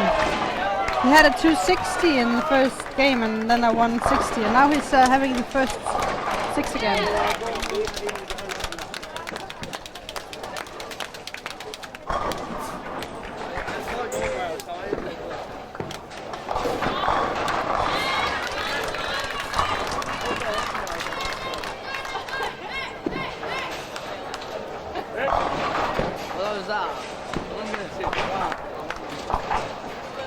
Like that there's going to be a lot of tournaments here in Odense for the next couple of weeks. There's the European Championships here for the youth, and then in 2 weeks it's going to be the last final play for the team in Denmark, where the Danish Championships for team is going to be found. And then in the end of May it's going to be a big international tournament here in Odense. There's a satellite tournament.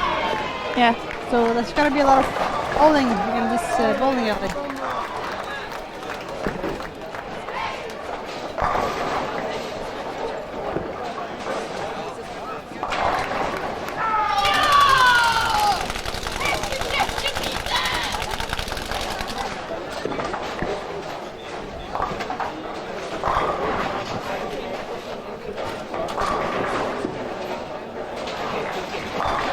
Let's see what the Italians got, because he was actually doing pretty good.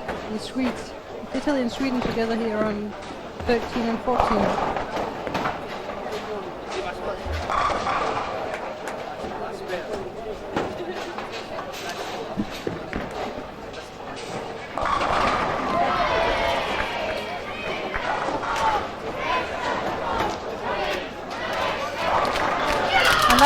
another miss.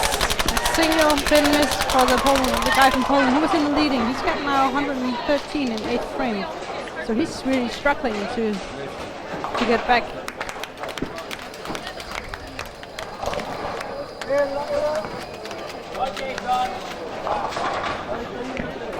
And Ioannis has the 7 pin, standing back after 6 strikes.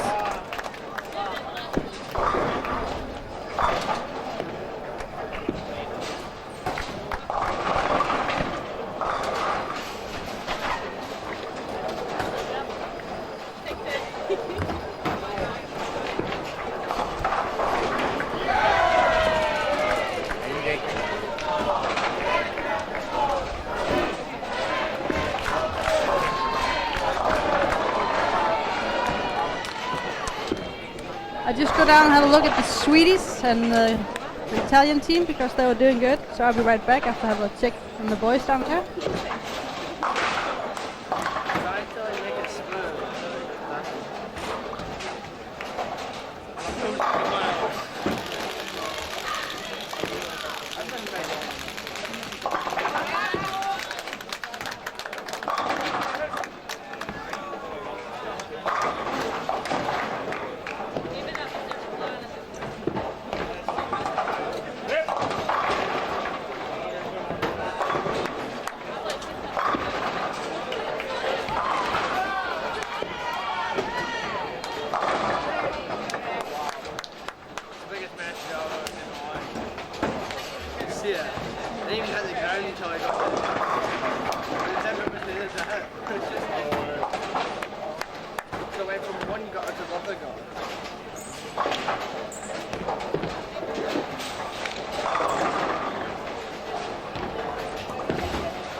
I can see now that my one from Belgium has now made a triple. And Ioannis has made 9 spare, now 9. Ioannis was just placed right over my one. I think it was about 3-5 pins separating him. So, but there's definitely a tough competition about being placed in the top.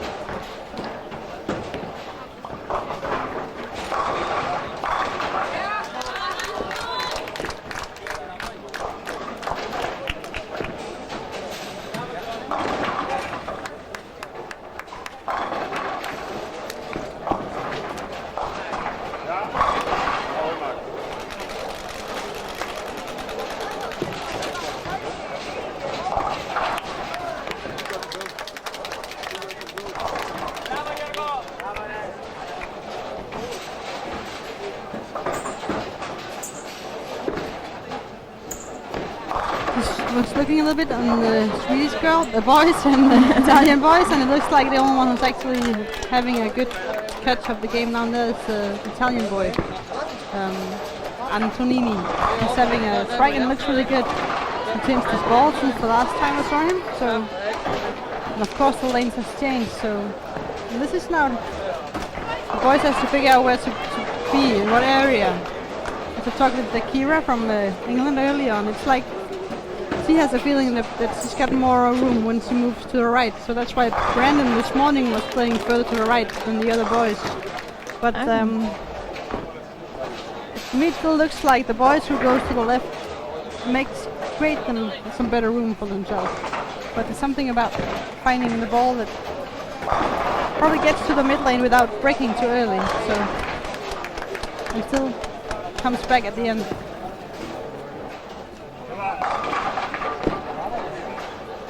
But if I'm lucky, I think maybe Pontus Andersson from Sweden is coming over in a few minutes to tell me how he's dealing with the lanes and making up for the changes and adjustments.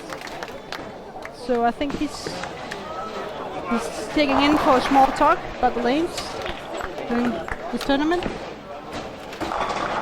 And Pontus is actually leading the whole event, so it's a good thing to have a talk with him. His sister is also here, Ida Andersson, and she's one of the good Swedish girls. She's not in the team here because she's too old, but she's been here, and I think she's trying to be a part of the adults team for the ladies Europeans in June. I think Pontus is going to play 5:30 today. Yeah. So he's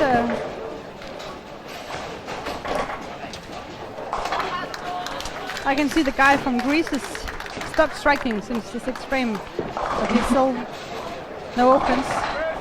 So it's going to be a good game. He can strike out to 250.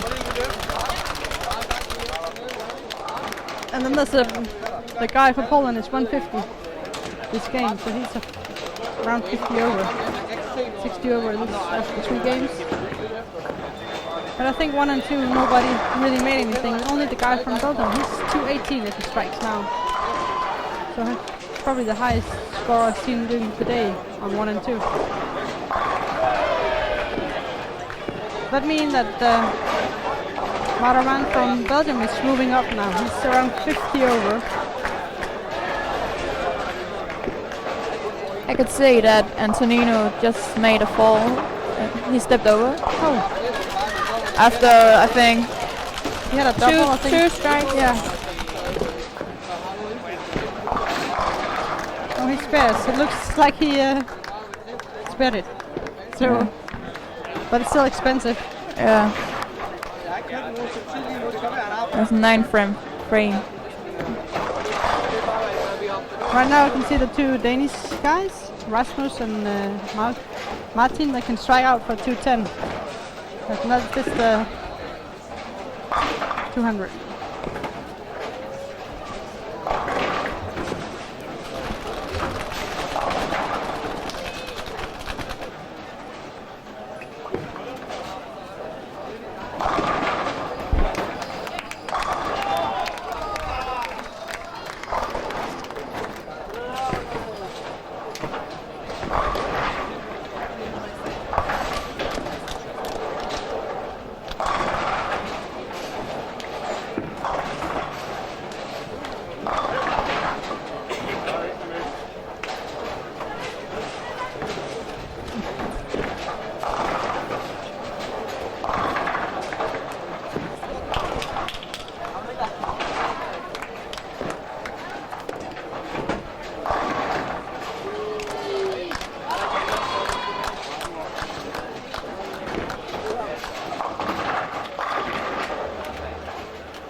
Ioannis from Greece just made his first strike in the 10th frame, so if he strikes out, he is going to make 257.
Ioannis made a 9 spare, so his score for this game was 247.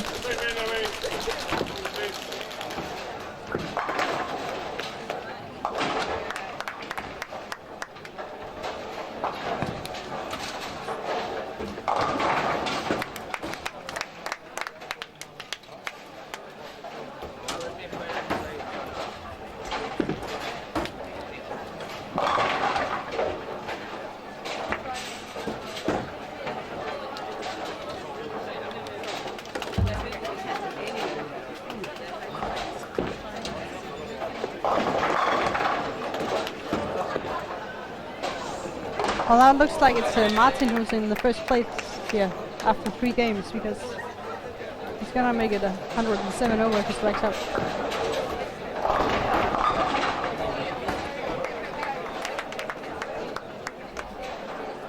The guy from Greece made 247, so I think he's in second place with 82 over.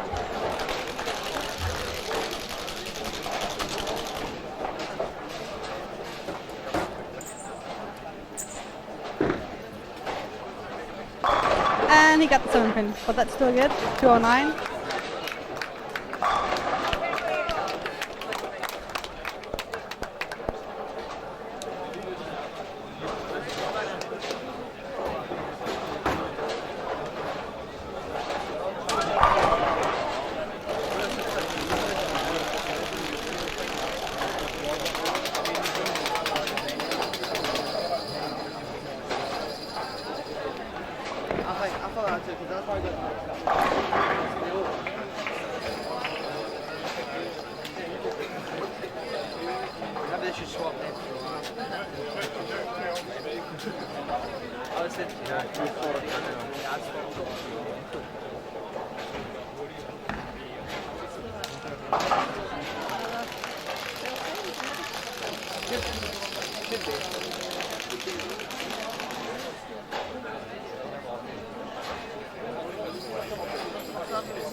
Get a pole and it's up and down.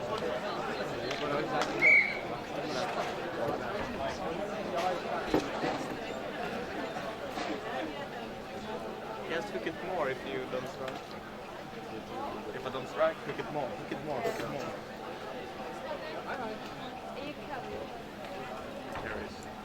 the last game I had from frame 4, I have double 9 spare, double 9 spare.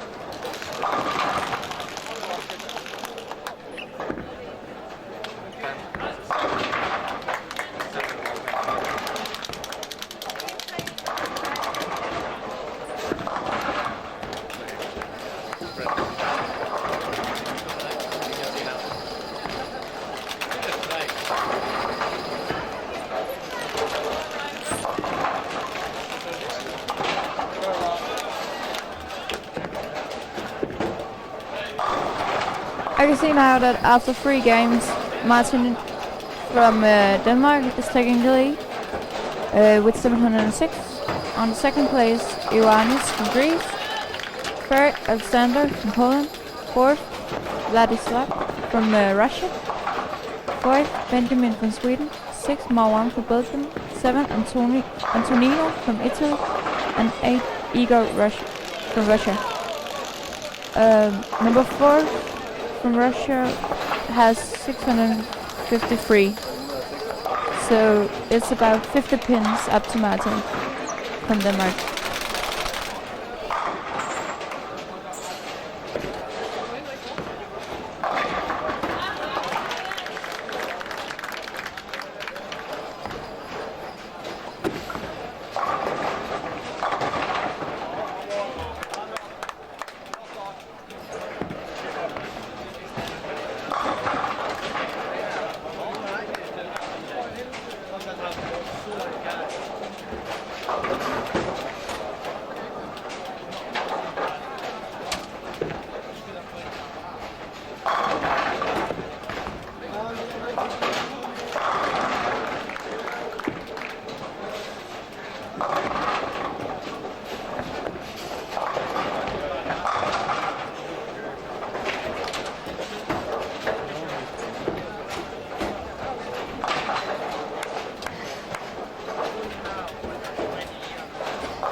I just took a step here behind the lanes, and now I'm sitting with the Swedish guys, the 2 of them, but the only one of them can speak in this microphone. It's Pontus Andersson from Sweden, my good friend from Sweden.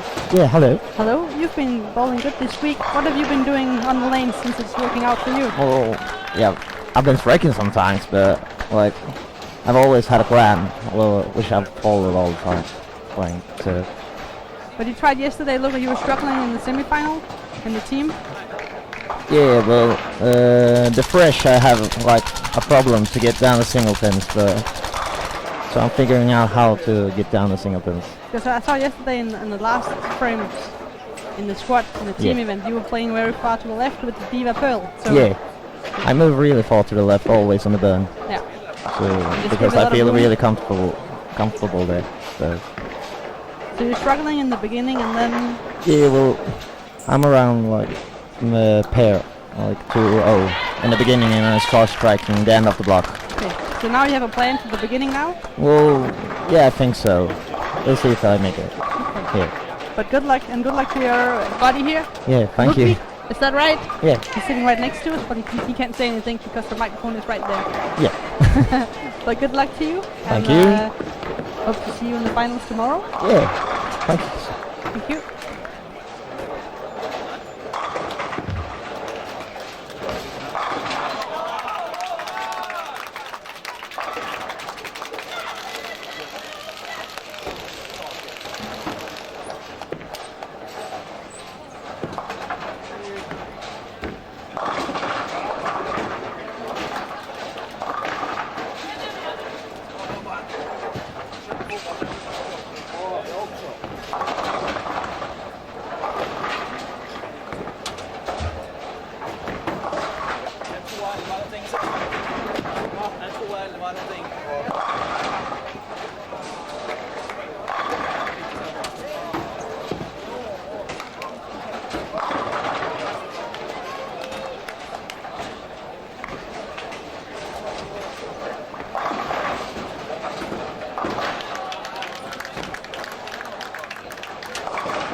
We are in the fourth game here now. You can see that here on 7-8 we've got the Danish team, and Martin is striking. Got the first four, and he's also leading. So ahead of the guy from Greece, who's got 82 over, and then there's a guy from Poland with 66 over, and then another Russian. So it's actually the Danish guy leading, and then there's a lot of names after him. And it's also getting more crowded in here. I have to struggle a little bit to get a place where I can see something. And then in a little while, I'm gonna talk to Michael, the coach for Denmark. He's gonna tell me something about the lanes and stuff like that. So I'll be right back, and then I'm gonna talk with Michael from Denmark.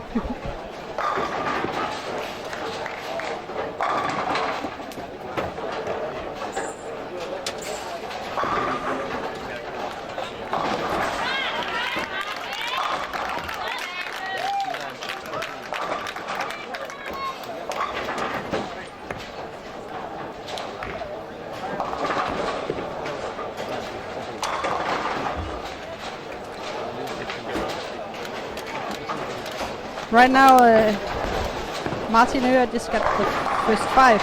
So, he's still striking. That means he must still be leading. That's good. I think if he's 100 over, that should be very good for him. The scores are definitely higher in this squad than the first one.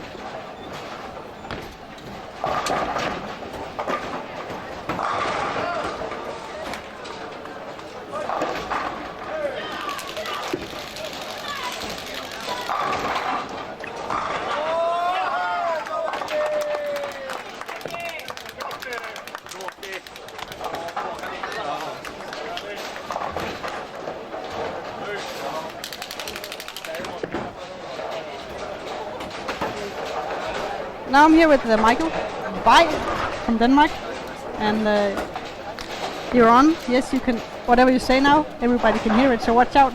Thank you. We're looking at Martin. He's doing it pretty good right now. He's leading and he's still striking. What have you told him this morning? Actually, I didn't speak that much with Martin this morning because Cornelio is on the lanes with him. I did have a small chat with him just before he started, and I told him that the things he was doing in the last couple of games during the team event and during the team finals it looked really good compared to what we've seen from him all week. So we should just continue doing that, and it seems to be working all right. Yeah, it looks good. And then you also told me something off the record before about the lanes, that you're really using that lane mapping. Can you tell me something about that?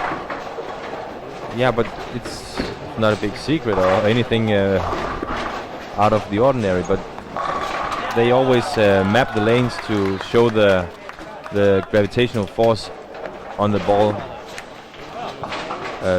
down the lane, and we use that mapping a lot to determine not so much which balls to use, but which lines to play.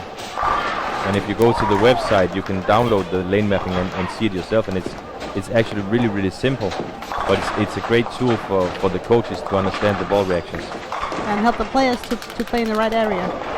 That too. And to understand the difference between the lanes and stuff. Understand the difference between the lanes, and also sometimes when you don't have the lane mapping, sometimes you question yourself, was it me or was it the lane, and did the oil move, and a lot of the times you can see on the mapping, okay, the ball, it makes sense that it moved the way it did, and now we are able to make even better adjustments. And that's what I've experienced doing the last few months I've been bowling, that you have to ask yourself every time you make a shot, is it me or is it the lane?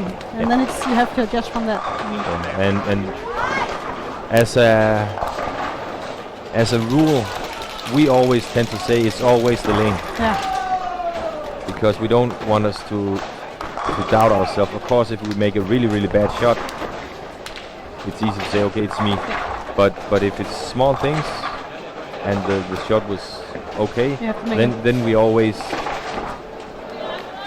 assume it's the lane. Good. Well, thank you. You have to go back. We have to go back and watch how Martin is doing. It looks like he got it open just after we left. So Yeah, we he have to started go the front back. 5 and then he had a split, but Yeah. let's see what he's doing now. Yeah, so we're going back and thank you, Michael. See you. Thank you, Camilla.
Now we are back here. I can see that behind the lanes, Michael and I were talking off the lanes because there's very much noise in here.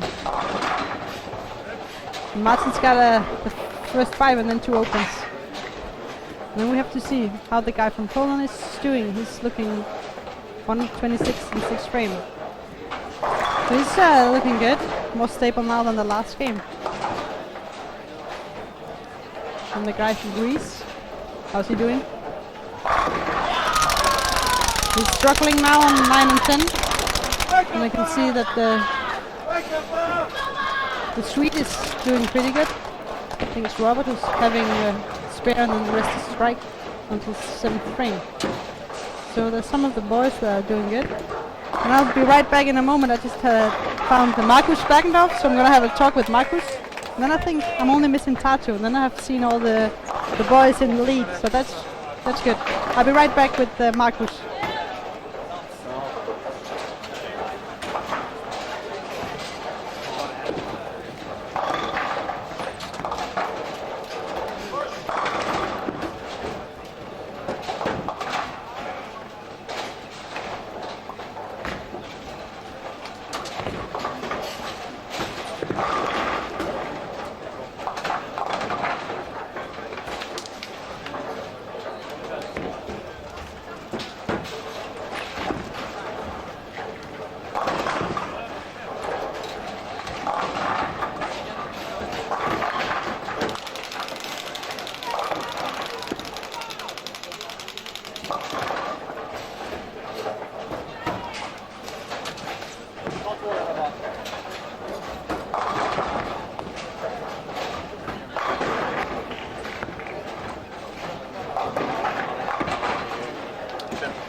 Now I'm standing here with Markus.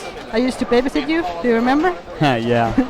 We were very small, but now you're here for bowling, and you've been bowling okay during the first couple of games here. You bowled a lot of games, and what have you been doing on the lanes? What ball have you used? I used mostly from the start the Aura, and then I turned into something that was a little smoother and hooked the backhand a little more, but something like Lucid or Hypercell. And then you move to the left. Yeah. Like all the other guys. And you like it also like punches, you like it at the end. Yeah, it becomes a lot of hold, so it's kind of good in the end. And you make it moves, it gives a lot of room and then it comes back. It looks like that yesterday. Yeah. It looks good, and you're ready for today? Thank you. But yeah, I'm ready. I'll see if it's the same today. It looks like it's really high scoring. That's what I can see now. This squad is high scoring. The first one wasn't so high. Okay, I think the first was like 1291 in the first place, yeah. So this one already, Martin has like 706 and they are like 7 people over 650, so it's high scoring now. Yeah. We'll see. But you just have to stay focused on one shot at a time. That's your rule, right? In the team, one shot at a time. So that's what you do. But I'm looking forward to see you, so good luck to you. Thank you. Next game.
Now we are back behind the lanes, trying to have a look. This is because of it's getting more people here. It's also difficult to see the lanes. You can see the guy from Greece is having one open and a double. And make it into a turkey to the guy from Greece. And Martin had the first 5 and then 3 opens, so he's just had missed a single pin.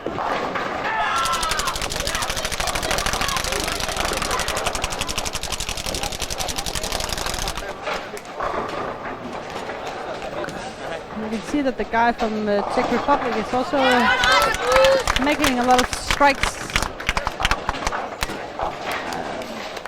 He's had 9 spare and then got the shot, and then the rest is the strikes. 180 in 7th frame.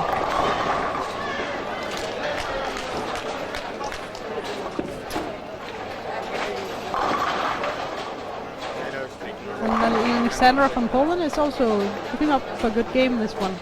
He's got 2 doubles. He's working on the turkey here. So he's going into 10th frame on lane 4.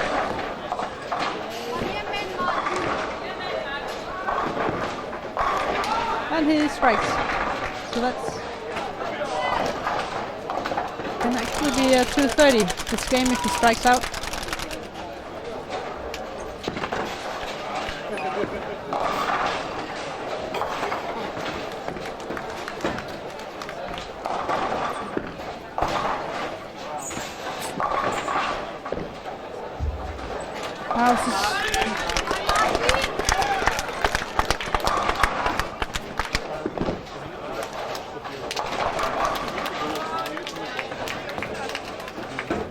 So there's been a lot of talk with Michael and some players about the lanes, and it's very interesting to hear about the lanes. I always want to go down and try it myself to see what I would do. You never know.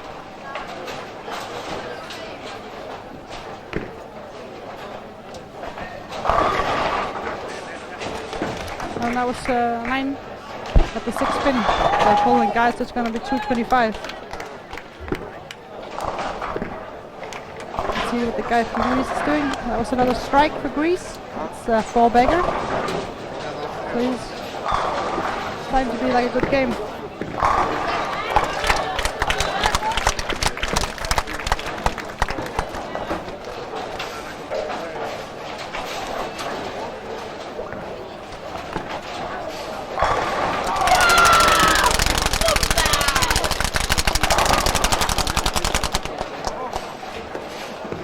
That was 8 in a row to Thomas from Czech Republic.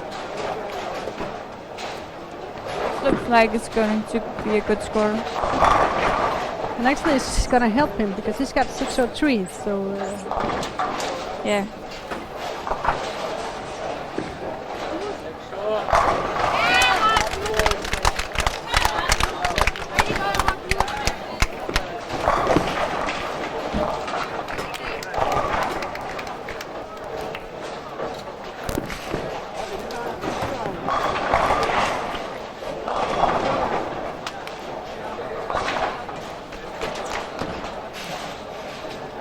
So we've got Alexander from Poland. He's 91 over after 4 games.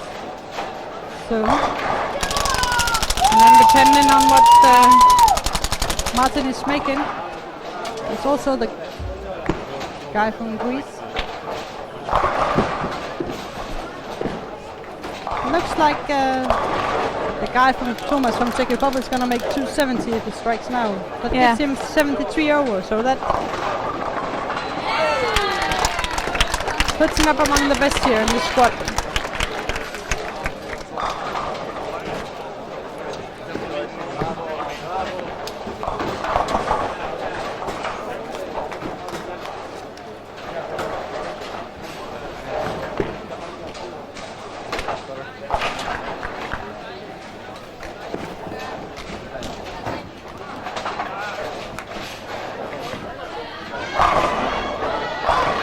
Yeah, hit it.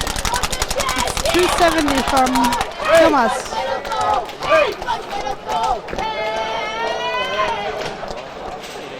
So 272 Tomas from Czech Republic. So that really helped him. Martin can strike out for 213, so that gives him 919 over. 119 over.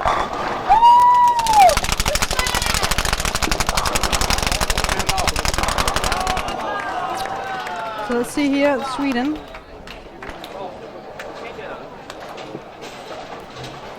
Sweden is having a good game here, and I think Benjamin he strikes out here. He's gonna have 220. And that gives him around 70 over as well, like the Thomas from the Czech Republic.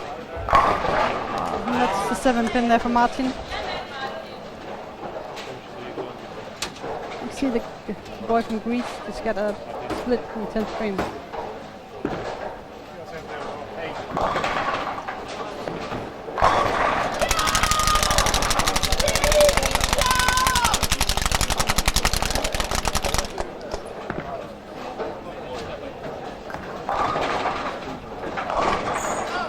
See, it looks like the Italian guy got a strike. So he's making up for the fall he made in the 4th frame. It's a spare for Martin, so he's got a 203. He's 109 over. So he must still be in the leading position.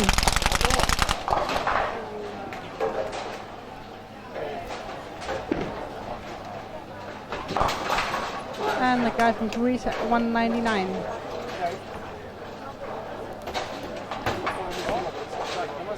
So it's actually getting very close here in this squad.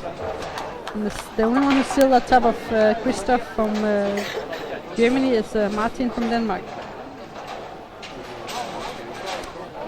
Right. See, there's a high game from Israel.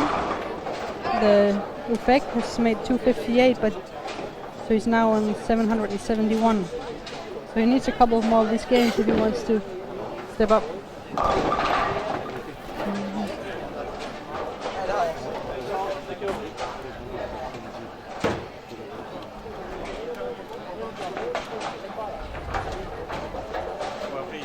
You see Sean from England is also striking out here, maybe for 230 game. And it doesn't look like a strike from here.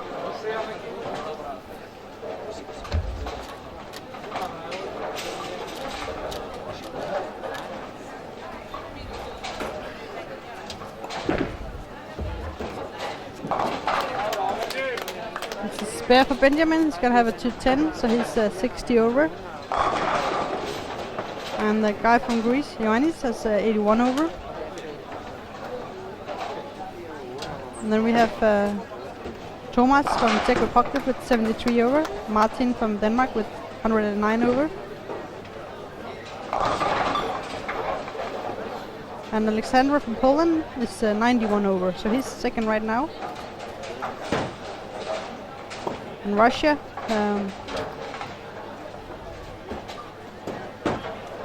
only had a 150 game, so that gives him a 10 over. So that looks like it. Now there's 2 more games to go. Looks like the score is getting higher than the last squad. It's interesting if Christoph from Germany, if that's going to be enough. We'll see.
Aku kan balik lagi itu.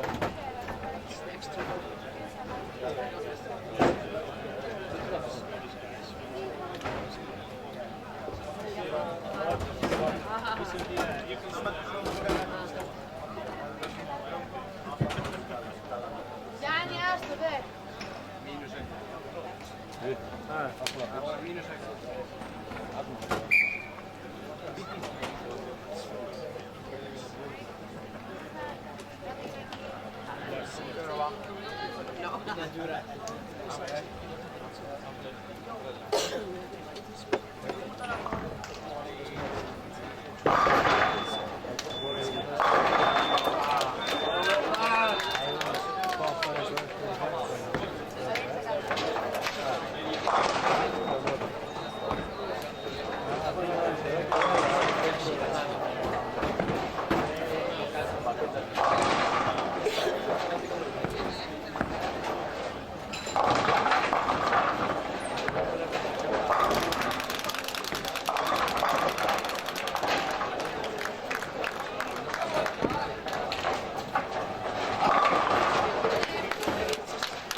So we now have the results after the fourth game.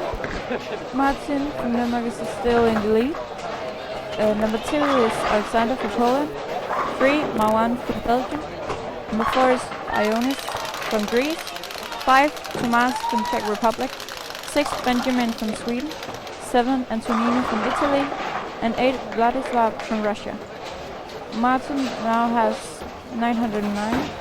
And number 4 from Greece, Ioannis, has 881. So it's not that many pins again that separates them. They're really close. So let's see what happens.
Now that he's gotten into the first couple of frames here in the fifth game, I can see Benjamin is starting with some strikes. Got the first two, the same as Martin. And actually now Martin is playing together with Alexandra, who is second place right now. So here in 5 and 6 you can see top two here in the squad. Martin Øer from Denmark with 109 over, and Alexandra from Poland with 91 over.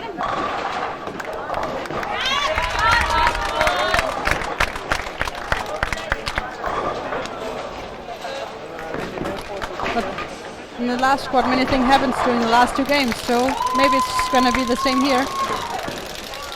In the last squad, I think Christoph from Germany, he had a good finish, so I think he had 70 over during the last couple of games, so it was the last games that he was striking out.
Now we see here Martin's got the first three.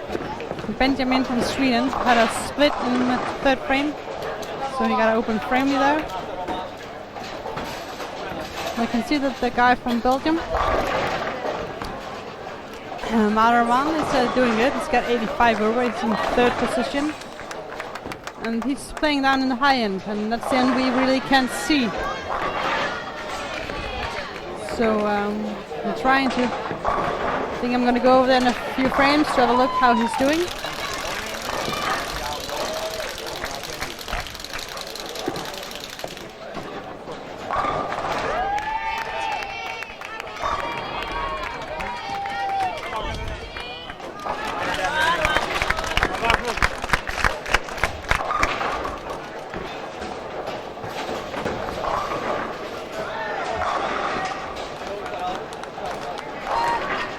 Go.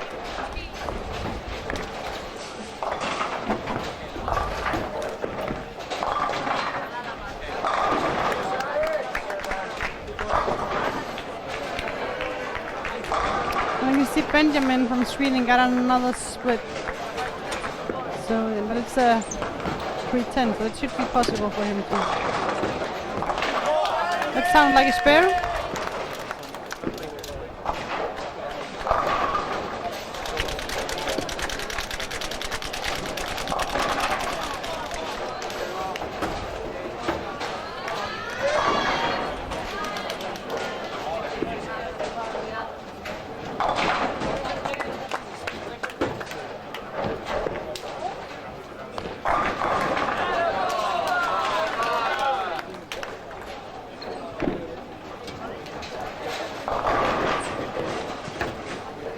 Now we have a look here at the scores. I have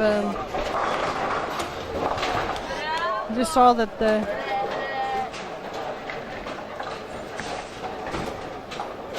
guy from Belgium came down here where I'm sitting behind 5 and 6 to pick up another ball. So he probably is about to make some changes here in the fifth game. So he came over here where he started to get another ball from the back. I might just go down there and have a look, see what he's doing. So I just go down and have a look at the guy from Belgium to see what he's doing here in the fifth game.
Martin from Denmark had made his first 5 strikes in the fifth game.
I just came back from the cage, call it what you want, here in Odense, the place where you can't see anything.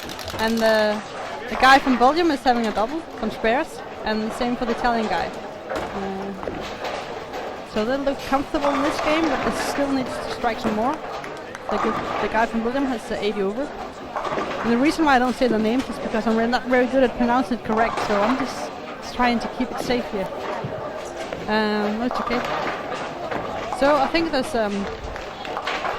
this guy from Belgium, Miravan, and then there's also the guy from Italy, Antonio. They can actually still make some good shots. They look good on the lanes. I think they have some good shots, so I think if they start striking, they would be up there. I can see Martin here from Denmark is having the first 5. So he's getting back in the game, but he also started the last game with the first 5, and then he got 3 opens. So if he can keep up this pace, he's looking good for the finals now, and also the Masters.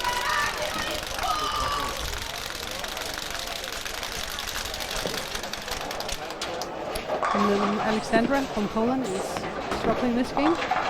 He's having 88 in the 6th frame. He's got 2 open and 9 miss, and then he got a good big split in the 6th frame. And he's changing the ball now. It looks like he's taking another ball.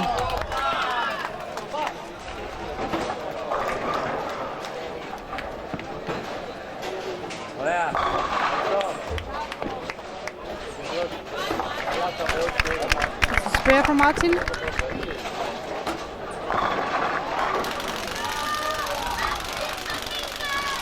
And I can see that the boys from Sweden have started some strikes.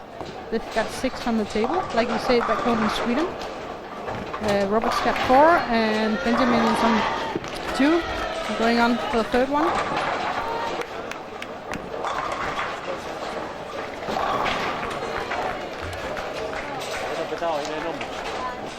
Swedish team is the same team with the Czech Republic, 9 and 10. And Thomas is struggling this game. He's got 1 open, but he's also got a triple, so he's got 144 in the 7th frame.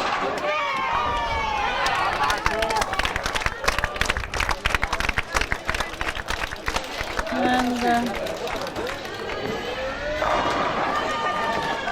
there's a lot of boys in this squad that are actually doing pretty well, but they're all over the bowling alley, so we have to be awake here to have a good look at how they're doing.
Now I'm back here, but I've just put myself up against the crowd.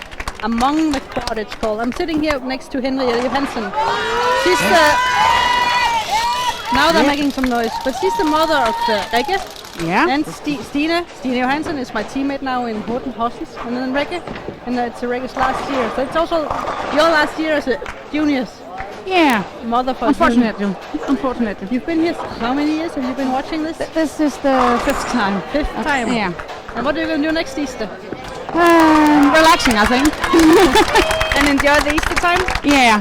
That would be nice. It's every Easter. You've been away for 5 years now. Yeah, I have. When was the first time? The first time was in, must have been in 11 in France. Yeah. And then next year was? That was in Munch. And then it was in Denmark. In Denmark, Aalborg. Your home city. Yeah, my home city. Yeah. And then it was could put in my own bed. And then last year was in Vienna, because I was there too. I remember. Yeah, that's right. I remember. This year it was in Odense. Yeah. Are you satisfied with this tournament this year? Yeah, I think it's okay. The boys are very, very good. Yeah. And the girls are struggling a little bit yesterday. Yeah, I felt sad for them. Yeah. But maybe the ball tomorrow, so I hope for Rikke that she's going to have a good... Yeah, I hope so. I hope you do fine here at her last tournament. Yeah. But good luck and thank you for the support. It's a good thing that we have supporters. You're welcome. Thank you. And I'm still sitting here behind the lanes, and I'm just right behind Martin and the guy from Poland, Alexander. Martin is having an open in 7th frame. That's striking 8. So it's looking okay. And maybe Henriette is sitting right next to me with the scores, so I can have a look. Because right now I'm stranded here among the crowd. It's difficult for me to get out.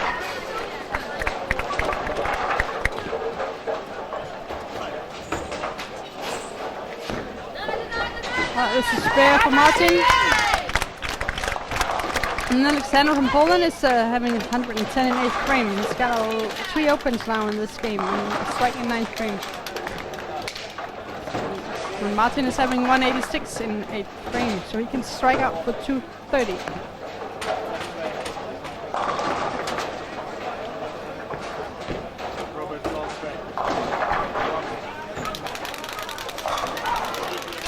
He got a double now, Alexander, and that's important. And he can strike out for 170. And he needs that. If he has to make a good game also the last one.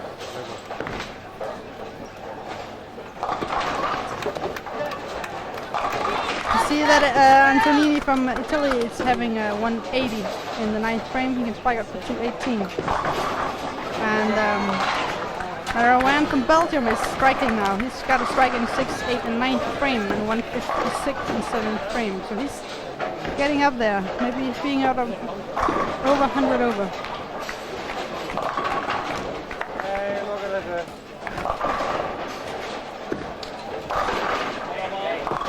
And then that's Johannes from Poland, sorry, from Greece. He's having an open frame in 7th.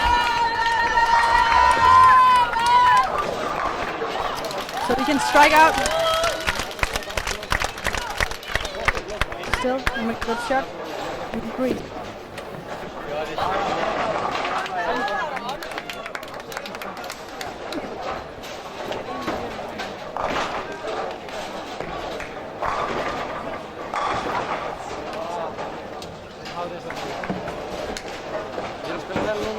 You can see the team from Sweden has also almost finished the game. And, Robert got 218 and Benjamin is out now. He got a first one in 10th frame. Had it open in the 8th, strike in the 9th, and now it's strike more in 10th. Alexander from Poland at 150, so now he's at 49 over.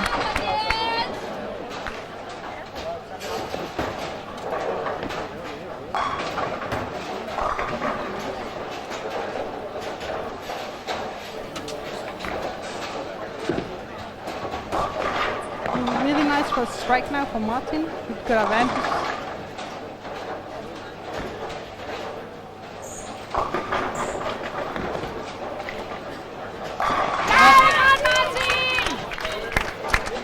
It's a good one for Martin. It's getting ready for the last game here. That was the strike more for Benjamin. He's got a triple now. Going in for 200 game.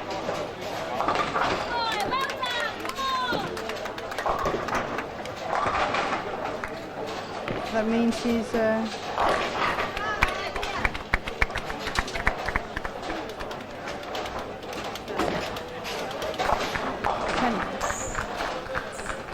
See if Martin makes the next one here. Got a split. It's going to be a 220 game.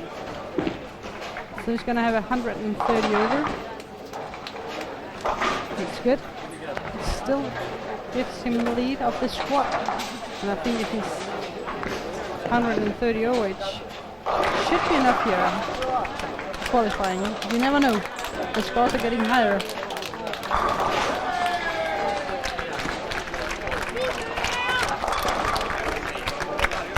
So that's a 225. He's got 134 over, and Rasmus from Denmark is 212. He's got 997. So it looks good for Martin.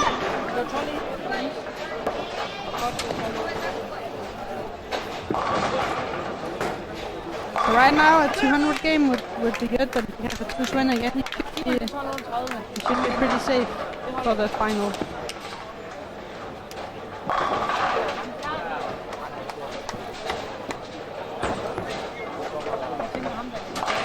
We'll be right back with the results when we just get them in a few minutes. This is it. Det tar lite.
Now we have the results here of the 5 games, and it's getting into the final game.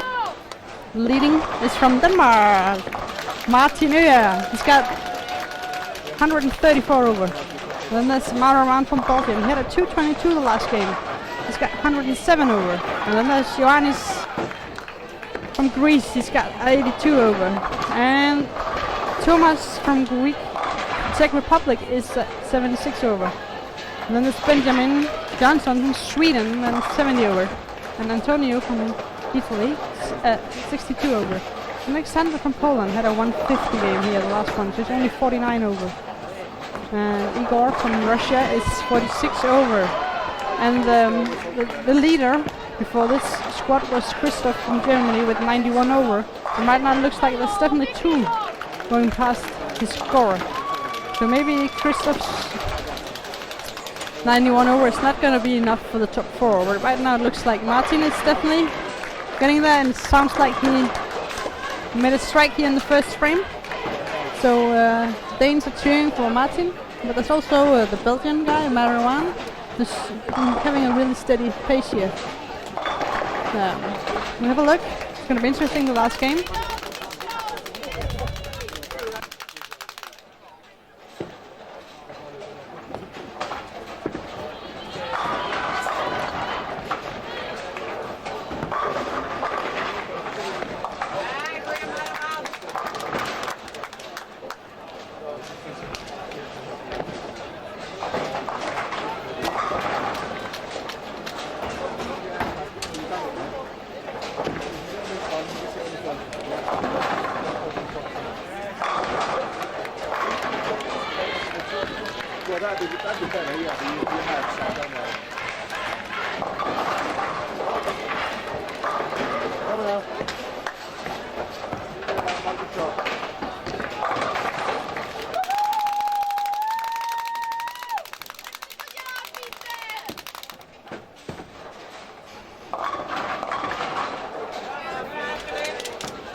I can see that Igor from Russia has started with 4 strikes in the last game.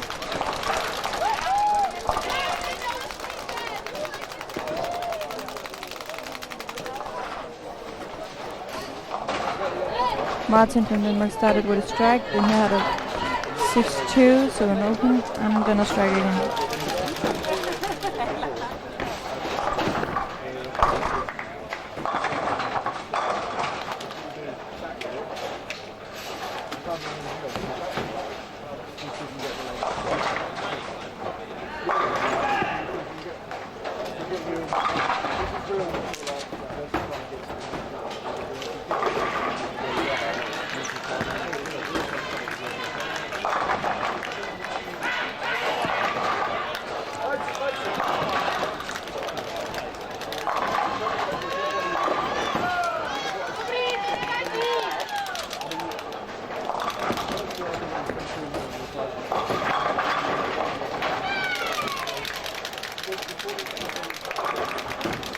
I just went down to look at the Marwan from Belgium, and he had a spare and a strike, and then he got a big split just before he came down here.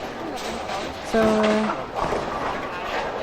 he's probably going to have an open frame here in the third. Marwan from Belgium. He's got 107 over. So he needs to start striking.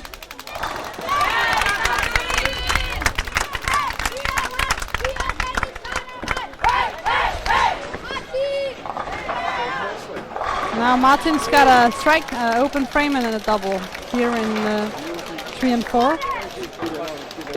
And they're playing next to Italy with it's on lane 1 and 2. Antonio from Italy, the two-handed from Italy, has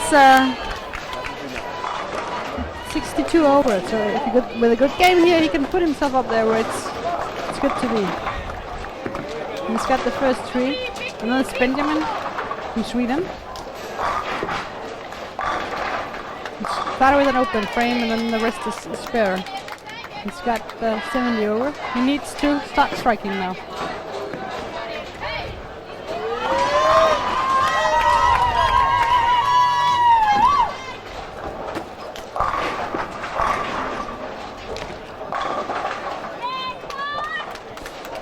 And let's see what about Alexander from Poland. Is had an open in 4th, now a strike here in 5th frame.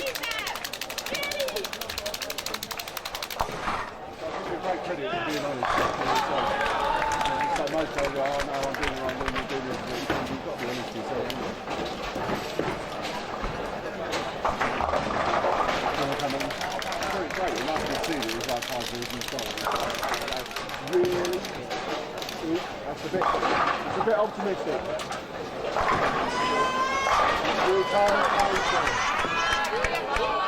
Now it's actually interesting here on lane 5 and 6. The Russian are striking now. Igor is having the first 6, and he's 46 over. So if he makes a lot of pins here, he's actually putting himself up there where it's also a good position to be, because Christoph from Germany is only 91 over. So with a good game here, Igor is going to be up there as well. So it's going to be interesting here in the last game. If Igor can strike out. Of course he's got a 200, and that's very good, but still. Igor was placed number 8 after the first 5 games, and he only had 30 pins up to number 4, so everything is possible. And so he strikes again. It's a turkey, spare, and a strike here, 5th frame. But he...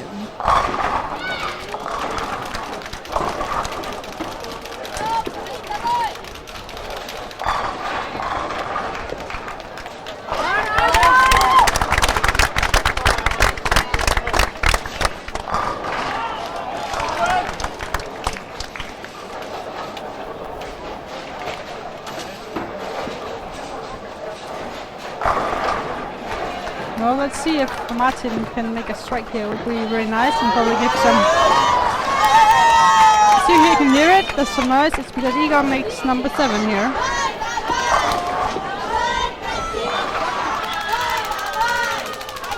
It was Russia. Yesterday the Russian got a gold medal in the team event for the girls.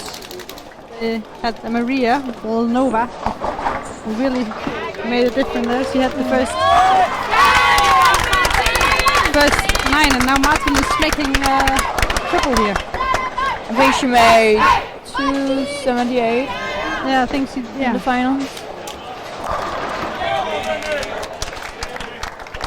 Benjamin is striking too. He had that double now.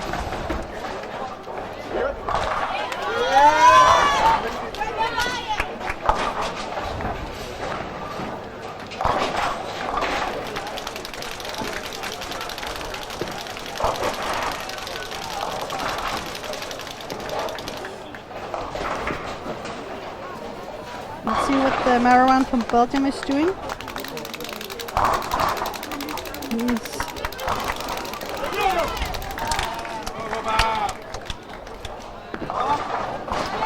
Now Robert from Sweden is also striking now. He's got 26 over 5 games, and he's got a strike that's spare, and then the rest is strike.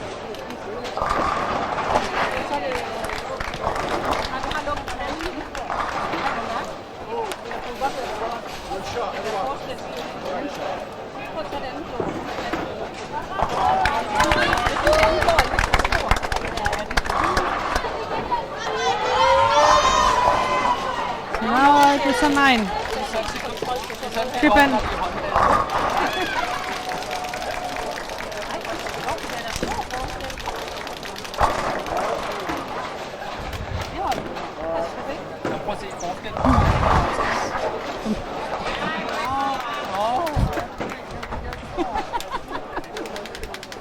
Now let's see if Martin makes the next one here in the 6th frame. It could really help him and give him...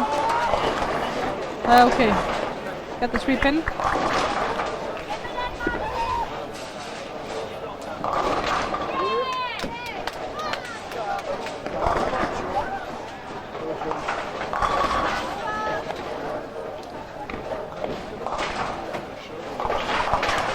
You see the Italian's got an open in 6th frame. It's a very expensive frame.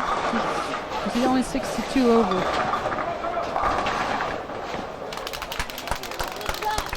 Merran from Belgium is still not striking. He's got an open frame and no doubles. Ooh.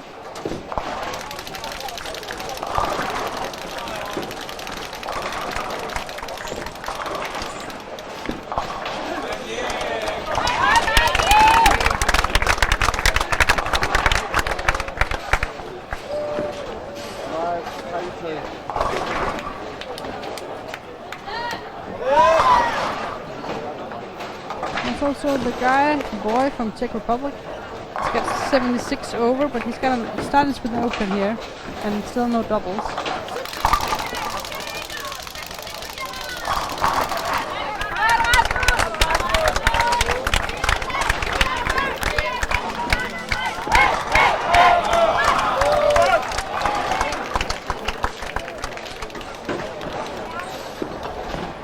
That's it.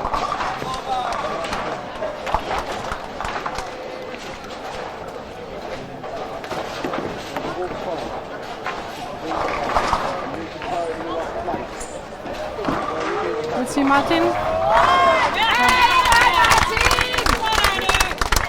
That's another strike for Martin.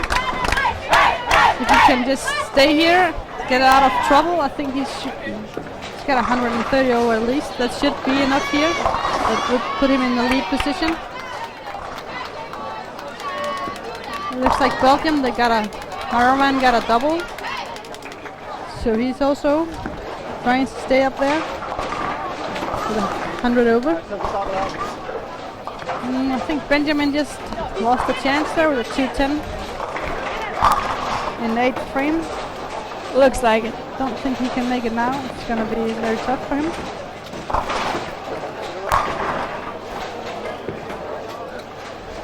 So now the boys need to take some deep breaths here. So they can stay calm for the last important frames here.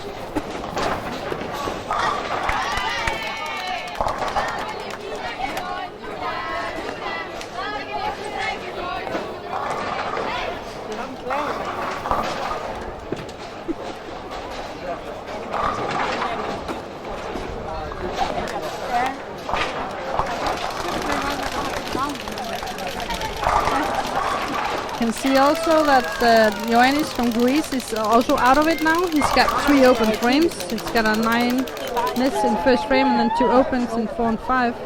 He's got a strike though in 6th frame, but he needs a lot of carry here the last frames. Robert from Sweden is striking now. He can actually make a 280. That would put him in a very good position because then he's around 20, 120, 100 over. Maybe that's 7 strikes right now.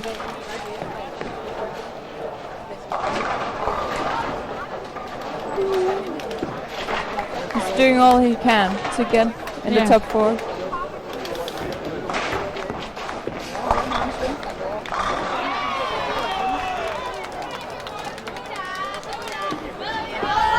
And I think Marwan from Belgium again made a strike.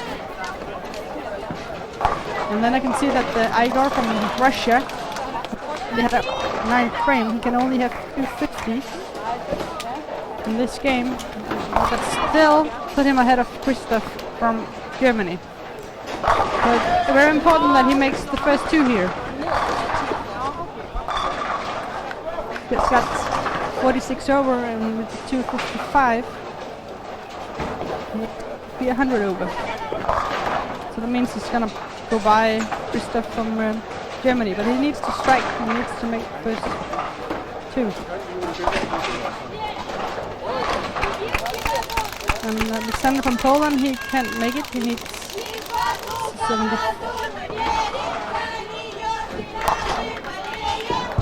Let's see here, Belgium. You think he's striking down there?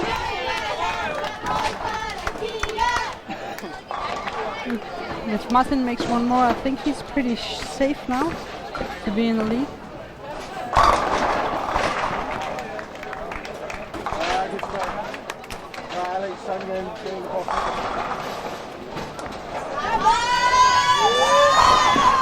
He makes the first one, and Martin got the 7 pin. Igor makes the first one.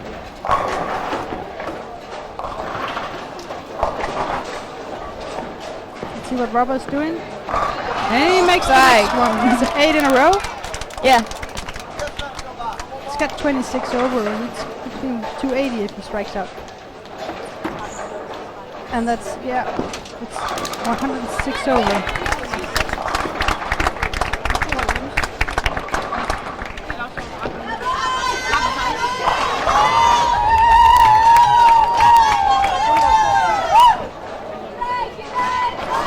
This is a nice finish, Robert. He can really get himself up there. Let's see what he's doing here. Is he leaving it? Oh!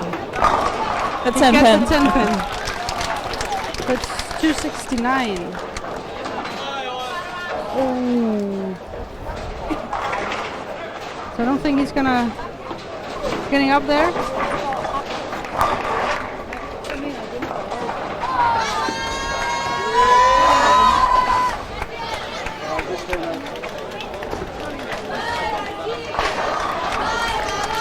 So he's got 95, how much? Yeah, 1295. So he actually went past the German Christoph. That's interesting what Marwan is doing from Belgium, because that means 2 of the guys are sure to pass by.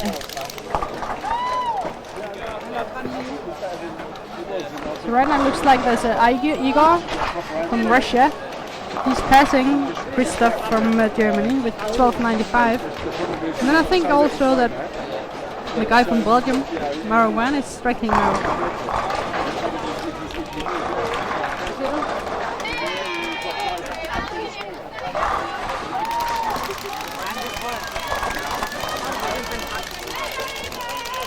So it's a very nice finish for Igor from Russia and also from Robert from Sweden. I think that was a really good finish for him. Yeah, 254, so 1300 straight. Now it's Igor 254, 1300. Robert with 12. Oh, yeah, that was a good one. It's almost 710 for Martin, but only the 7.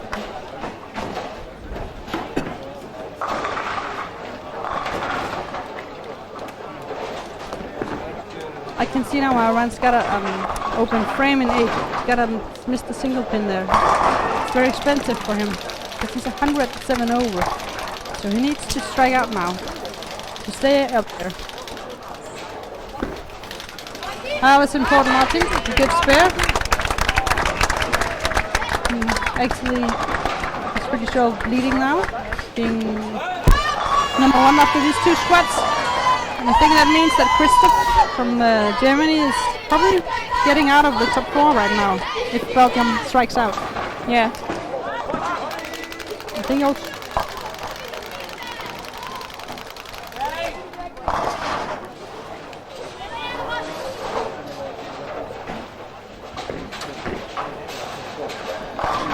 right now Martin Ure is having 164 with spare 9 frame, so he can actually just spare it and still have 200 and then 130 over.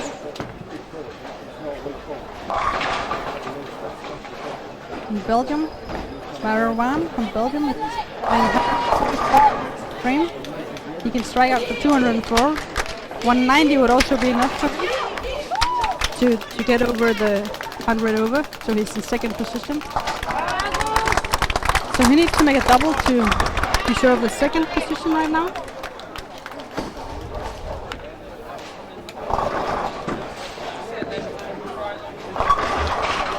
The Russian team look happy. I think they're satisfied with that finish. But the scores went up this squad, so it's interesting if the next squad is going up too.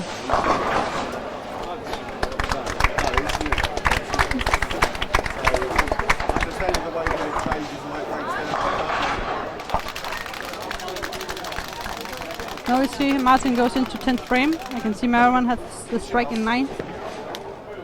So he's really going for it.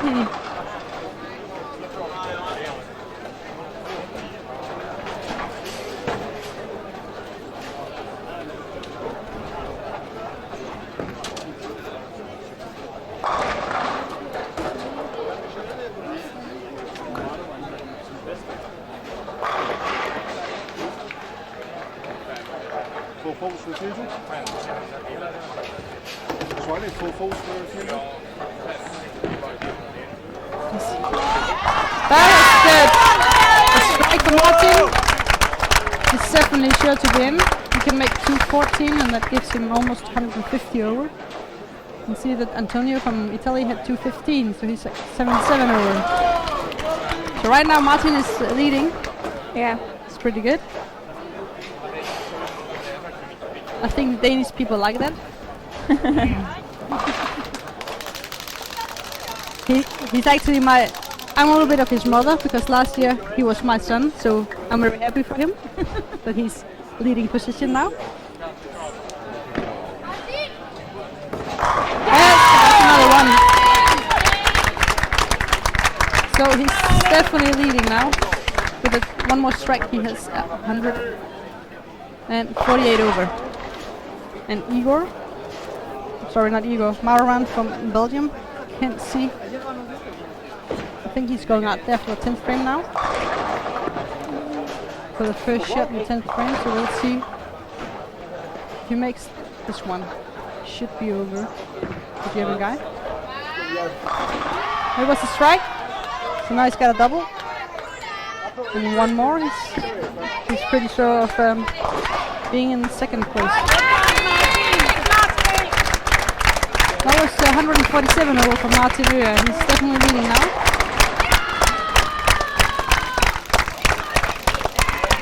Well, let's see if Igor Marwan from Belgium makes the next one. Yeah. He can have a maximum of 13-11. But with one more, he's 100 over, and that means he's gonna beat Igor from Russia. Let's see if he can have one more. I'm pretty sure he's gonna be second position. Yeah, he is. So we've got first place now is Martin from Denmark, and second place is Marwan from Belgium. Third place is Igor from Russia, and fourth place is Robert from Sweden. I think I've got everybody with me now. Otherwise you can correct me. I think so.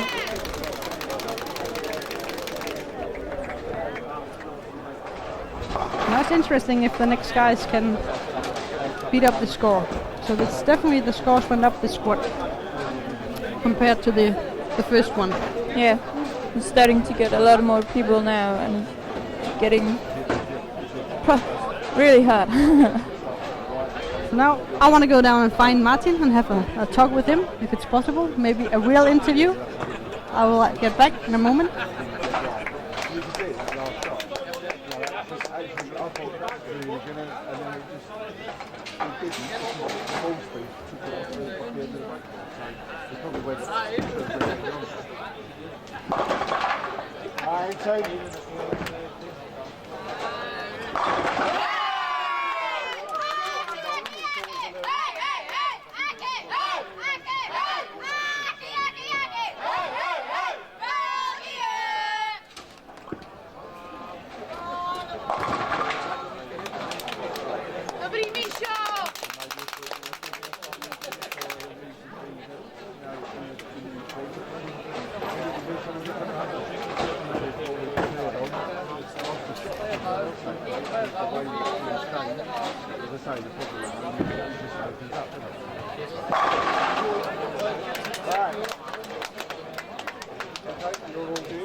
¿No quieren también o?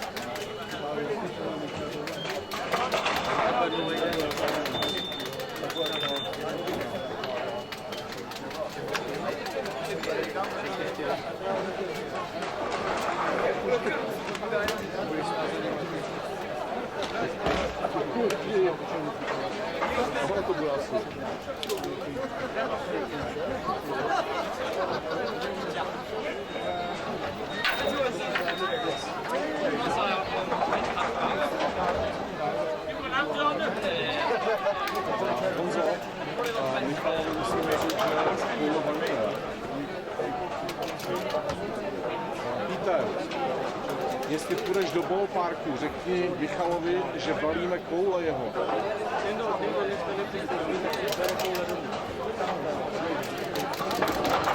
Ty zítra hraješ, ale on ne.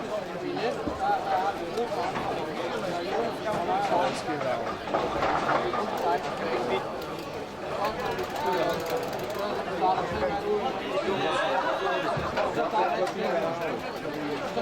In a few minutes we're gonna be back here on lane 3 and 4 and have a talk with Martin Øer, who's now leading the boys single event. He got 147 over.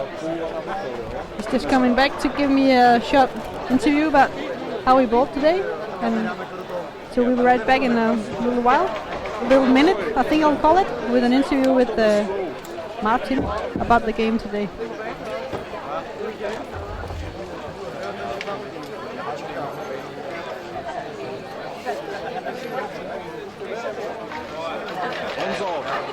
Honzo, ještě Ital se předtej dostal o 6 kůžel.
Now we're back here with Martin, who's now leading the boys single. Congratulations, you Thank fought you. really good today. Thank you. How did it feel? It feels great. Struggled a little bit in the early of the tournament, and yeah, it's just great right now. But what's changed now since you started feeling better? I throw the ball much better now.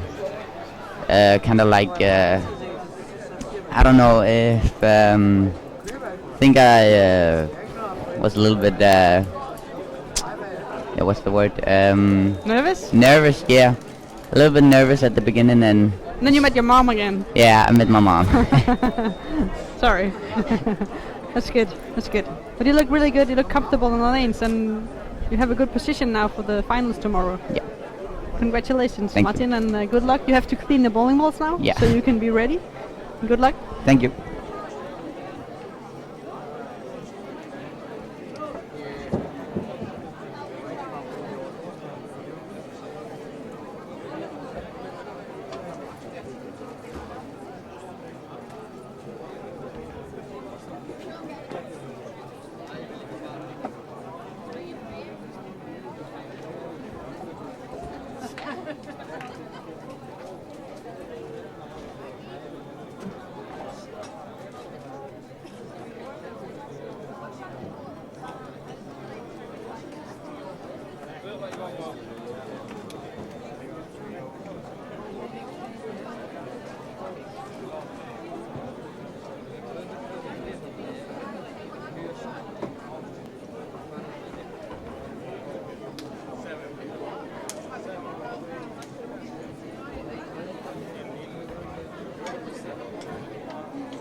Páni, táto čo? Ja si myslel, že jednu spoločne máme a nie tak veľa.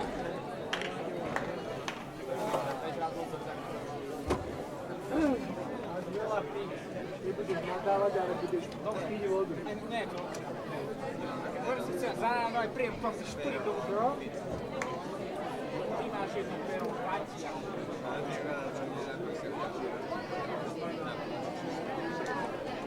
Robí si to sa, moja bude vľavo, moja bude vľavo. Ešte ty nevieš, čo je vľavo, je pravo. Vľavo, pravo.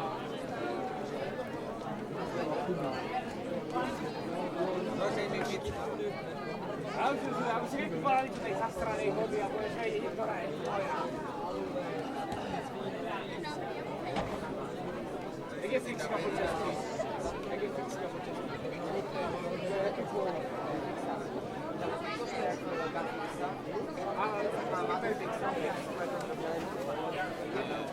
A centrofixa? Centrofixa? Taká ona, čo... Fixa, čo... Nezmačka. Liehovka. To není na to. Časy sú. Nevediaco. Určitě, to je pravda. Tak se dá i přemyslovka. Se dá smazat jenom. Já jsem dozvěděl, že jsem nevěděl. Já jsem vždycky celý hádí, když jsem šmaral za buli, jeho toho, jsem nesmazatoval, jsem vždycky stříkla voňavka, nebo nějaký deodorant. Nevěděl, co? Ano, to se taky chytrý, že píšete lihovkama na takový,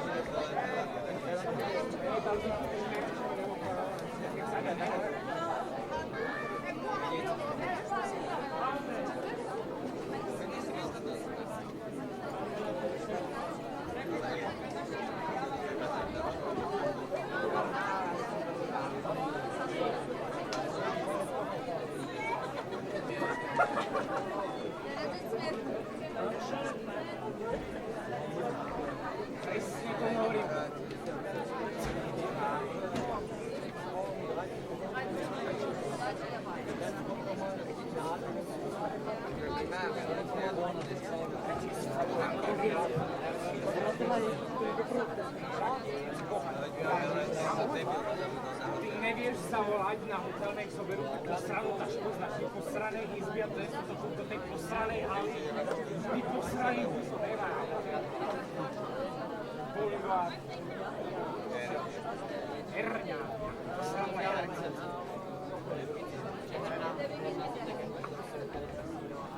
Čo máš? Herňa.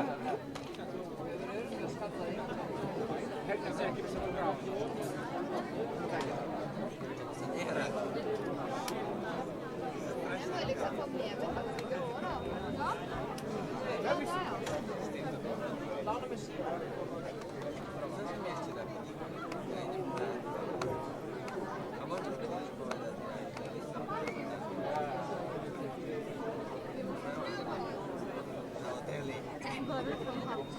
Na hotel.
Er det en af vores?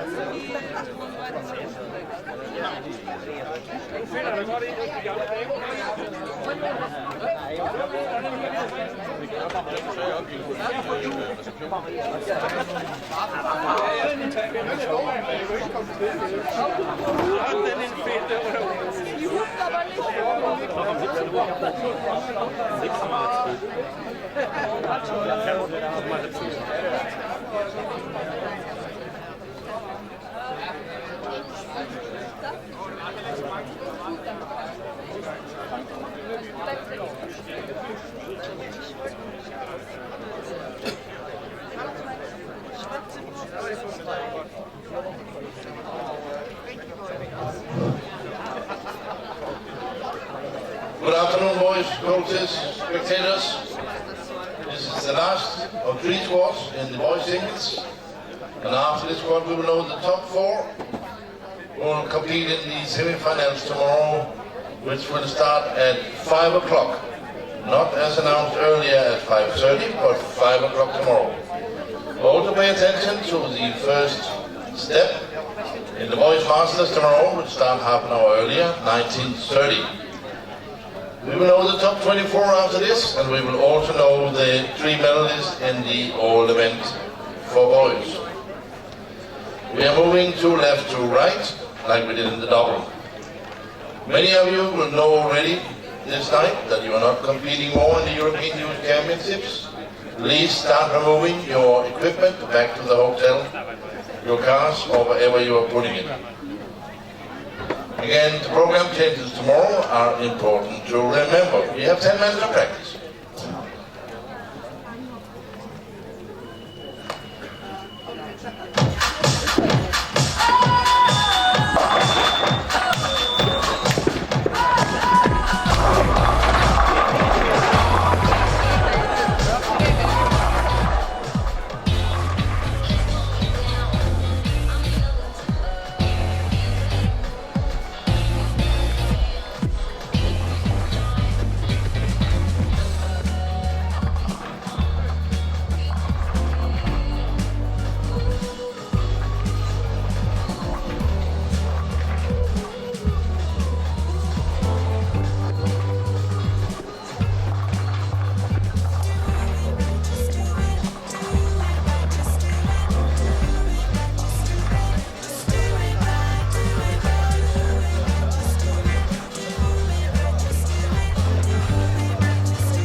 score after this one, and the 3 medalists in all events. From 24 qualified players for the boys masters.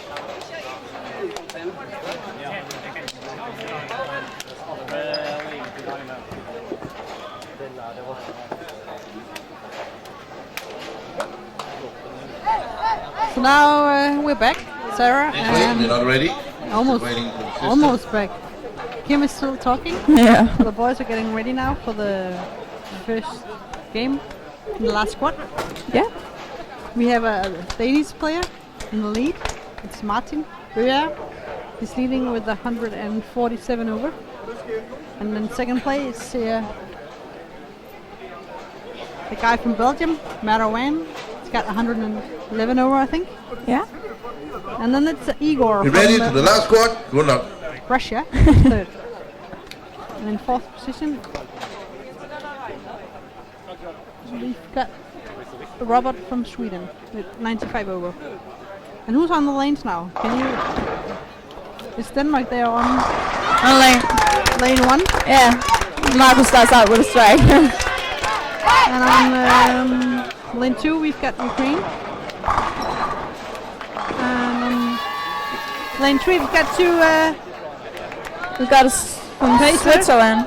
A little Swiss guy. Win. And on lane 4 we've got Greece. And then we've got Austria. On lane 5 and on lane 6 we've got Finland. And that's one guy we have to watch out for there. It's Tatu Lettonen. He might be one of the guys whose boys who can make some pins. Number. Now in the third position. Yeah. In the Masters. And then there's Norway. And Slovakia. And on 9 we have Turkey and 10 Poland. And then on 11 we've got Sweden. That's definitely something to look at. Yeah, it's Pontus, and Pontus is leading the Masters. And he's also one of the guys who can make the 1300 plus to make it into the finals here in the singles. And then we have Germany on 12, and the Netherlands, and there's also I think one of the guys from Netherlands also can make some pins there. They looked good yesterday. On 14 we have Slovenia, 15 Israel, and 16 France. And that's it. And that's one to look at there too. The two French guys. I know that Gaton won the competition in Køge. Okay, the youth. Yeah, the youth tournament, the first in Denmark. As the only outsider, if you can say that. So we have this is the third squad, and the scores went up the second squad. So it's interesting if it's also going to happen here. Mm-hmm. So the Danish boys started out with the strikes, 12 of them. And we're going to be here. I'm Camilla Kelsen from Denmark, and you are Sarah Rasmussen, right? Yeah. You've got a different middle name. How is it pronounced? Kowalewski. Yeah, exactly.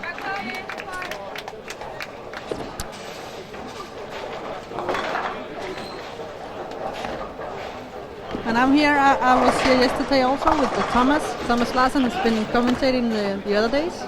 And now we're here today and tomorrow. It's going to be my teammate from Horsens, Pernille Velajas Rasmussen. It's coming tomorrow. And she's going to be here talking all day and telling you people at home how the girls are doing and their singing. And the finals? Yeah, the finals are tomorrow as well. For the top 4 here and the top 4 for the girls.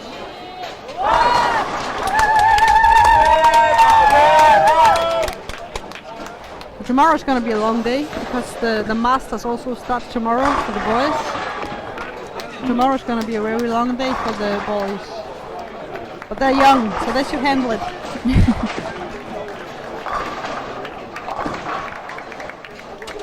Depends on how many finals they have played. I think by doing the squad today I get a chance to talk with Martin again, the Danish guy who's leading. He wants to talk with me again if it's possible. And then maybe we can find one of the Swedish guys and maybe even the guy from Poland, so we can have a talk with the people who involved via the squad to see how they feel about the lanes and the scores.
Just took a walk down. There's a lot of people now in the bowling, and that means that it's difficult for us to see the lanes. I can't see anything actually when I walk down. I'm standing right now behind lane 1 on a chair behind the crowd to have a chance of seeing something, but it's not possible for me to stand, so I can't really see much. So we'll try to do our best to tell you what happens. And I was just talking with the Danish coaches again about this lane mapping, and they're really using it.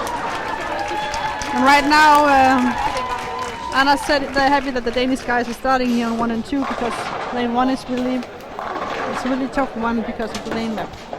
So the way the bowling the bowling lane is difficult, and it cheats the boys and the girls sometimes when they throw the ball.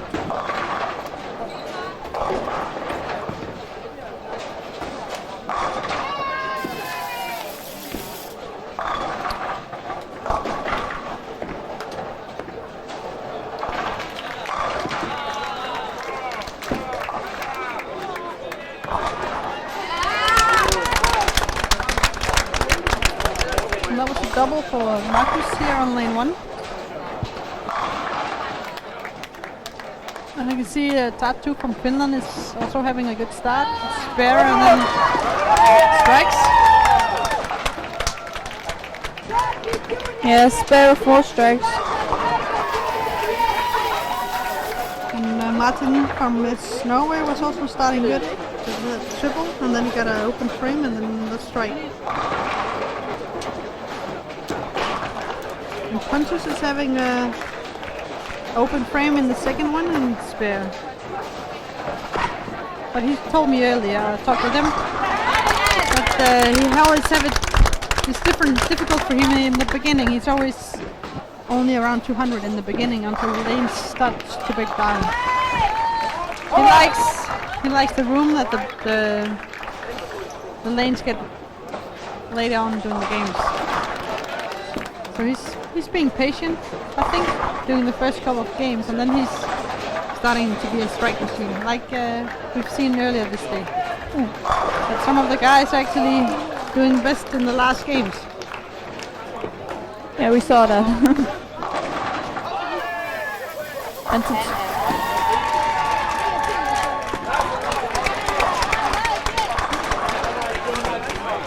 Tatu keeps on striking. He now has 5 strikes.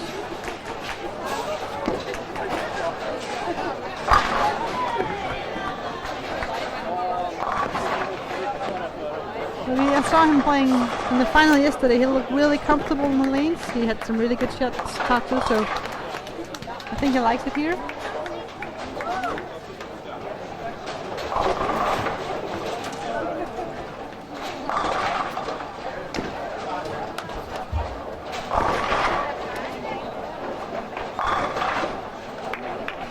Got got Marcus from Denmark on lane 2. He's right now second in the all event. So he's got two things to fight for today. He's got the single and he's got this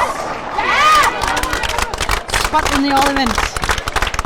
And then when we are finished with these 6 games today, we know who's winning the all event. We know who's going to be in the top 4 for the singles, and we know who's going to be in the Masters, the top 24. So many things happens during the next couple of hours.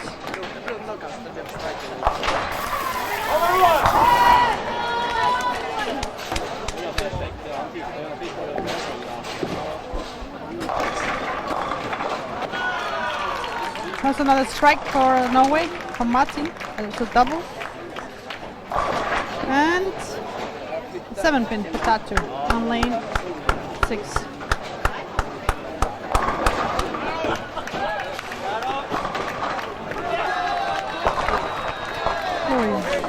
That was a good 4-pin there. Almost 10-pin too for Niklas on lane 2.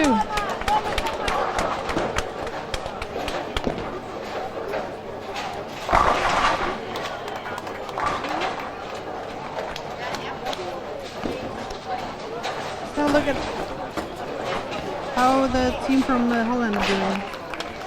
Got Mitchell is also up. He's having a good position in the all event. And Jeroen van der Heide is also having a good start. It's only strikes and 9 pins, single pins, so having a decent start. But as I told earlier, it's very difficult for us to see them. That's not a lot of people, and everybody is much taller than we are. We're not the tallest.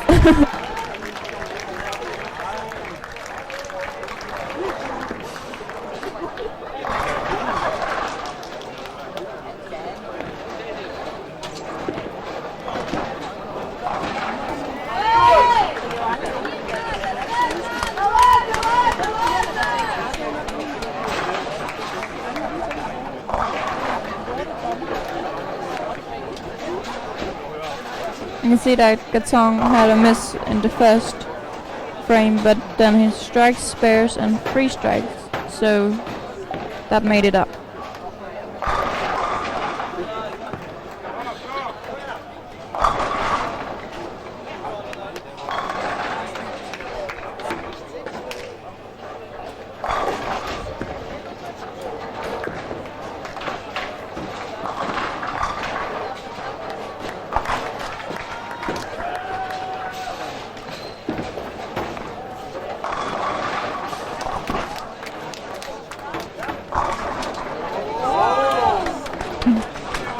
Almost 7-10 there for Marcus from Denmark, but 10-pin went down.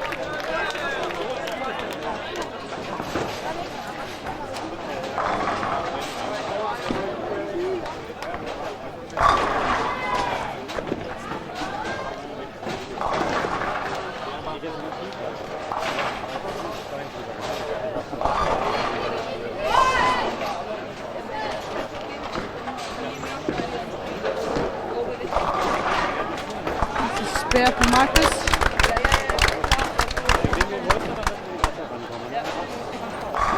And the Katang from France keeps striking. That's a good thing. He's got a 4-bragger. Yeah. And he's coming down to 1 and 2 here in the next game. So we can have a bigger look at his game, because he moves down here to 1 and 2 after this game.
see that the two guys from Norway said that too early, doing good. Had some strikes, but last is gotta watch out here in lane 8.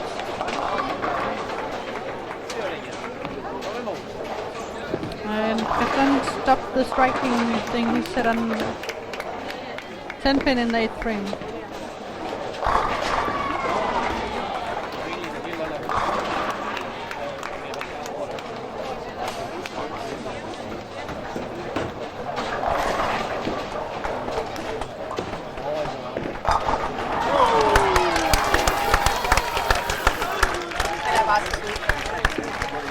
And actually the crowd are going a little bit wild here, but it's because of the young and the small. I think it's Sven from Sweden. He's really trying, he's a little kid. So unfortunately he got 2 misses in 7th frame. But the crowd likes him and he's got some people there cheering for him.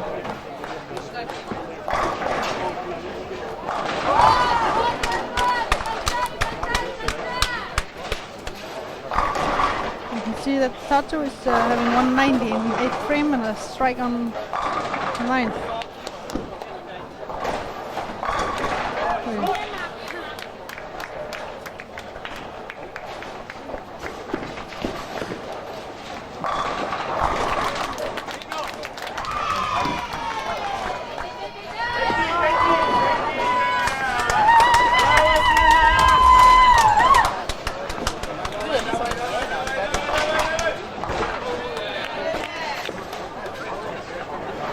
How the Swedes are doing, Ludwig and Pontus. See, Pontus started striking and Ludwig is still having no open frames. And for me it looks like he had a strike there. There was suddenly a hand up in the air. And there was a double here for Niklas from Denmark.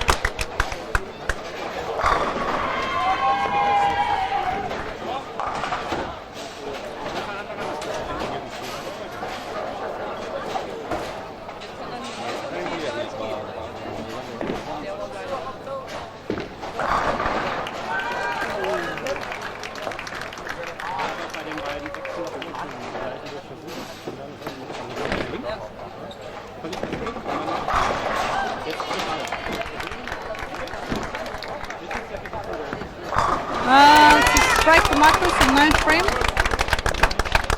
He needed that, he had an open frame in 8th.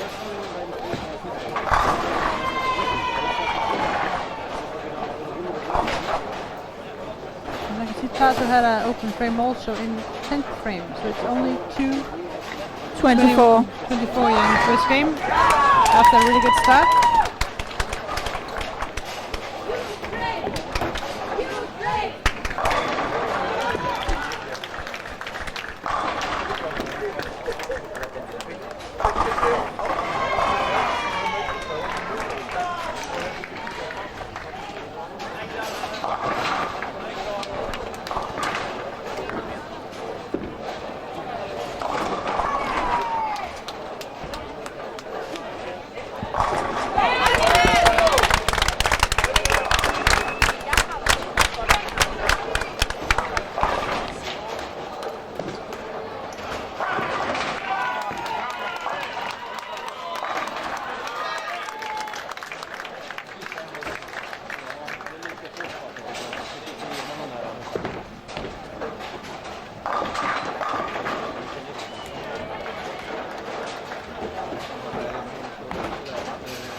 You see now that Nicholas from Denmark has got a turkey here. 3 strikes, 1 in 7, 8th and 9th frame. And Martin from Norway is striking out 10th frame. Had missed the single pin. 9th. Marcus Denmark makes a strike at 10th.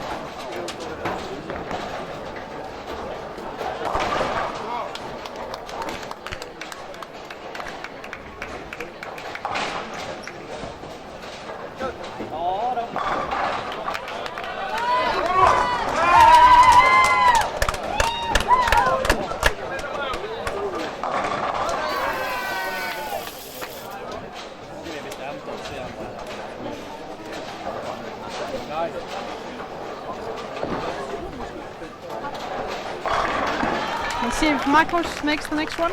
He does. So you can 220 game coming up here. That's good. It's a good finish after open frame in 9.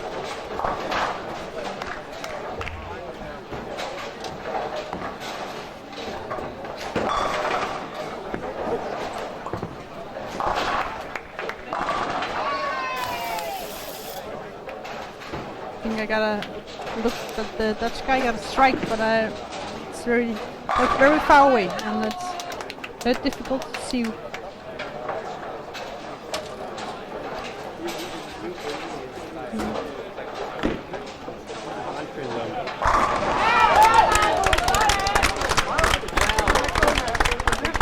Marcus strikes out. So he ends on 223. And I can see that the two guys from Norway are finishing up good. And Lars Kofo is also striking out here. For 220, I think it looks like 190 in 9th frame. Should be more. This is where the ace is coming here. I can't really see. I can't either.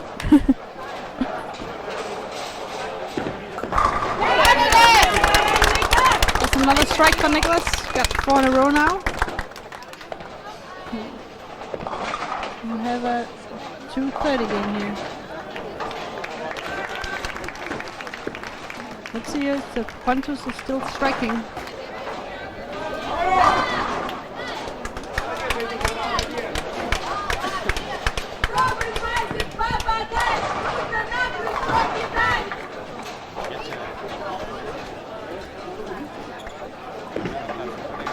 So now Denmark has to go down on 15 and 16, so they're going down in the high end, and we get to see a little bit of Holland now, because they're playing here in 1 and 2. Yeah.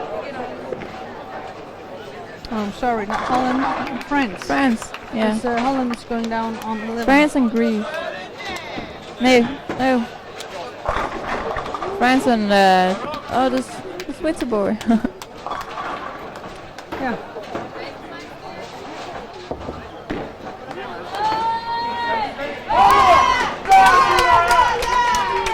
And the crowd from Ukraine is really cheering now. They've got 2 boys doing good. Got Victor from Ukraine making 210, and the level guy, Kyoto, maybe it's called, I don't know. It's a difficult word. Can strike out for 200 game. And now there's more room for us, because now the Danish people go down to 15 and 16. So we can actually have a seat now. Yeah. Shall we?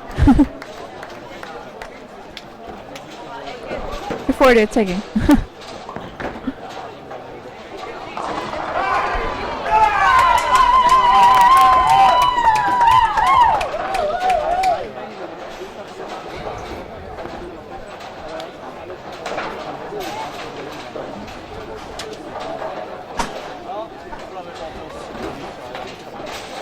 Now it's see if we can get an update here and see what the Swedish guys are doing. I don't know if you said it, I didn't hear it, but Niklas from Denmark ended on 222.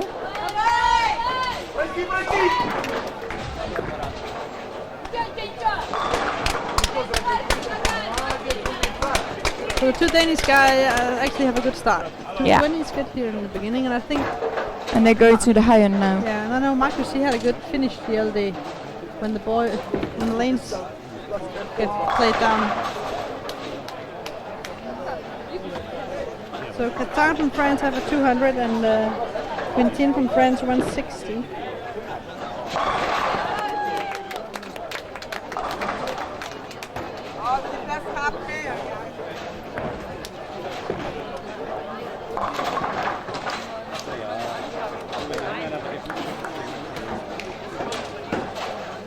So now they're changing again, moving the right lane moves 1 pair to the right and the left lane 1 pair to the left. Then we'll see what happens here in the second game.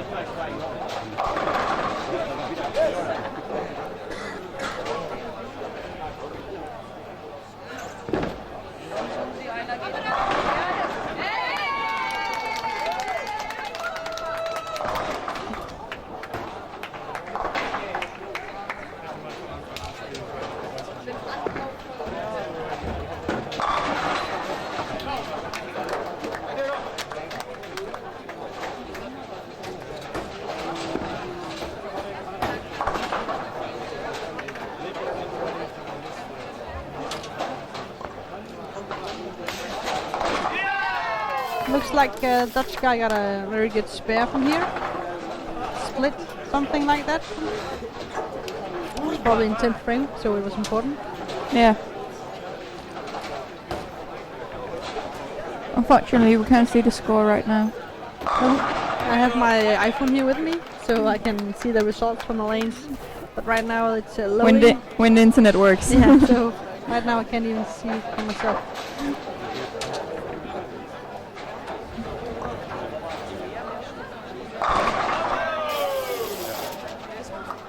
But I'm looking forward to seeing the guys from Holland, because the two boys that are bowling now, I really enjoyed watching them bowl yesterday.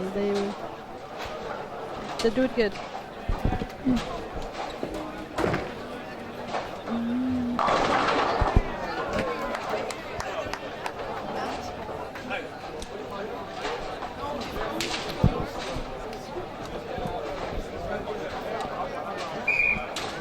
Now the whistle blow, so now they can change lanes.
So now they're starting again from the second game here in the last squad.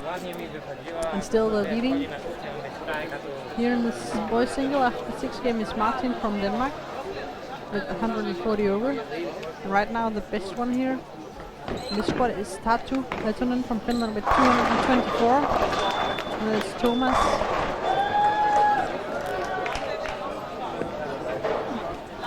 from Poland with 224, Markus Bergendorf from Denmark with 223, Nicholas with 222, then it's Georgios from Greece with 220, and Lars Hofstad from Norway with 218, and then it's Ludwig from Sweden with 214, and Martin Sigbakken from Norway with 213.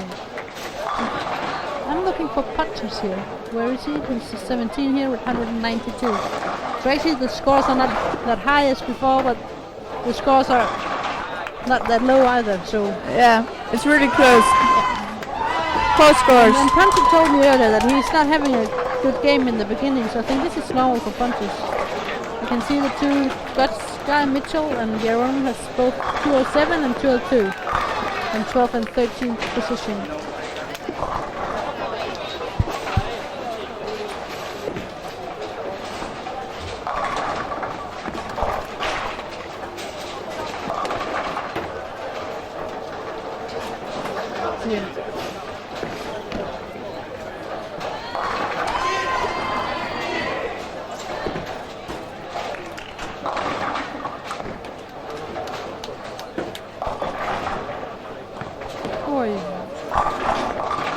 I think the young guy from France just got a little bit too far out. He's got an 8 here in the first frame. Quintin from France. And Katan, that you told me he won the tournament in Køge here in Denmark, got a 9 miss in the first frame.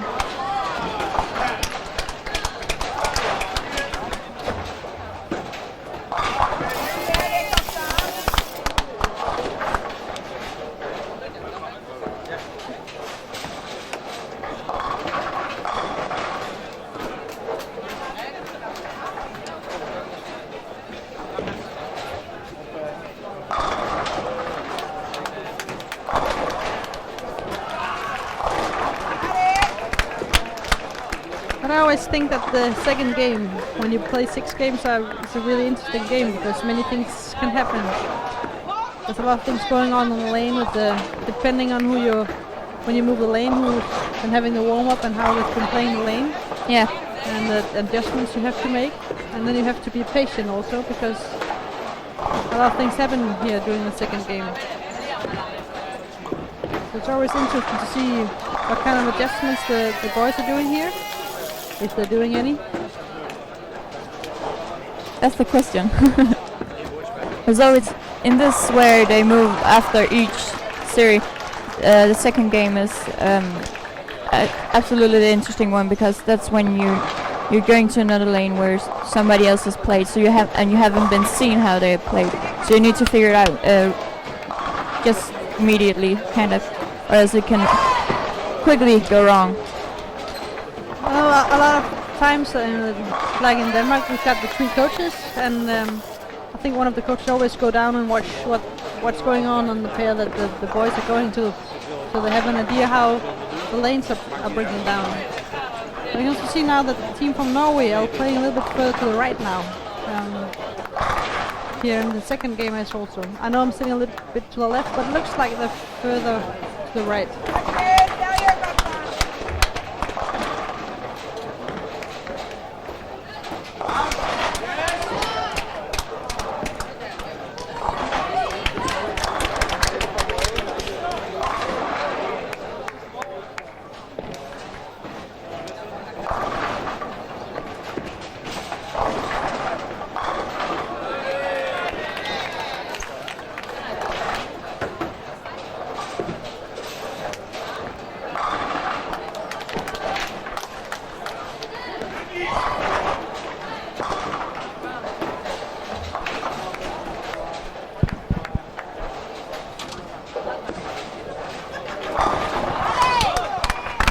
There's a double there for Catan from France.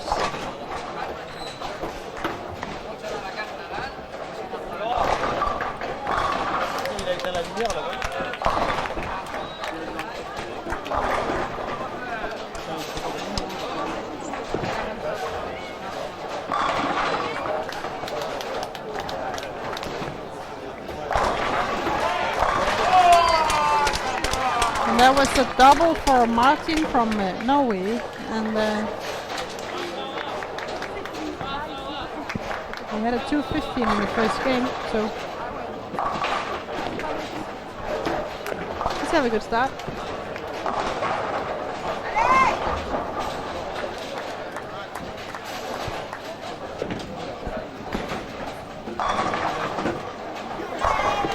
And that's a strike for the young boy from Swiss.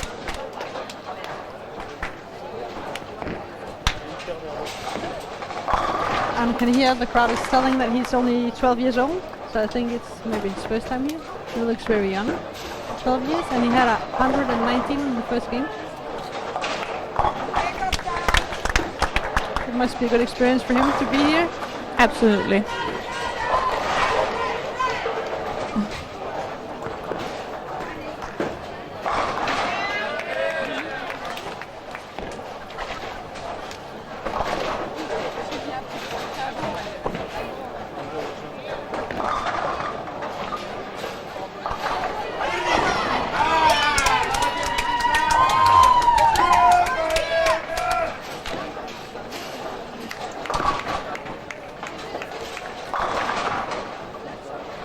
Let's see. It's the 9-pin there for Katan, a little bit too high. To me it looks like he knew it because he was making the movements like stay, stay, or whatever he was thinking in his language, but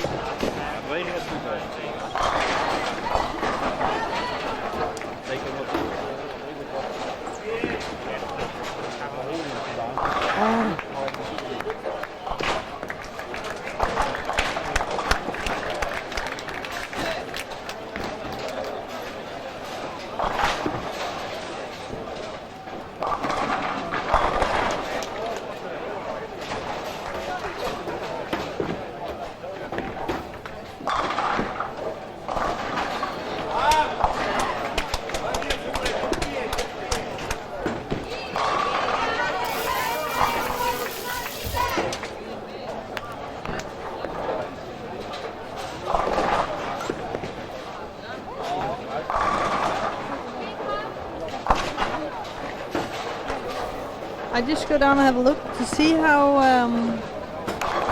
the Dutch team is doing and the team from Denmark. Because right now I can't see it on my phone. So I just go for a walk and I come back and tell you how it looks down in the high end. Okay.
It's actually interesting. I've just been down to 15 and 16 and Marcus is starting out really good.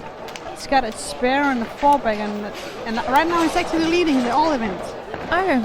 So because Pontus is in trouble. Pontus only had, it was 30 pins that Marcus was behind and he got that in the first game here and Pontus is struggling. I just saw that Pontus was high on the front pin again and he's struggling. He's got 72 in fifth frame. So it's interesting here. Yeah, I can see that Lars from Norway, who was placed number 6 after the first game, now has 4 out of 5 open, and 4 of them is splits. Yeah, I can see there's a lot of so he really got trouble right now.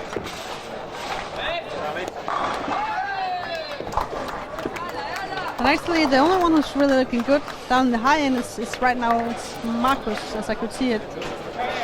And of course, right now it's not many people who can see Marcus actually because he's right on lane 15 and 16 and that's a pair where you really can't see much.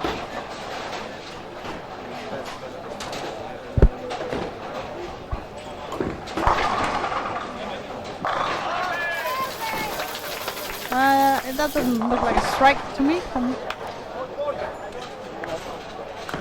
Marcus. One more split for Lars. That's gonna be a tough game from Lars there too. Yeah. I wonder where he's playing right now, if he's still far to the right or moved into the left.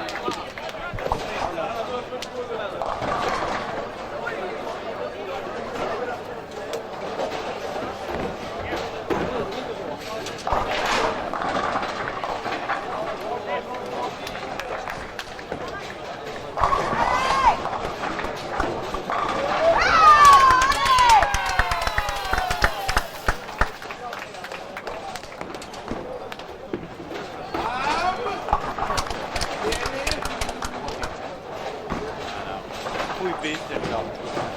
Zie je al dat alle andere...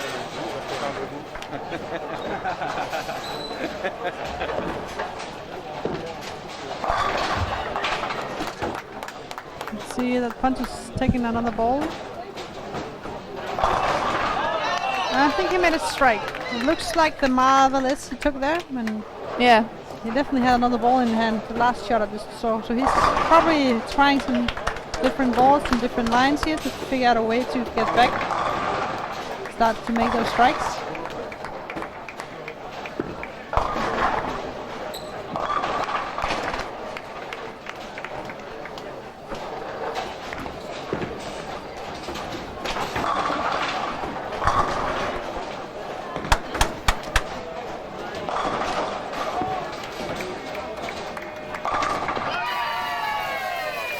That's a strike for the Dutch team. You can't really...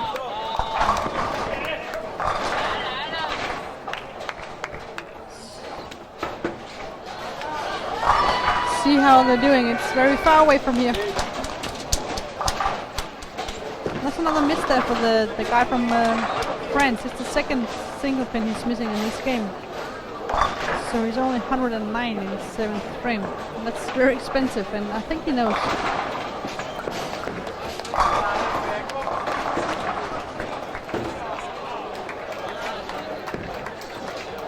So right now Marcus is actually 2 pins ahead of Pontus, and Tatu is 50 pins behind Marcus here.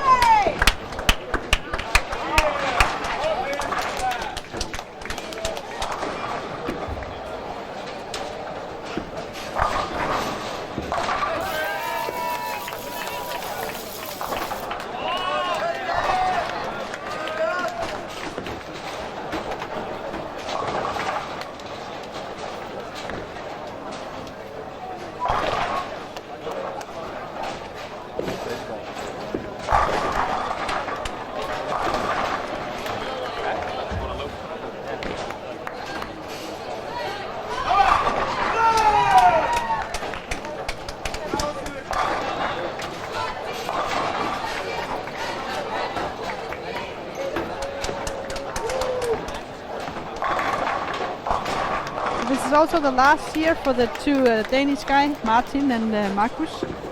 Yeah. It's the last year for the juniors. So you probably also want to finish it in a good way.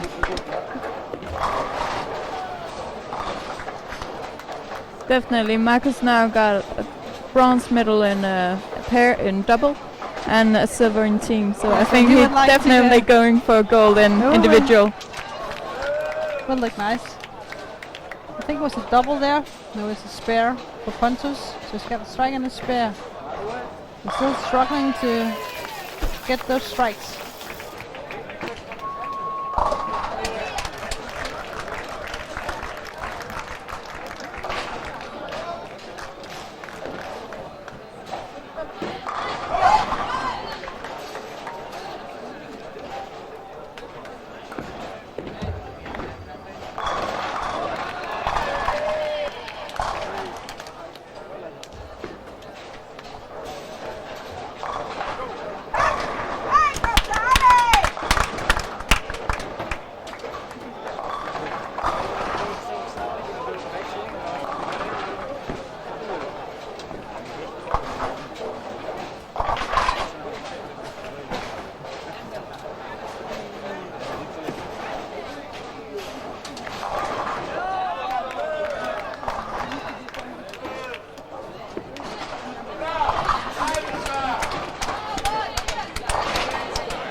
That was a double there for Ukraine.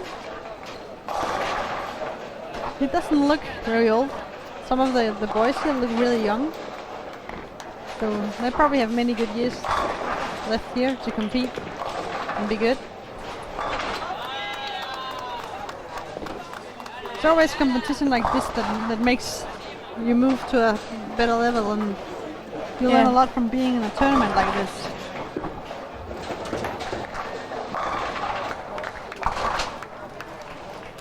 To me it looks like the two boys from Norway has been struggling a lot here on 5 and 6. Not really getting... You can see that Lars is having 72 here in 7th frame. He's got a lot of open frames.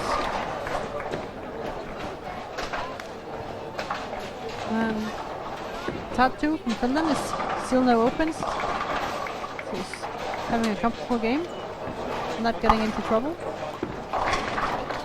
And I think that was a strike. Looks like his father. Was it a strike? Yes, it was, but you can never really see.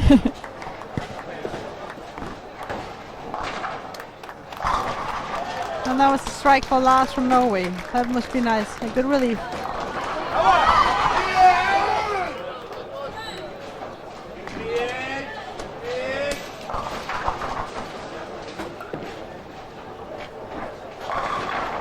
And a strike for Sweden. Ludwig made a strike.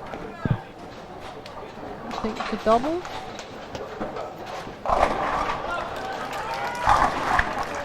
And Martin from Norway can strike out for 190.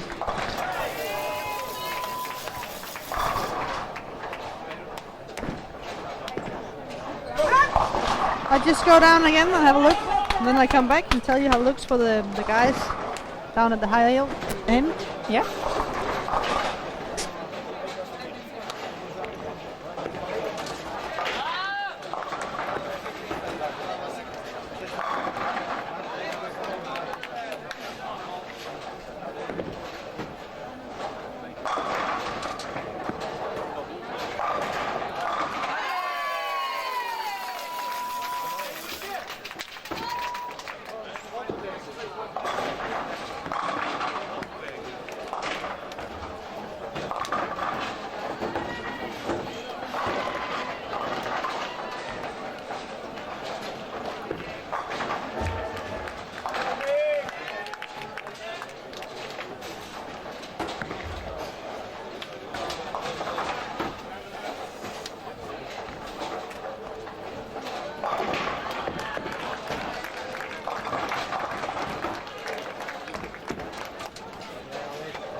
I'm standing here beside the Dutch team on 11 and 12, and Jeroen is having a good game. He's got 158 in 7th and still striking.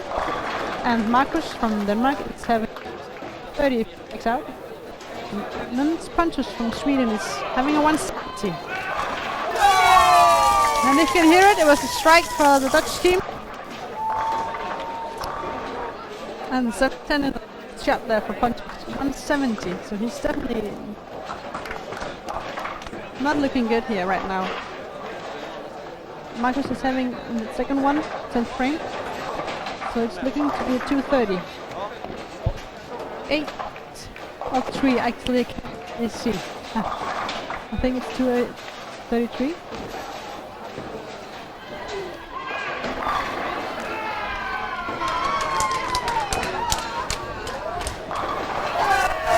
And see that good song from France strikes out. So he now has, so he got a 179 And Martin from Norway made 193, so he's, from what I can see, 6 over. It shall be said that we cannot. By Martin's foul, we're sitting behind lane 1 and 2, so we can see from 1 to 8. So he's From definitely there it's hard to see what people are making, but we're trying our best. So Top 2 from if we Finland don't is, get everything with, 200 we're sorry game. for that, but we're doing our best. And then there's this guy from Holland. I really like this game. He throws it with speed. And he's got a 5 back at the end. It's 248. So he's 50 over. So right now I think it's Marcus is in the lead, and then it's this boy. Can't pronounce it right. Joran is probably in second place. Nicholas from Denmark is striking out for 212 if he makes the next one. In top 2, it's 2 or 3 from the Netherlands. Sorry, from Finland.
Victor from Ukraine made 203, so he's now 13 over.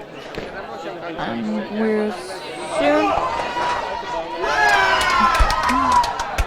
we're soon done with taking the last shots right now on the second game, and then we will know what the score is.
Now they're changing lanes, and Sarah is gonna give you the results, and then after that I'm gonna have a small chit chat with Ole Stampe, the father of Mick Stampe.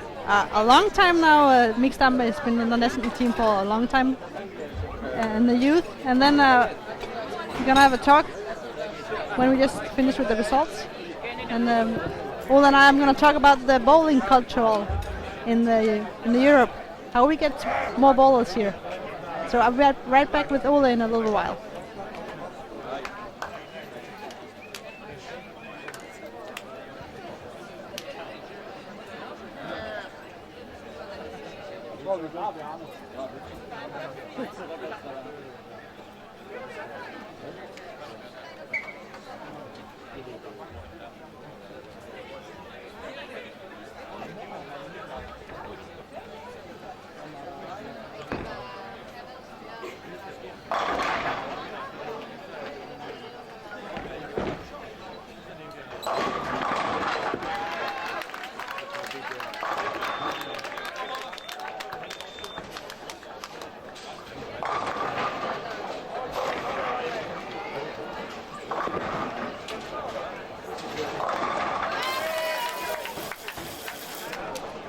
I can see now that after the first two games, Marcus from Denmark is still taking the lead.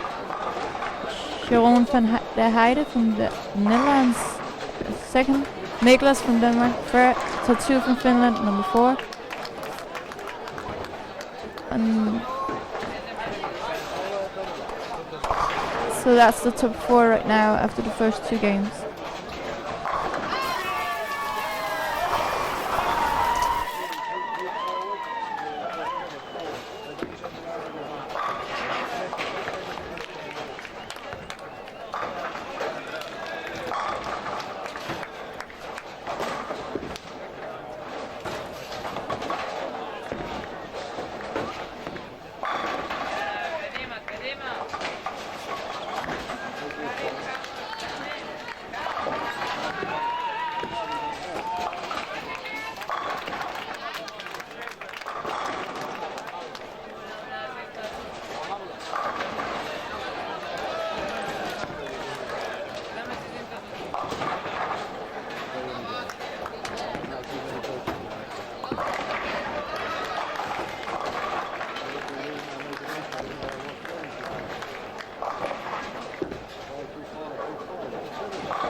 Now we're here with Ole Stampe. As I told you earlier, the father of Mick Stampe. Yep. And Ole, you used to be a big basketball player, right? Yes. How good were you? In Denmark. In Denmark. At least, yes. And Mick is a good bowler, right? Yeah. Can you tell me, Mick, he won the youth, right? He won in 2009 all event and got a gold medal also in 2010 in the double with Carsten. So he's been here. He's been here for 3 times in Finland, Sweden, and in France. And he's also part of the adult team now, and he got medal last year. I was there. Yeah. He got the bronze at the World Team Cup. Yeah. Well, yeah. That was really They're doing good. okay. Yeah. They're doing okay. Well, now we had a talk earlier when there was a little break here. We talked, and I like that talk. But it's, okay. So I want to ask you, can you tell me what we talked about? It was something. Yep. Well, you know, I just used to see some other teams here that were good, and I just wondered what the bowling culture was like in these countries. You know, you always see Sweden, you always see Finland there as good teams, and they always get medals in the youth. So they do something right. I mean, I've seen French be good. I've seen Latvia be good. I've seen Ukraine take some medals also, and Greece, Germany, and they seem far away. Also England. So somehow I just question, you know. It's not that I criticize everybody. Wondering how we can just make. wondering how the bowling culture is around Europe, because so somehow what we're striving for in Denmark, what I'm striving for in Denmark, is to get that bowling culture as they have in Finland and in Sweden. And you're doing it pretty good. You have got a good community in Kolding. You've got a lot of youth players. You got Nicholas and some young ones coming up. Yep.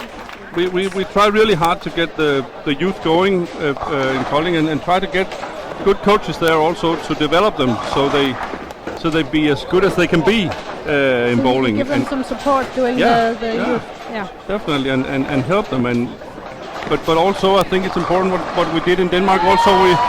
We made centers for talents all over the country, which will develop and give the culture to the young ones.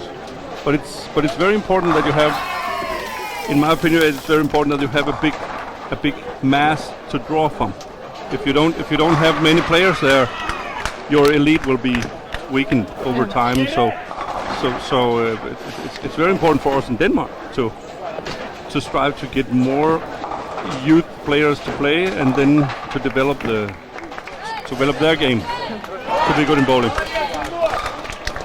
But I just wondered, you know. That's a good question because I remember when I was young. I still remember there was a good support for me. Yeah. I had some good coaches and there was always someone there. Yeah. So that's important that you have someone you can lean on and someone to support you. It's very important. It's very important. And then I also, when I got older and I knew the adult players, that I was someone I could look up to. Yeah. That I want to be like them. I want to be as good as them. And then It's very go important. there, yeah. And those getting older has to know that they have to give back to the next generation also. Even though you develop competition for yourself, but as you see in Finland and you see in Sweden, you have a lot of really good players, and the mass of good bowling players in those countries are so much more than any other country in Europe.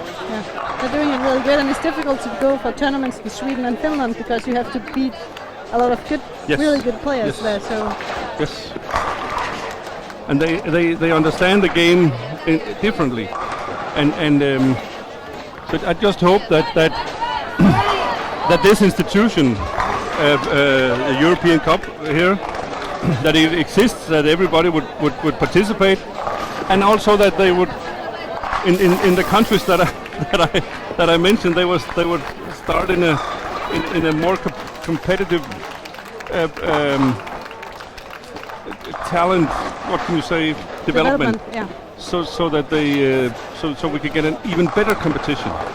Because you only get better if you play against the best. Yeah. And if you win against the best, then it's the most wonderful feeling you can ever have. So. Yeah, it's very interesting, this talk. What you can do. But again, I think we have to look to Sweden and we have to look to Finland and find out what they're doing, in order to copy some of the things that they do. Not all of the things, but some of the things that they do, and then make it happen in some other countries also, so that they can be, can you say, but they have been for many years leaders of this. For this sport for many years in Europe, so we can learn a lot from those exactly. guys. I know I've been playing in Sweden and I love it because it's a good environment there. It's really, it's like a sport to be there. It's you gotta things you can learn from them. I can tell you from basketball point of view, basketball is very small in Denmark, and it's also not big in Sweden either. But the Swedish have they're very good at developing teams in Sweden. It's ice hockey, basketball, it's handball, it's in every team sport. Sweden is very good at developing team sport, and we looked a lot to Sweden at the time I was in the national team for basketball. We looked to Sweden and say, what can they do? They have fewer basketball players there. They have a much wider distance between them. we can actually get together Closer, real yeah. fast and practice a lot more than they can, but still we are not that good as they are. So they do something right in Sweden, I must say, and we should take a bus there, try to figure out how they do it. We can do that. Let's take a ride. But thank you very much, Ole. I will have a look at the bowling again. Yes, of course. It's very exciting. It's very exciting. It's Yep. some exciting games. But thank you very Good much. luck. And say hi to Mick and my cousin when you get home. I will definitely. Bye bye. Bye bye.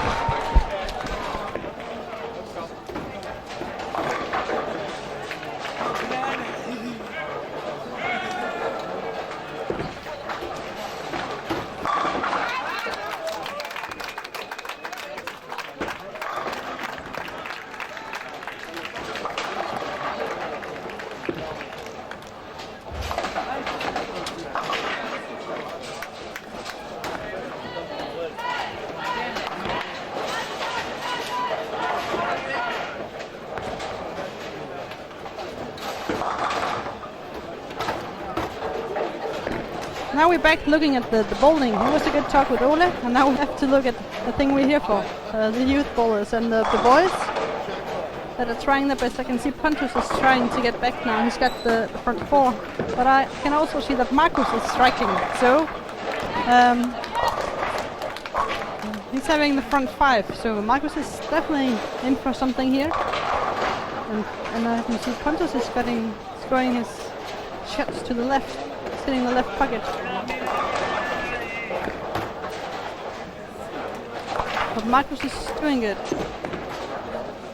And you see that the boy from Holland, Jerome, is having front four, and then he got a miss in the fifth frame. And then there's Tatu from Finland. He's struggling too right now in this game.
Pontus strikes again now after his spare.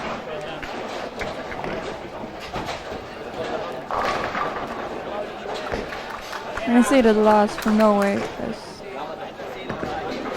changed lanes because now he has 2 spares and 4 strikes.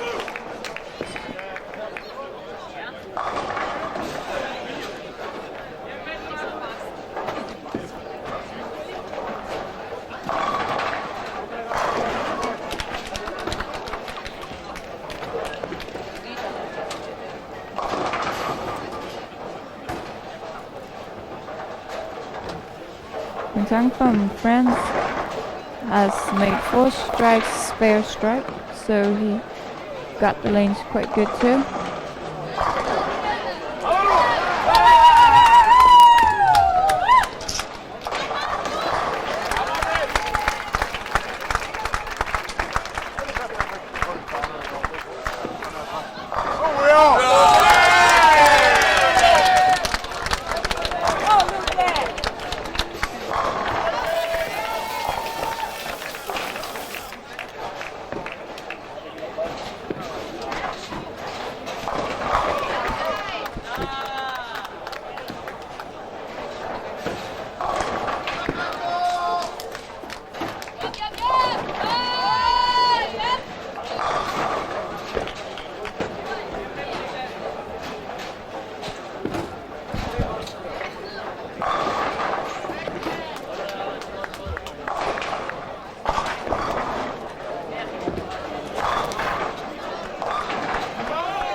blast from Norway, misses after 4 strikes, and then he spares. And that was punches from Sweden making another strike. So it's a double.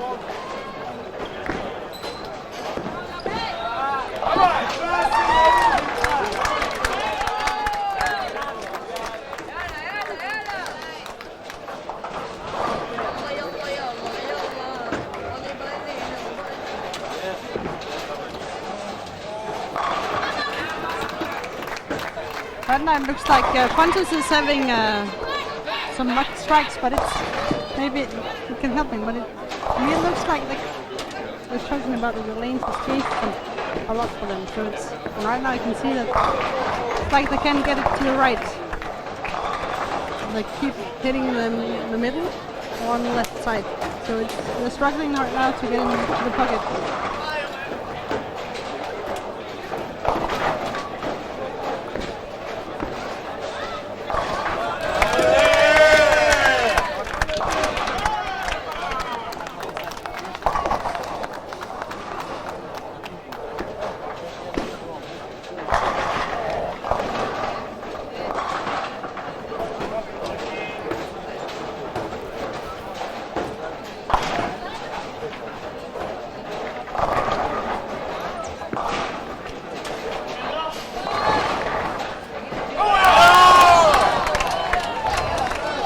Another one for Pontus. I think he liked that. It was the 9 pin that just got a little push at the end.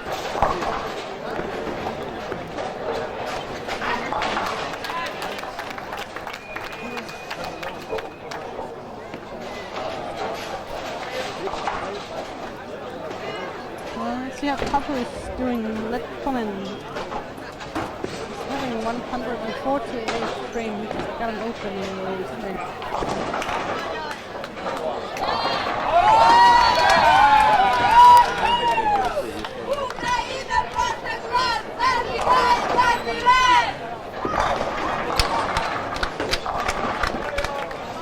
Quentin from France just made a triple, so he got a great grip on the lane too.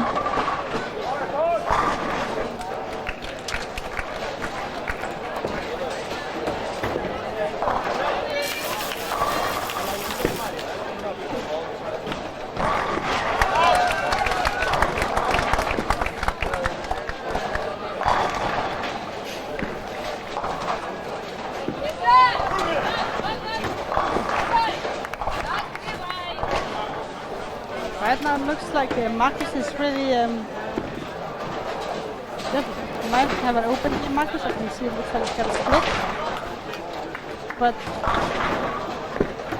no matter what, he's got some strikes. I think it was a 9 pin. It's a 9 pin. And then he spares it. Changing something on the screen right now.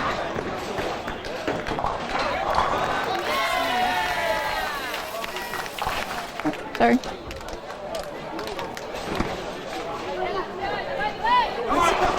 Making now. You can get to the right. He got to the pocket, but he got the 10 pin. It's close. Just go have a look to see what the Danes are doing.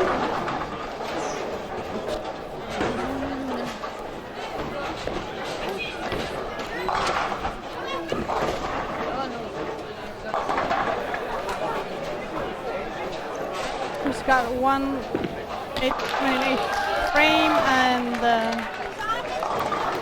Nippes is working on the spare. 115 in 6 frame. And Dutch team, you can see that Johan is having open in 9th frame, he gets 965. Mitch is not striking, he got something.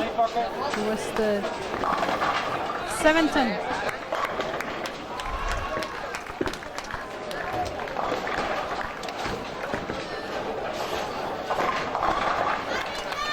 And the touch is striking.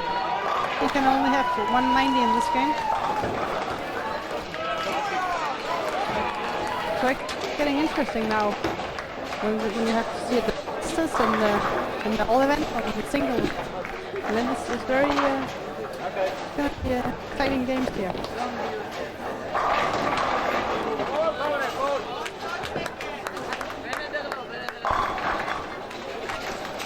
Was a double for Tatu.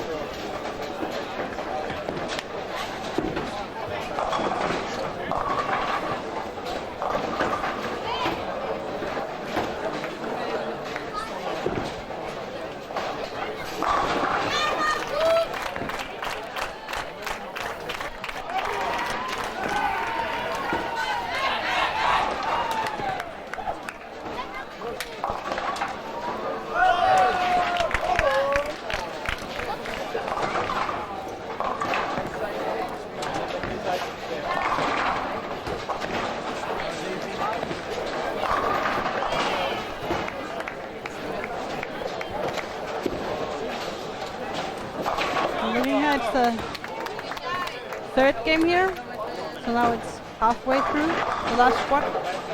And it looks like Marcus is still leading after this game.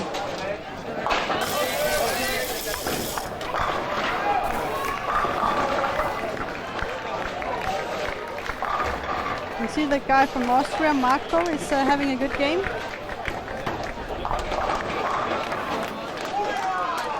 And then there's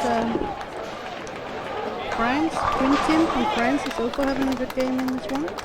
And the boy from Ukraine are doing it pretty decent. I think Pontus is looking into a 240 game if he spares this one. That's 240 for Pontus, so that gives him some... It's getting back now. Look like the two Thomases from Poland are doing a good too. He's having some strikes for now, and it's two-time Thomas here from Poland. Yeah. So if it's a miss for the last one, Olien Schnicksack. Got 190 now in the 9th frame. Thomas Kutowski is looking into, he can strike out for 250 game. The punches, now he has 244.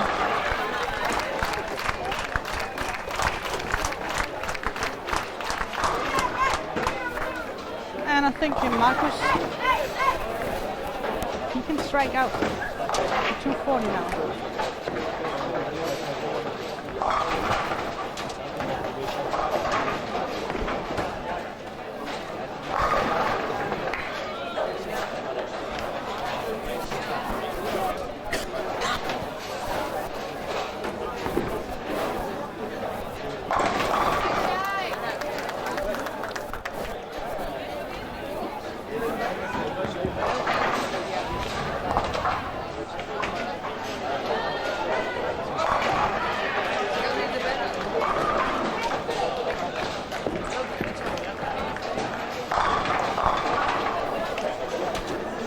That was 226 to the number 1, Thomas Lutowski.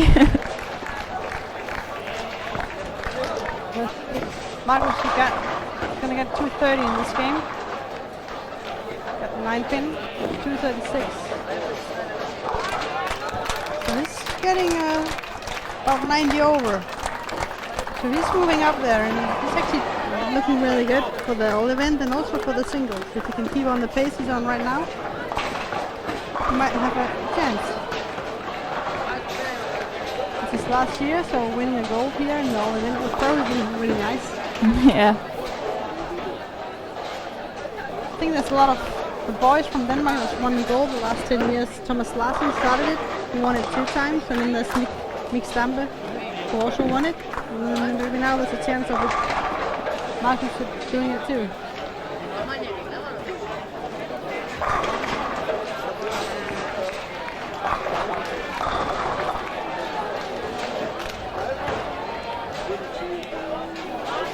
Nicholas is no opens this game and no strikes, so it's 190. Looks like it's going to be 190 for Nicholas.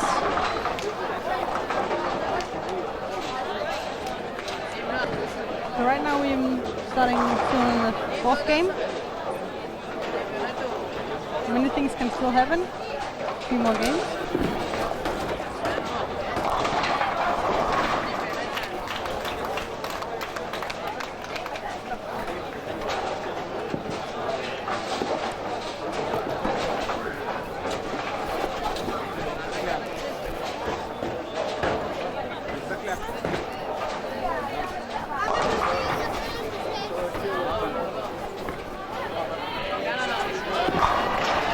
Marcus is 92.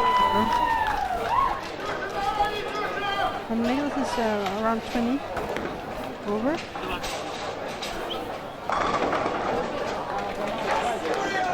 And that's Tatu from Finland is 13 over. And then there's Caron. He had an own 202 from Holland. He's 52 over.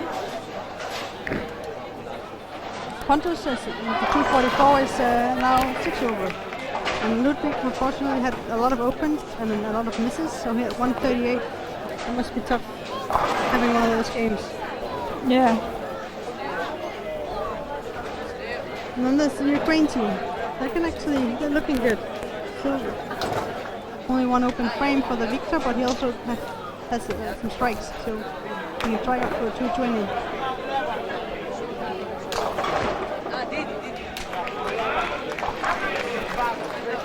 And France is had an open in the 10th frame, Quintin, so it's 232 and 580 for him.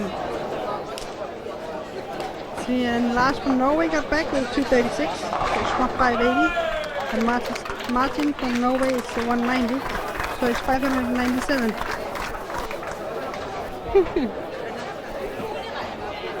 And then there's Marco from Austria. He had a 250 game, and now he's 52 over. So actually, he's up there also, taking a chance. So let's see. Right now it looks like Marcus from Denmark is leading both the squad and also the all event. Yeah.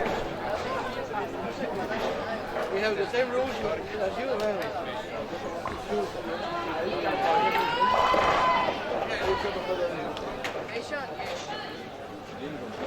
Ja.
Now we have the results here after 3 games, and in the all event Marcus is leading now. He's got 50 pins at least down to Pontus in second place, and Tatu is in third place. I think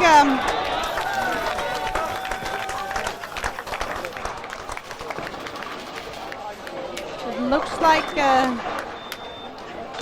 Pontus definitely needs to start striking now if he wants to get up there. Marcus is also leading this squad with 92 over.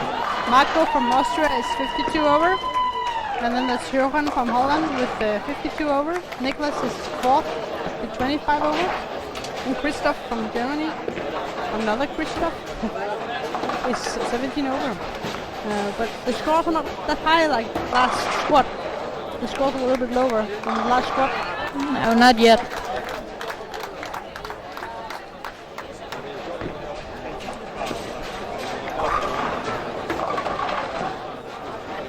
But if Marcus can keep the pace, he's definitely looking good for the all event.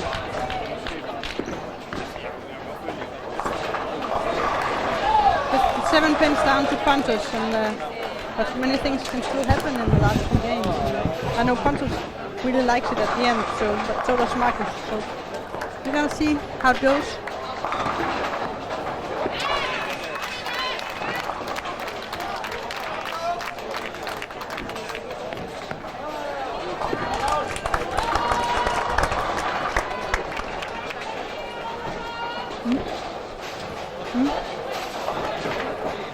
Yeah.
So now we're back here in the 4th game. We're sitting right now behind lane 3 and 4. And got a review of the Swedish boys. Pontus is going to 3rd frame. And he's striking. He looks like he wants to get back here. He looks better now. He's got the Diva Pearl. Gives it a lot of room. Makes it work at the end.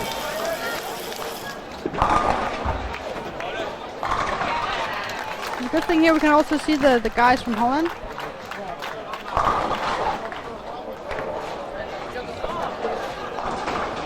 And we have a little view of the Danes and Finns on 11 and 12. They're playing together now. Tatu and Thomas is playing with the Marcus and Nicholas on 11 and 12.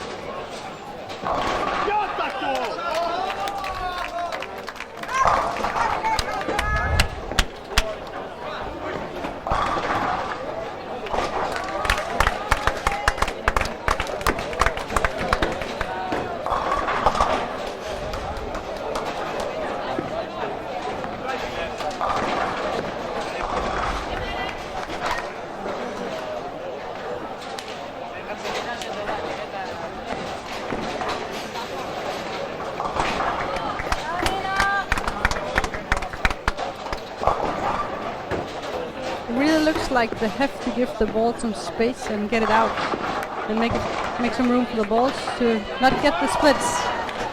I was talking to Michael, the Danish coach, earlier, and as soon as the boy tries to make some hole for themselves, they get the splits, so they need to make some room for the ball. And that can really be difficult for the boys because many of the boys are used to playing on the hole, having the hole. So this thing about giving it room, it can be tough mentally, and also not used to playing it. It can be tough doing. That's one of the reasons I actually wanted to be a pacer here, because if I could be a pacer here, I get to practice on lanes that's been broken down.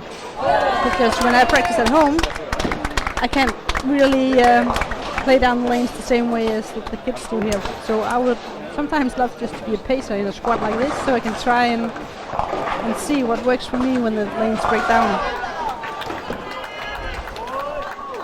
Now Pontus got a split. He didn't look happy about that. It was 2-8-10. Right now my son is standing here behind me, Martin, who's leading. He can't say anything, so you can't hear what he's saying. He says hello. I think he looks happy, and he's cheering for his friend. Marcus is getting closer, but I don't think you mind that he's getting closer. It's good, because if Marcus bowls good, it means he might just win the whole event.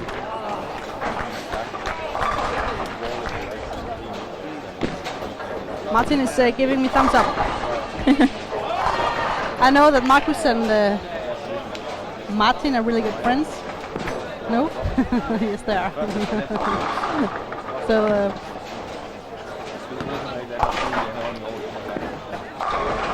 let's see. You can see Nicholas got a strike. It looked like a strike.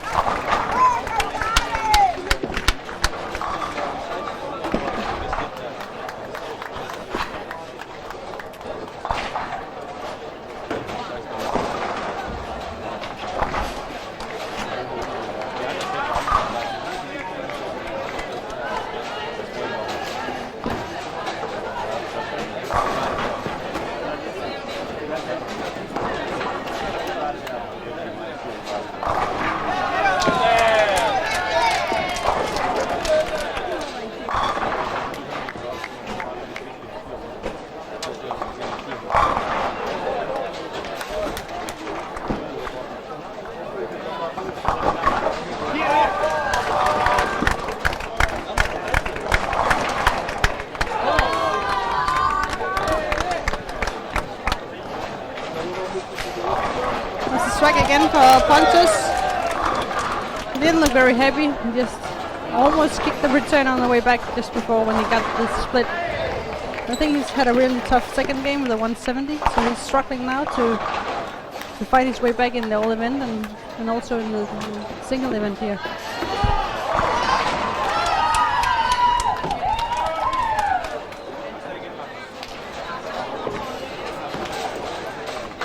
And there's a young Quintin from France is also having a good start. Got 4 strikes and now he got the 4 pin.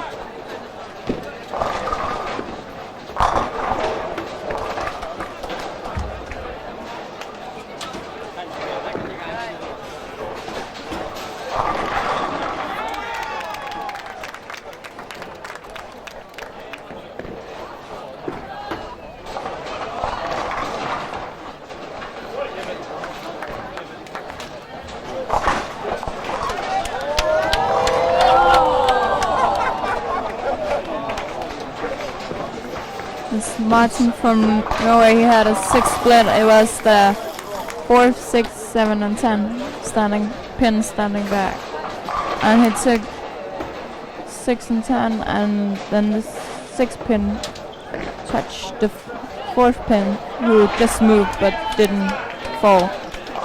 So it was close. You see now that the Danish boys, Marcus start out with the 4-bagger, and I think he got an 8 spare right now.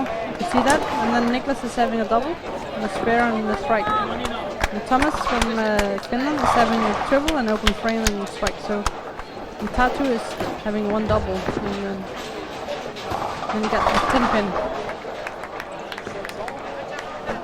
And you see Marco from Slovenia, from Austria, that actually was doing good. Only got 2 open frames now here in this game. He's on 15 now. And he's playing with the 2 guys from Poland. Now it looks like the 2 Poland guys got to open 2 here in 6th frame. And Pontus just got another strike from Sweden, so he's got a strike in 5th and 6th frame.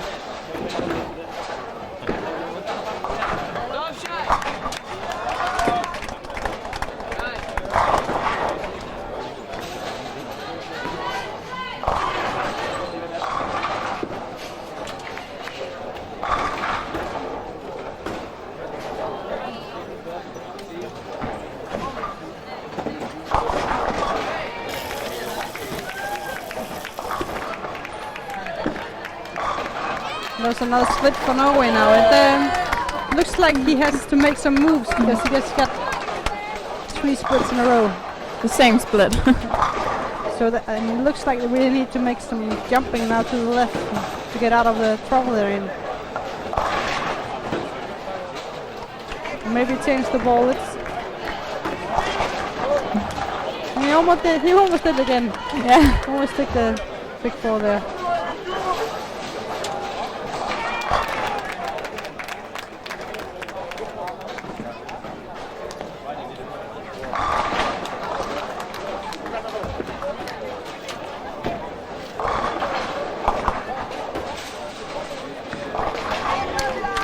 It's a nice spare from the young guy from France. It's a 3-9-10.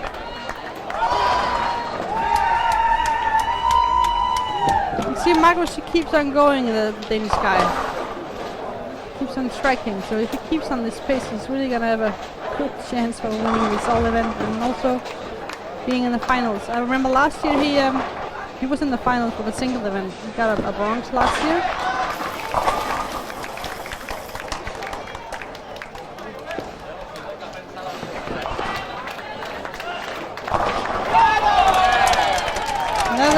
From Sweden got another strike.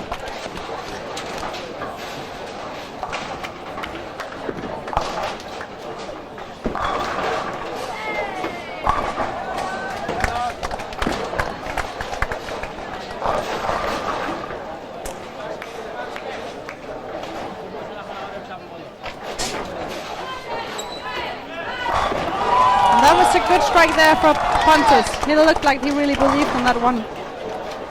He walked and had the attitude and everything, so he's fighting his way back. We like that. It's good to see it when people get back from having a struggle. To have the mental fight, to get over all the doubts and stuff. And start bowling the game. And we know we can do.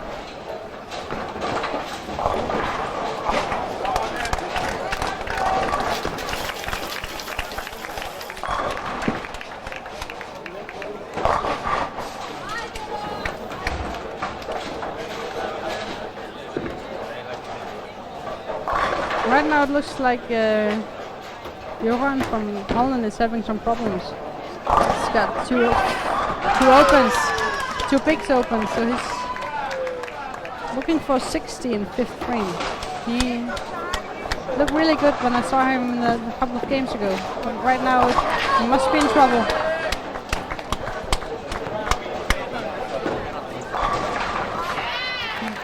Another strike for the Danish boy, Niklas.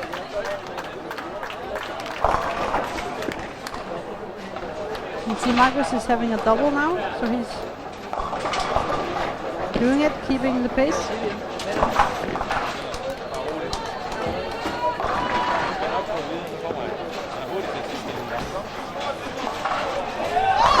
And that's another strike for the Swedish boy. Swedish boy was Ludwig with a 4-bagger. The good thing about when Ludwig keeps striking, it sometimes can help Pontus because it gives some energy back when you get the strikes.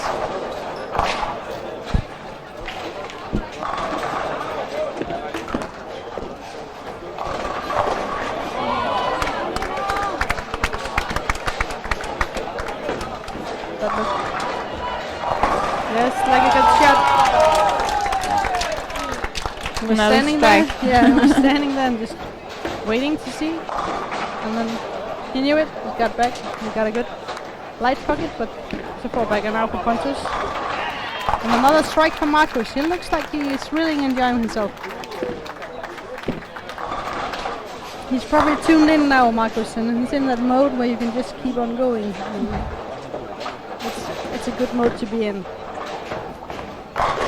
Especially when it's a tournament like this, where you really want to be in that kind of mode.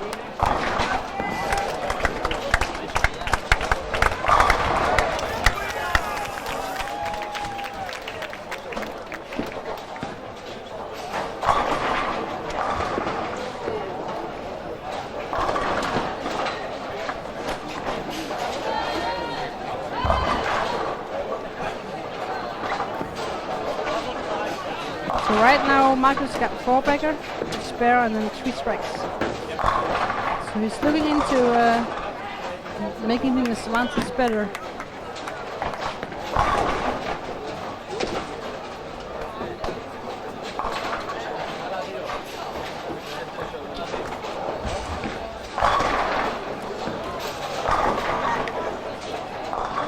And that was a 7-10 now for the guy from Holland.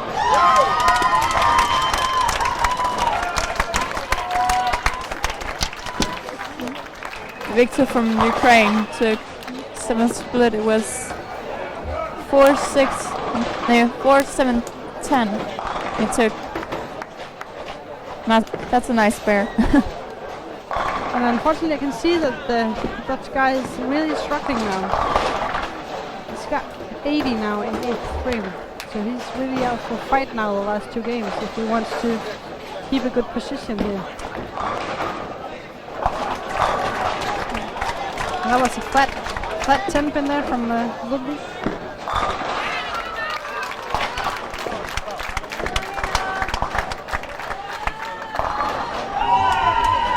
Looks like it got a little bit too early. It didn't get it as far out as he should have.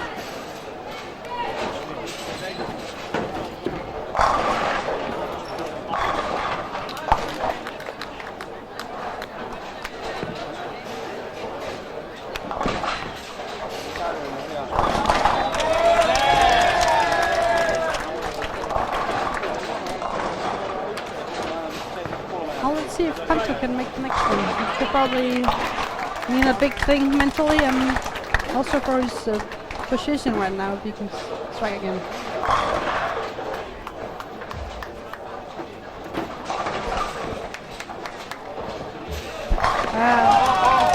He really got out there, gave it a chance, and it was a really good strike there. 5-bagger for Pontus now. They're going into the 10th frame. And I'm trying to see if I can have a look at the Finnish and the Danish boys at 11 and 12. That looked like a bad shot here for the young lieutenant. And he got a washout.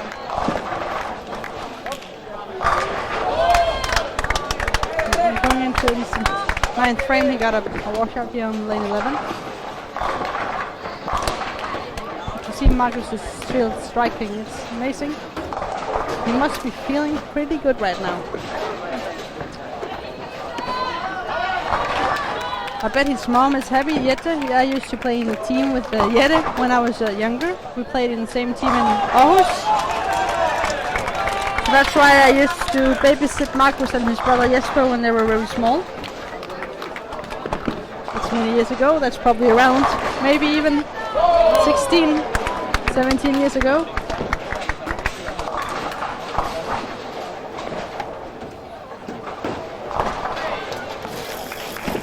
Let's see, he's going in. I think he got the 2-pin. He got a little high.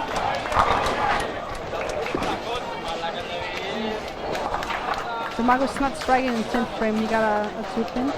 No, sorry, 3-pin.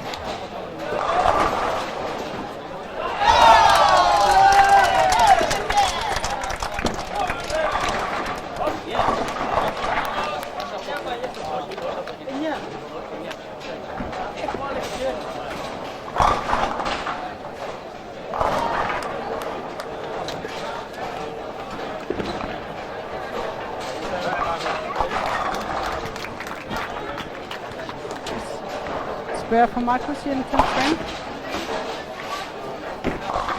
And I see Ludwig from Sweden is striking out for 2-14.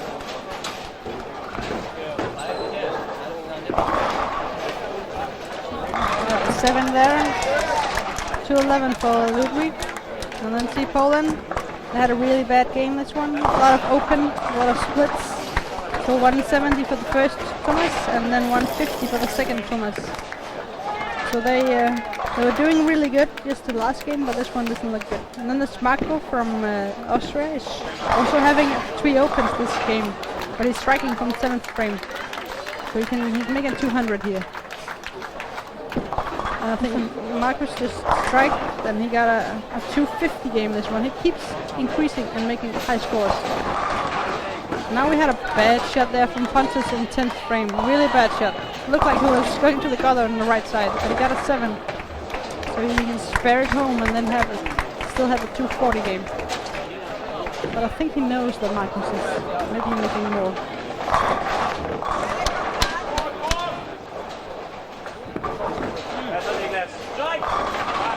That's a good. A spare for Pontus. You can strike it and then it's a 240 game. It looks like Tatu here is having an open frame in 9th and 10th frame. Thomas is having a 290-29 game, and Tatu from Finland is having some problems now.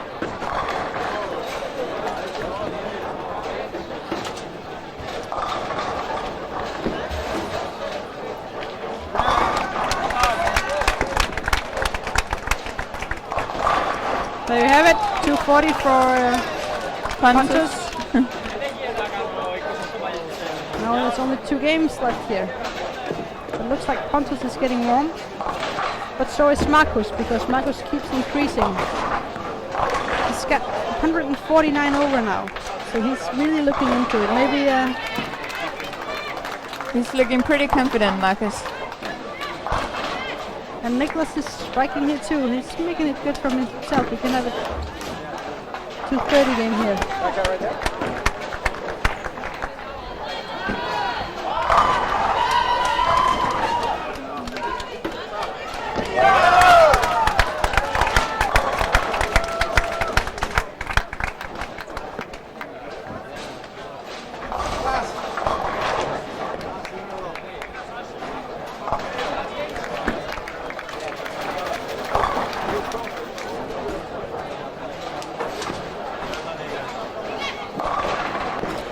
We didn't get the second one, Nicholas.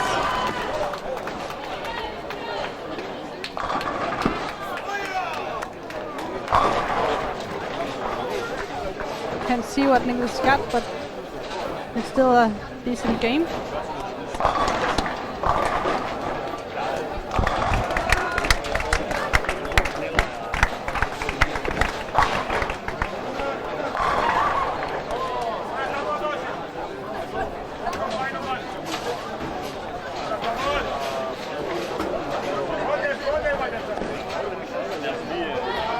Now I can see that Johan from Holland got another split.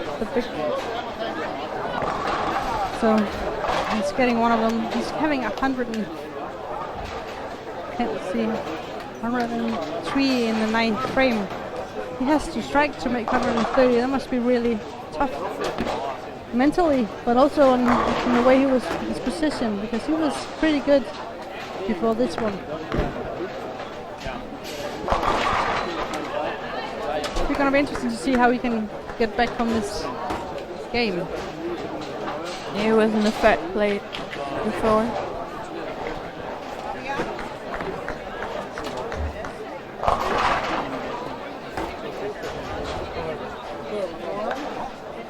Right now, Ludwig is having 764 and Pontus is 46 over.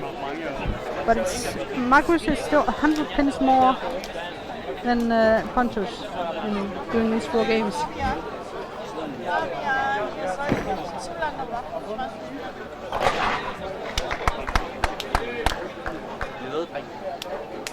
Vores super supporter står bagved der. I ved ikke, han ved. So right now it looks like we still have a Danish boy leading. Yeah. Martin is leading after the 6 games here, and we got Marcus now after 4 games. He's 149 over. I think that the second position might actually be Nicholas or maybe even Pontus.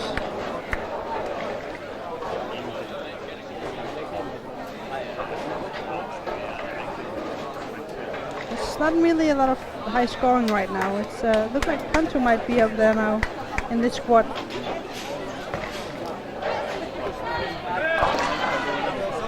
And I can see that the Dutch guy had another split, so he's looking into a one.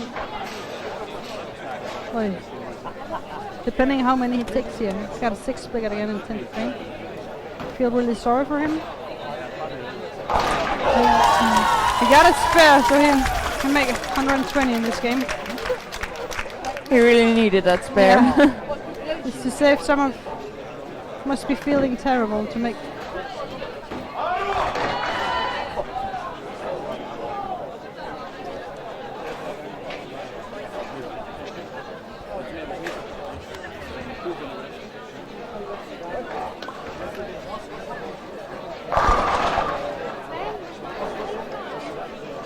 That's a 122 game for the young boy from Holland.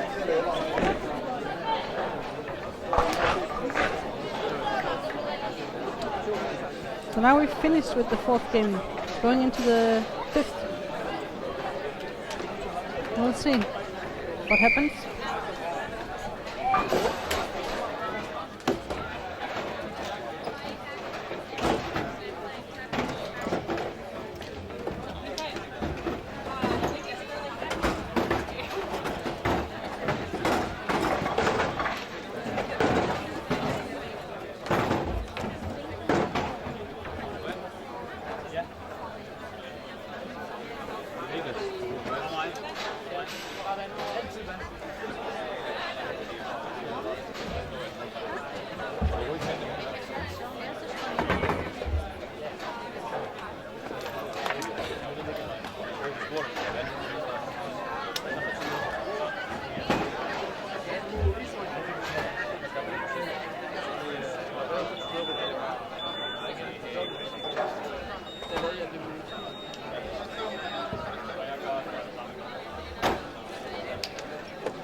Now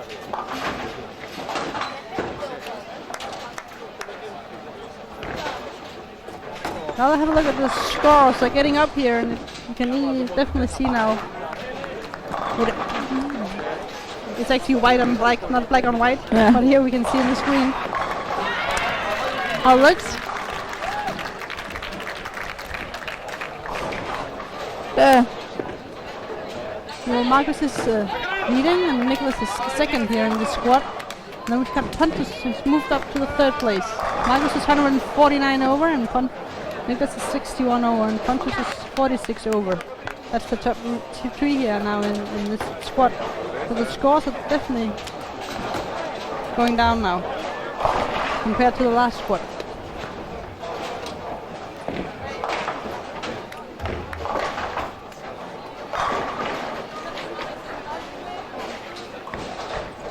Nogle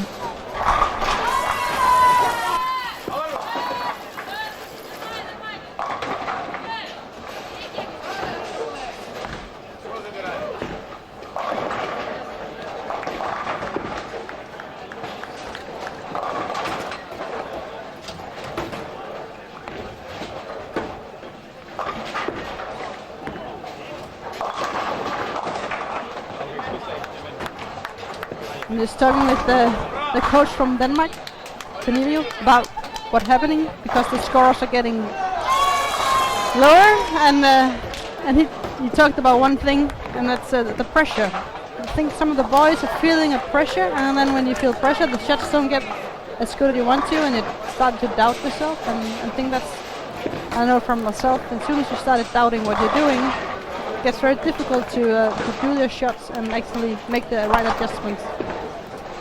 So I think some pressure here in the young boys, but again, that's what makes them better bowlers.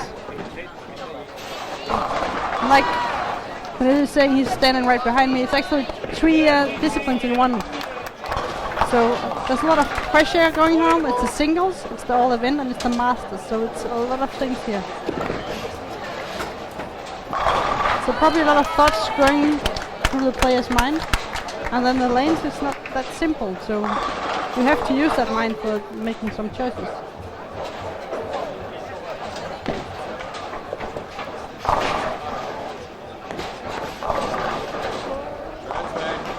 But I can see Marcus is having a strike in the first frame.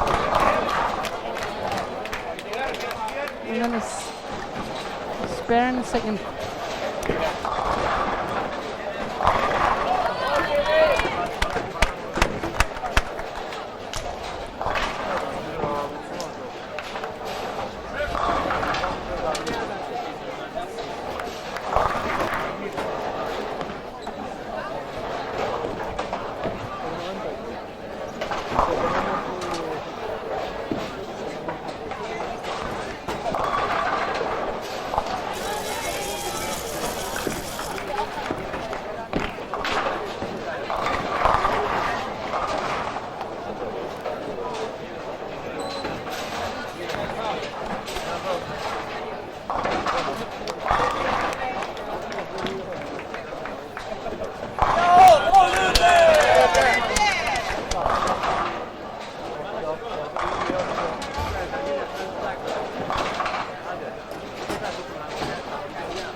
A good strike from Pontus.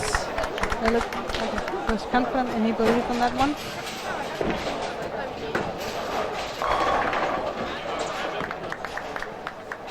It was a 7-pin from Marcus from Denmark. The Danish boys are now playing on 9 and 10, and they're going to 7 and 8. And I can see from yesterday and today also that some of the boys are really having some problems in 7 and 8. And we just saw that the guy from Holland had a 120 game with a lot of splits. So, and now we can also see the two Thomas guys. Yeah. From Poland. They are on 1 and 2. Together with Turkey.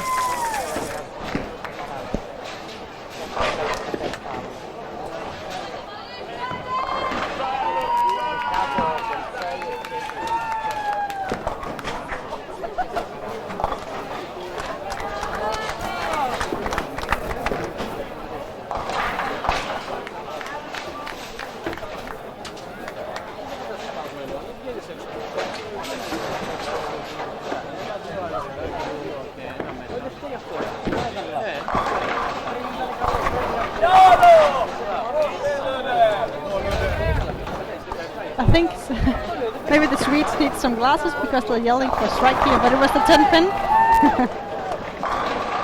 It's okay, they're laughing and smiling, so I think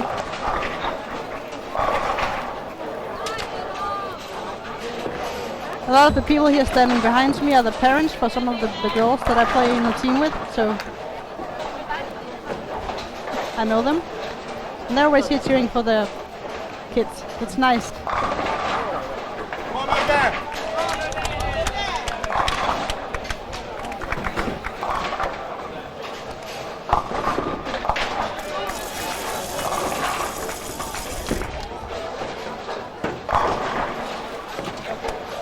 That was a good strike for the German guy, Christoph.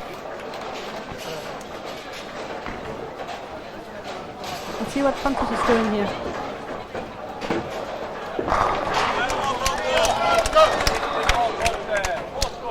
Another shot, another strike for Pontus, he's having a double.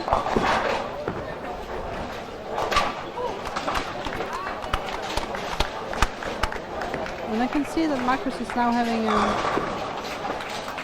3 frames now without a strike. Maybe he's starting to realize what's going on. I hope not, because then if he starts to think too much, he might get a little bit tension, nervous. So he just has to focus on one shot at a time.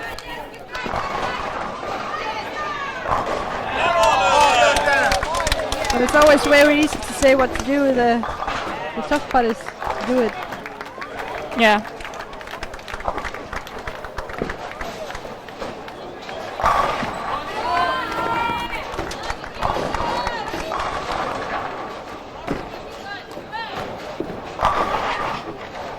Let's see if Pontus is going to 5th frame to double. Can he make it to 3? No, it didn't look like he would leave on that one. It looked like he knew it. It's gonna be a 10 pin.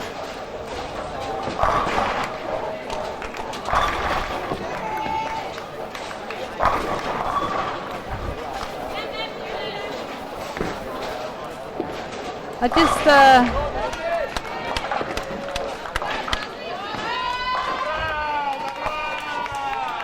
it's actually very close also, because Nicholas is getting closer to Tatu from Finland in all events, so actually it's looking really good for the Danish boys. But the only problem right now is that Tatu is very far away. But right now it looks like the Danish team can have 2 medals here in the all event.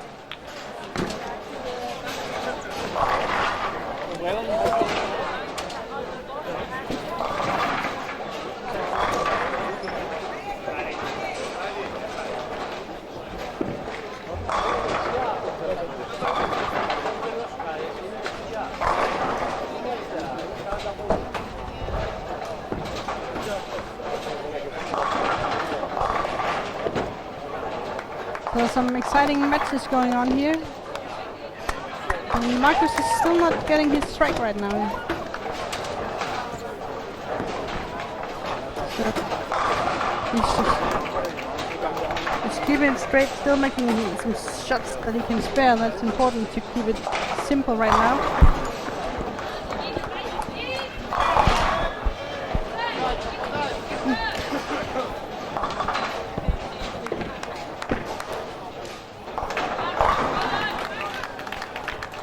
Right now I really want this live scoring to work because I can't see the fins and I like to see the scores.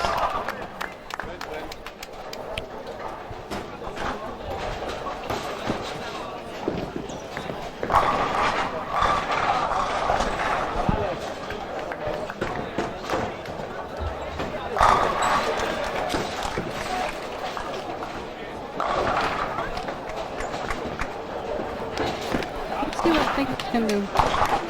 One open frame in the 3rd.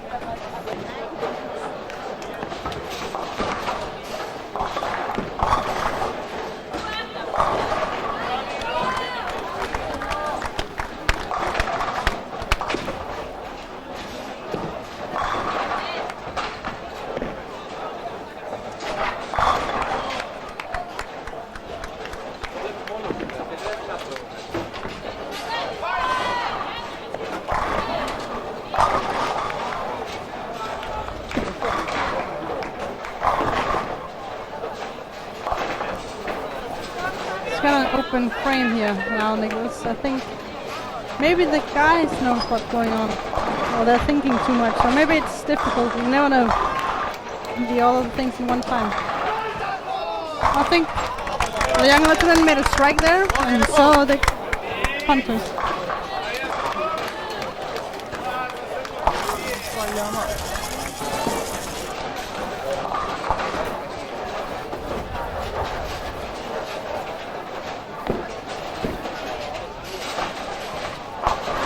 So I think next time I'm gonna be a commentator, I need whatever you call them, something, so you can see the... I don't know what it's called in English. It's called a kikkert in Danish, but I really don't know the word for it in English. Because I really can't see the screen, and I'm sitting really good here because I can see the Swedish boys, and I would like that because of the results.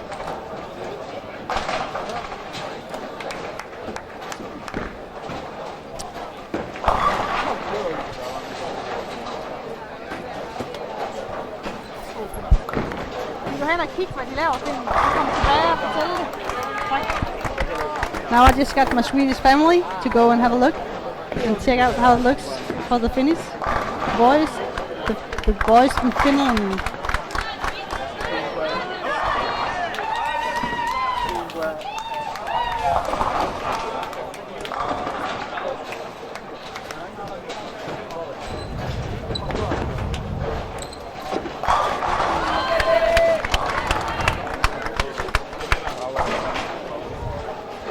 And now I have to translate the Swedish information into English. 10 down for the Finnish boys.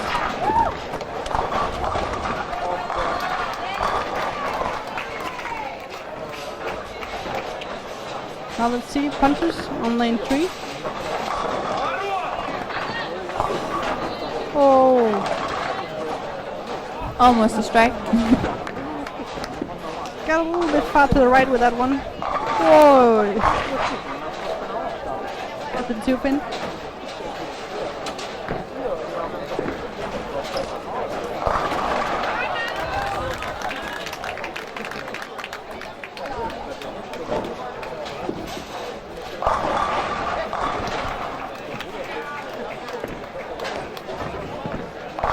You can see now that Marcus has made a strike in the 6th frame.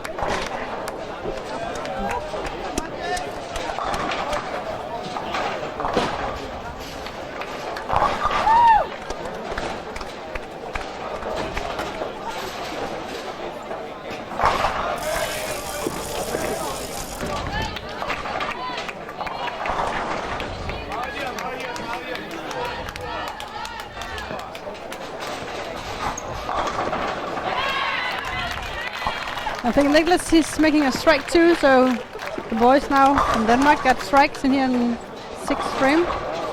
I'm gonna go down and have a look at how the boys are doing.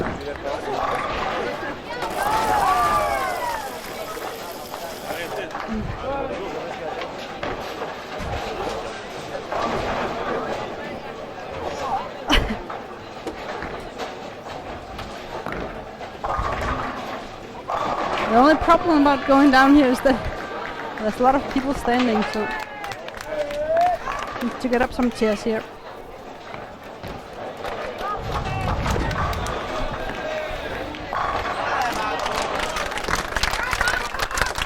And that was... See, I can't see a thing. It wasn't a strike in the 6th frame, it was a spare, but now it's a strike in the 7th frame. And the guy from Finland, Tatu, is having 117.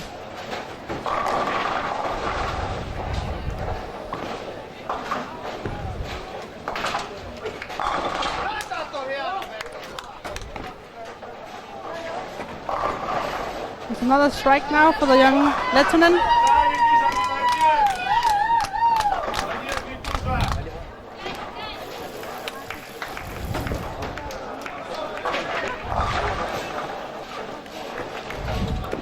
Now I'm standing here with the Finnish crowd.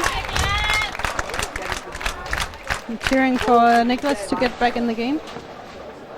He's got 60 now in 5th frame, and Tadu's got No open frames now in this game, but not that many strikes either, so it's gonna be interesting last game.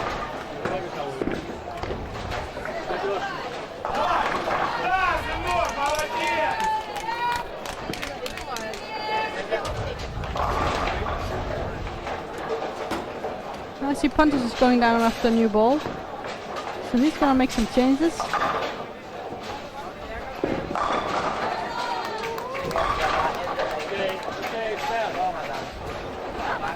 Let's see what Marcus makes in his shot. Going into 8th frame.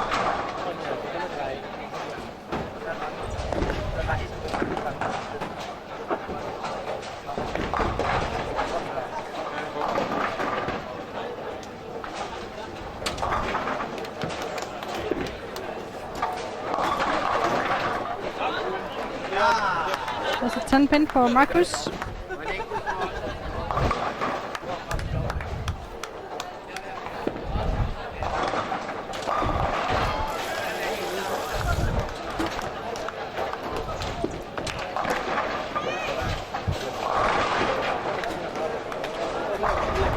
I want to see it. I just saw Pontus taking another ball, and I'm back here behind Pontus to see if he's just using that ball and what different it makes for him, because he's got a 9 span, 7 and 8 frame.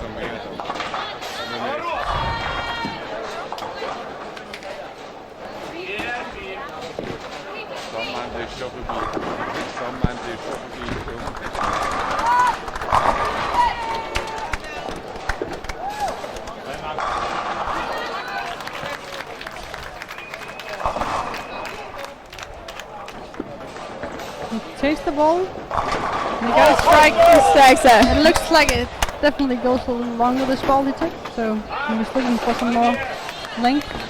I think it's a marble pearl he just took.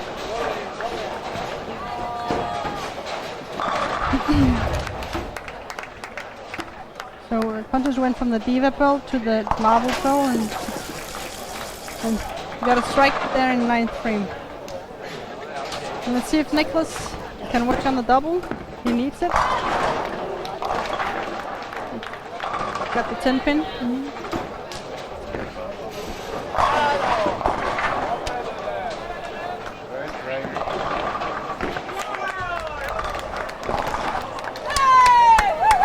So right now there's some interesting pairs here. There's the Swedish boys with the Pontus, and then there's the team with the 2 Danish boys struggling for the gold and the bronze.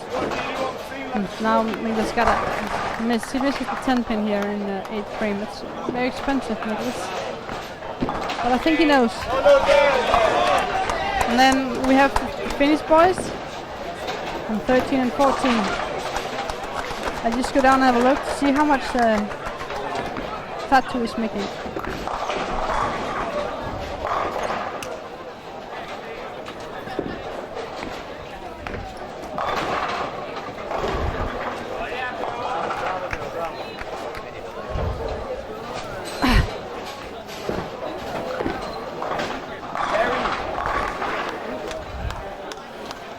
Yes.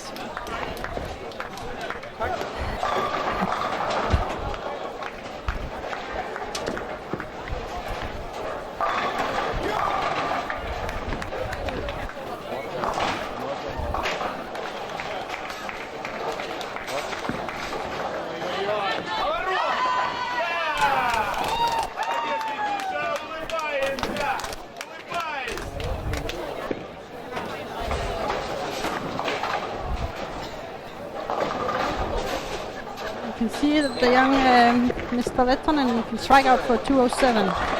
So he can only get 207 in this game, but Nicholas is definitely struggling.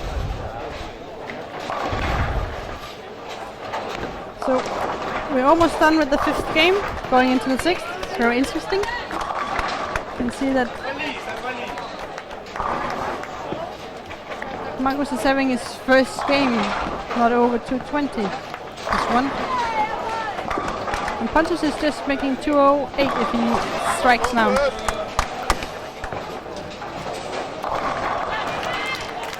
Now it's the strike for Nicholas, 9th frame.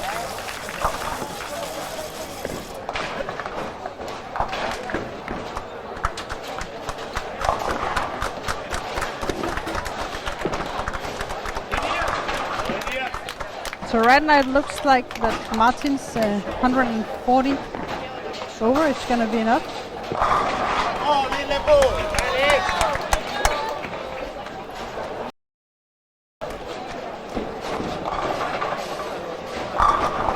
Francis too. I think we'll go. 54 over. He needs the two. I think he needs a 240 or 50 game to be up there. That was a strike for Marcus there in 10th frame. Still no opens for Marcus. He's being very, very good today. He can strike out for 208 if I'm not wrong. Still, I'm standing now behind 3 and 4, and he's on 9 and 10.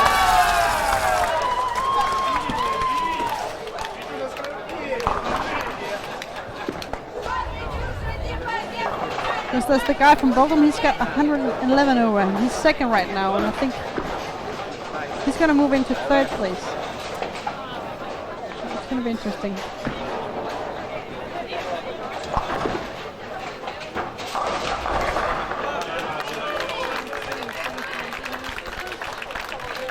That was another strike from Marcus. I think it's going to be...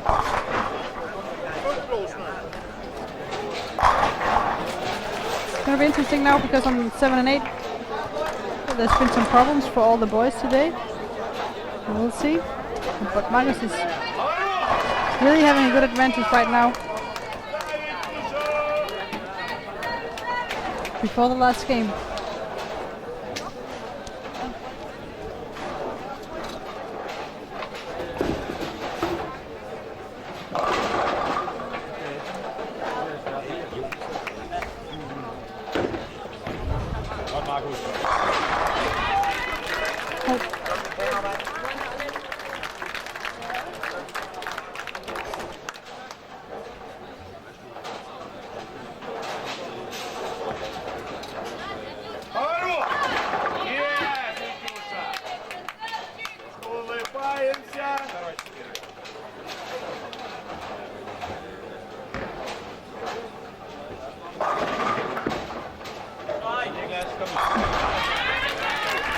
Right now, the Danish people that knows this math thing is telling me that Marcus got 69 pins ahead of Pontus here before the last game.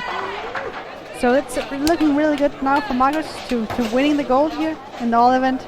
The 69. So it's looking good for the Danish boy to get this gold in all event.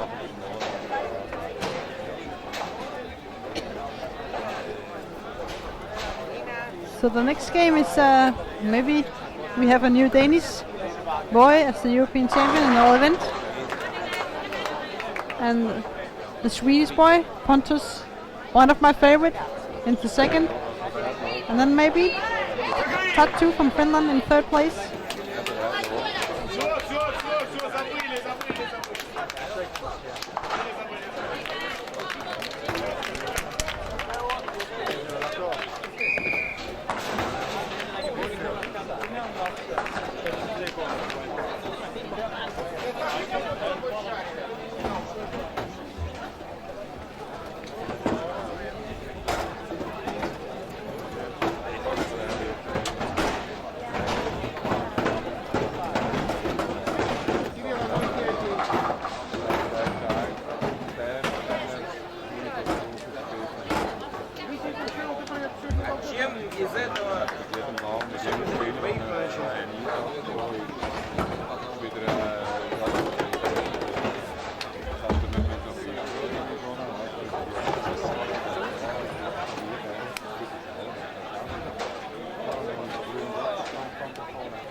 Надо фантастическая партия.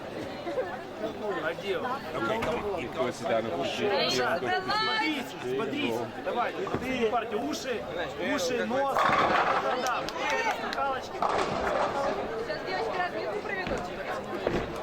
So after the first 5 games, and we're going into the last one, Marcus is still number 1, on taking the lead. Pontus number 2.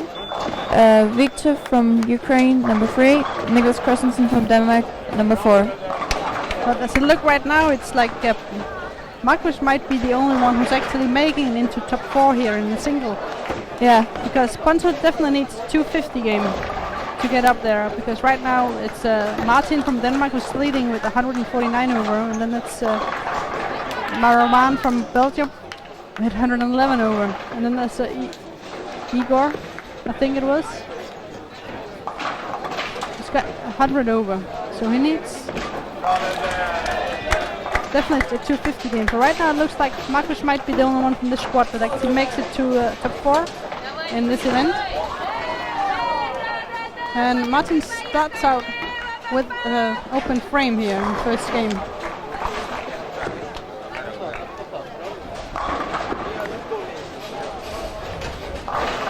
And Pontus, let's see, he is striking the first frame.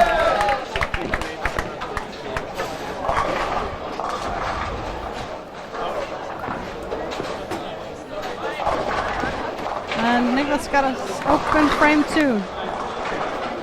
It was a 8-10, but it wasn't a normal 8-10. The 2-pin just fell down at the last.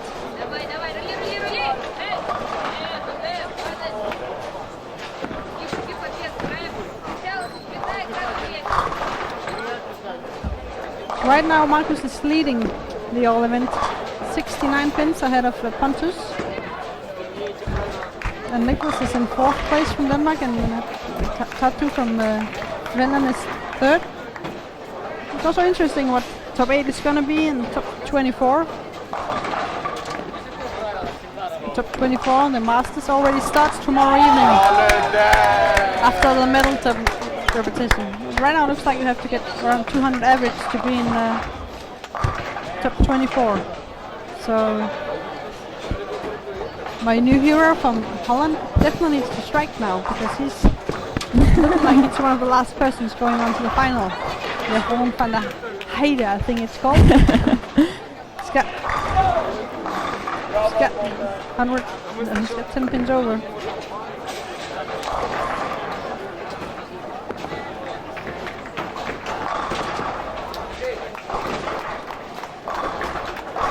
Now Pontus got a really good shot, but he got 9 pin in the second frame here. Let's see what Marcus is doing. Second frame. 6, and it looked like he didn't thought that about this shot, but I know there's been some problems on 7 and 8. That's it. Let's see.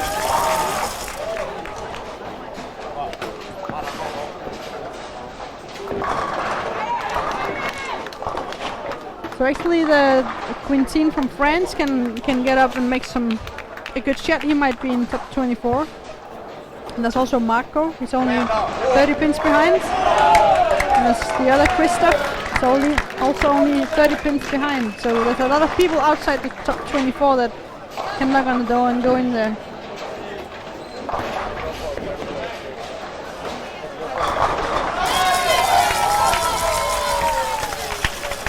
Was a spare from Marcus. And 8 for Pontus.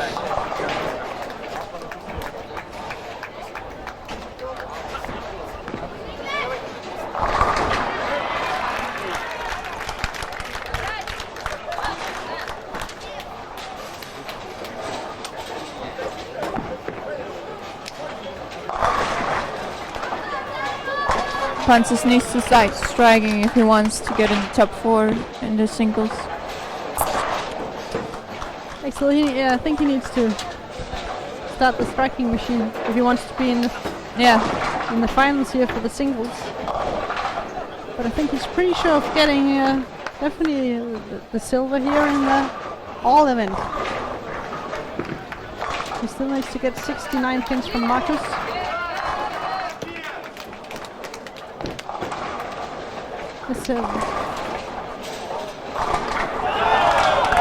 I think Ludwig is also he's having a triple now. Ludwig is 20 right now, so he also needs to get the strikes to stay up.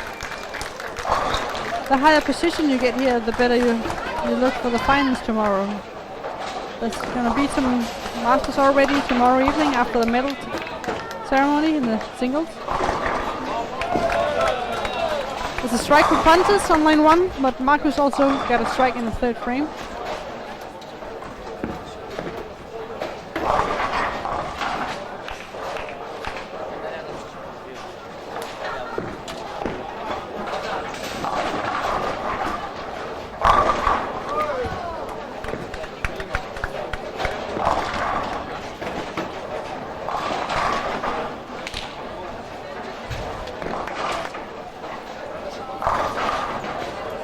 Right now it's the 16 pins between Tattoo and Niklas, so it's also I think the most exciting thing right now is about the bronze medal in all events, because to me it looks like Marcus is playing it safe, and 69 pins is a lot in the last game. But Niklas is struggling. He's got the 2nd open frame, so he's only 37. The only problem right now is that the Finnish boys are down at the end where we can't see anything.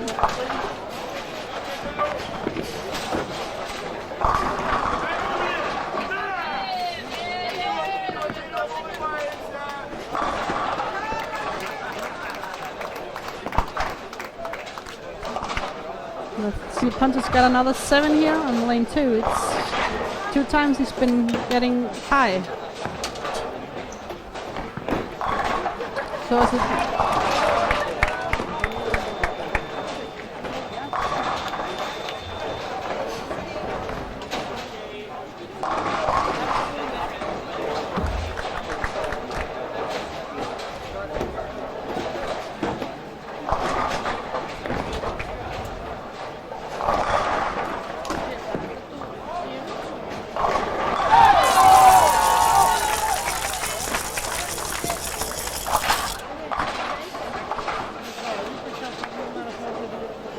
maybe I said it too early, because now Marcus got a split at the 2-8-10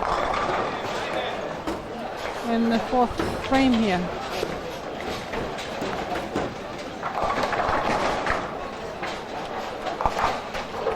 So this is difficult, because 7 and 8s are tough. It's some challenging about the lane mapping, how the lane are.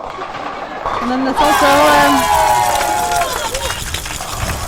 the fact that he knows that if he makes just a decent game now, he's going to be European champions in all events. And I think combining of these 2 things is makes it a tough last game for Marcus. Yeah.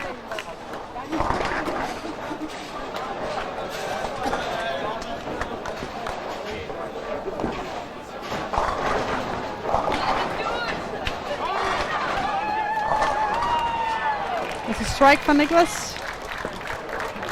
So both the Danish boys got 2 opens.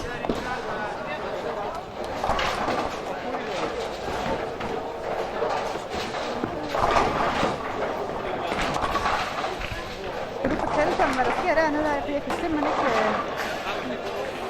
Hvad med finnerne?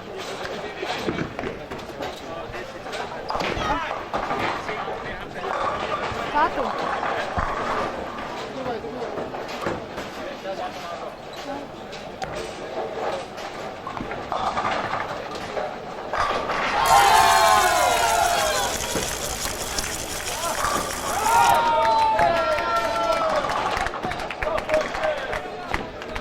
Another strike for Pontus in the 6th frame. So the Swedish boys are a little bit ahead of the Danish boys.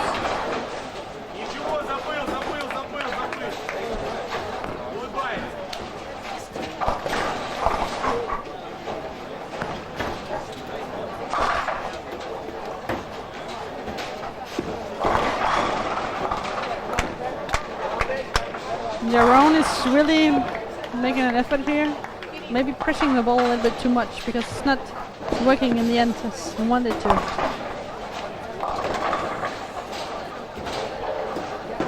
So now the boys need to take an extra deep breath and do the shots. Oh, another split for Marcus. There was got a thin one, and then the 2 pin went down, so he's got an 8-10.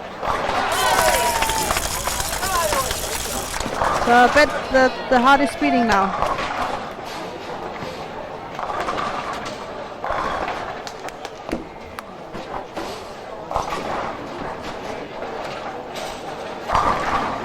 And that's a 10 pin for Pontus. I think he wanted that one. He's just sitting down on the chair. Probably saying some bad words in Swedish. He does not look happy.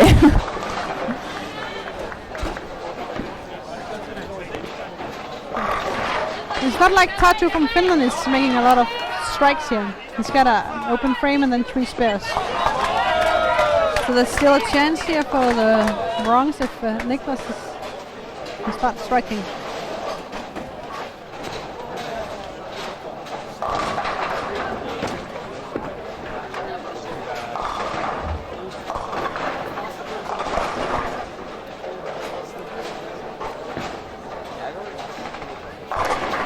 And he did. He's having a double now. You can see that Michael, the Danish coach, is talking a lot with the boys now because the lanes are making it really, really tough for them. We saw what had happened to the guy from Holland. He had 120 here on 7-8. And it was only because of a lot of splits.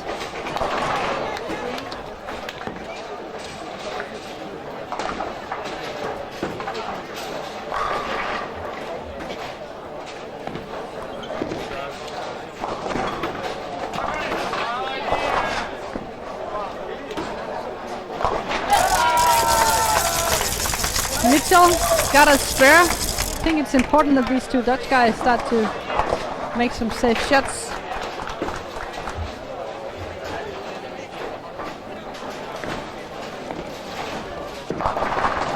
Oh, he's got another split, and I think it's really because of the lane is making it really tough. Because the last 2 shots has been very light. I think he made an adjustment, and now he was high. I can see that right now in the all event that Mitchell is placed number 22 and Jeroen van der Heide is placed number 24. And right now it looks like that none of the 2 boys playing right now get the bronze in the all event.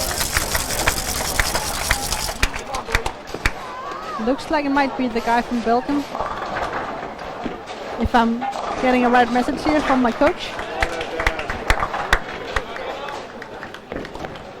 So maybe Marouane from Belgium. It's interesting. Right now Marcus is 74 now in the 6th frame. Pontus is 118. Now Pontus got a split. Got the 210 on lane 1.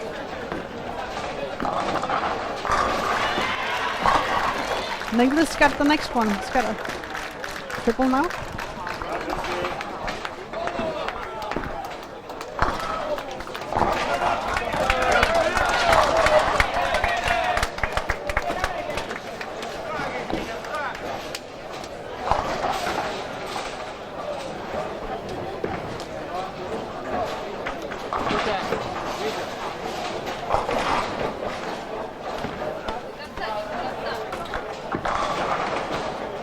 Right now the Pontus got 145 in 8th frame.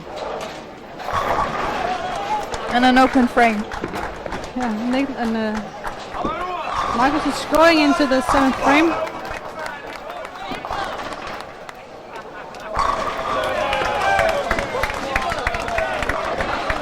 That was a good spare. And a strike for Marcus.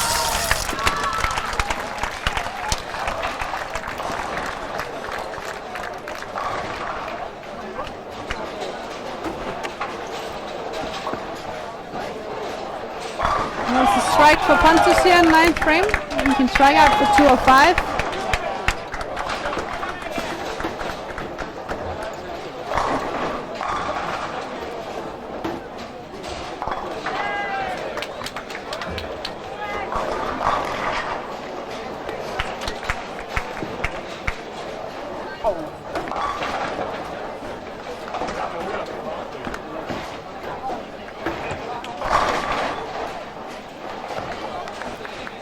Now just it looks like the bronze is going to go to Belgium. The Maroman from Belgium is getting the bronze here in the all event.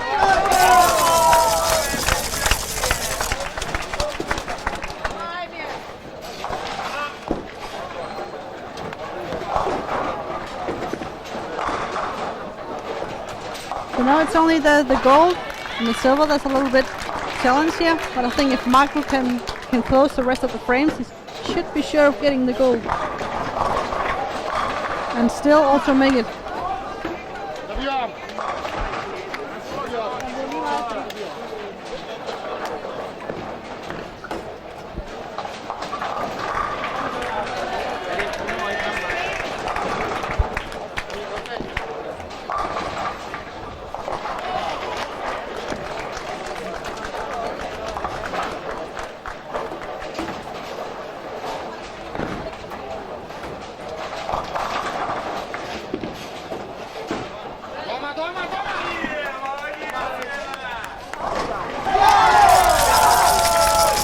So right now there's a struggle here, and it's for the top 24 to get into the Masters final, and then there's also a struggle here. Marcus really needs to make some good shots now and make this game safe. And then he's gonna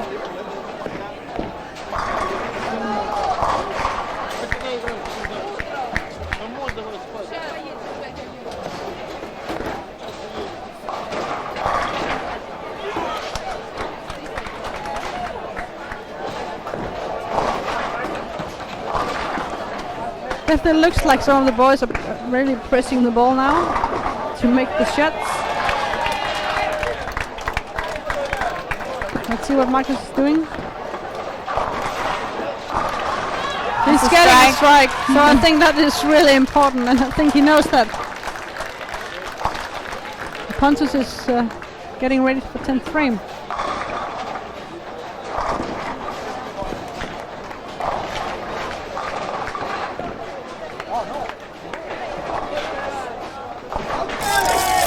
Let's see what Pontus is doing. He definitely needs to strike now. Strike. First one, but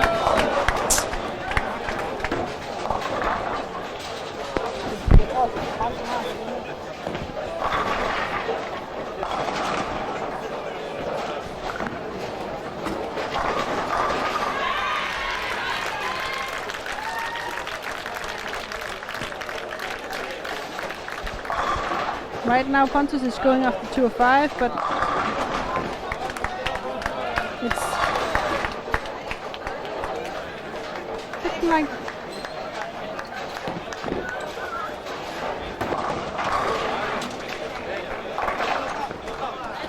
Marcus is gonna spare it now, and then he should be safe. My math is not my strong side. This is where I miss Thomas. I think here is something about top 24 here. The Dutch boys. They're putting all their energy in the last shots.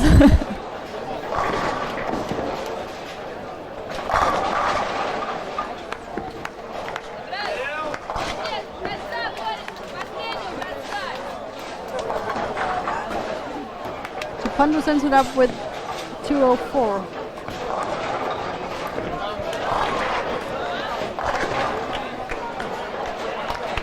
Got the 10 pin now, Marcus. 9th frame. It looked like a shot that could have been a strike. I think it looks like Marcus is winning.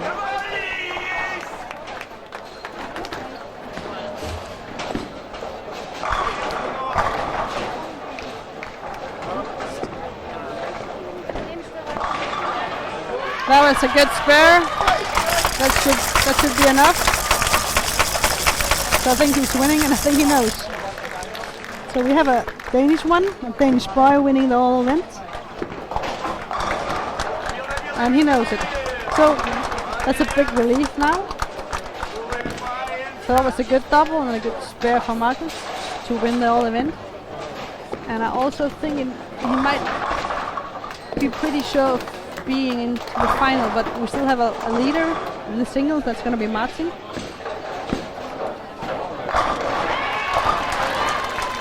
That was a double for Niklas.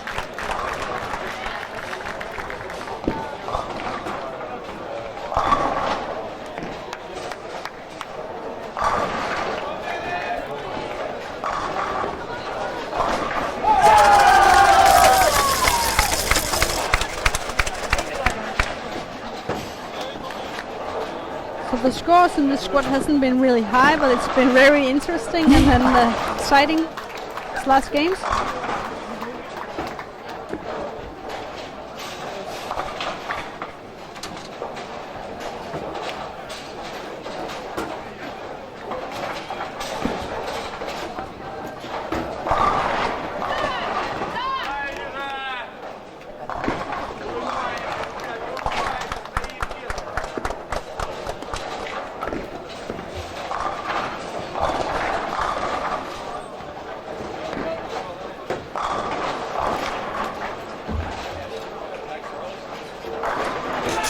That's a good left one for the Dutch guy. Got 4 in a row. Make it 220.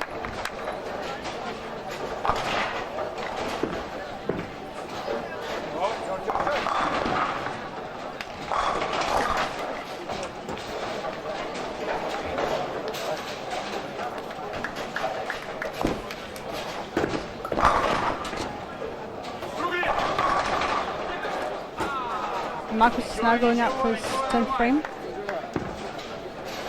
He's got 123 in the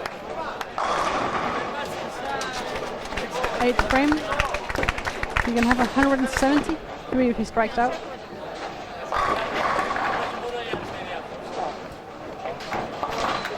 No, actually I don't think he's gonna make it to the... he got a strike.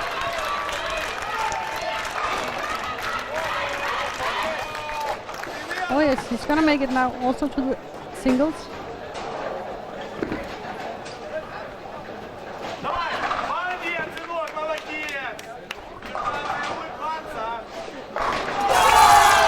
And Cohen makes a good strike too. Actually it seems like the crowd here behind the Dutch players are really happy, so it must be very important. Yeah, he needs that. Marcus is becoming second here. By this, he's having the second one, and he looks more comfortable now than he did a few frames before. So we've got Martineur in the leading position, and we've got Marcus Bergendorf from Denmark in the second. And I think third is the Belgian, Marawan, and fourth is probably... Let's see how much the Snickler is having.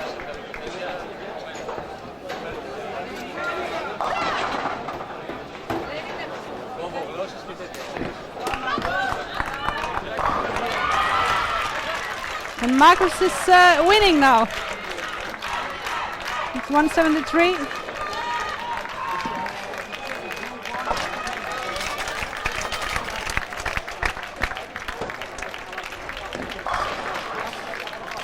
He should be very happy.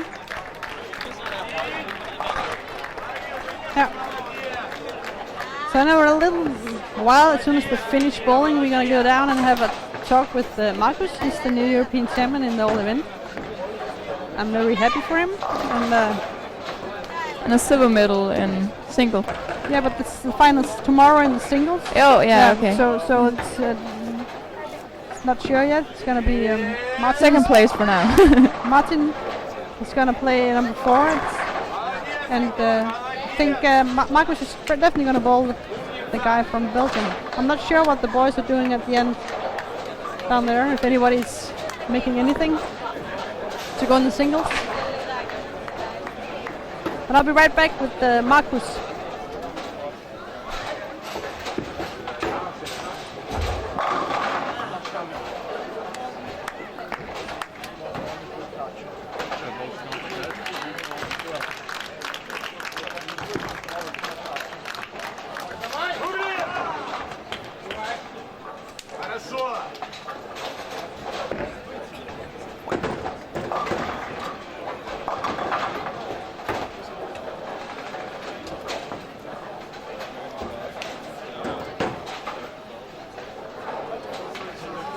let's look right now for the singles. It's number 1 is Martin from Denmark. Number 2 is Marcus from Denmark. Number 3 is the Belgium guy Marwan, and number 4 is Igor from Russia. So Martin is meeting Igor tomorrow, and Martin is meeting Igor. Yeah, and Marcus is gonna meet the Belgium guy tomorrow in the singles final.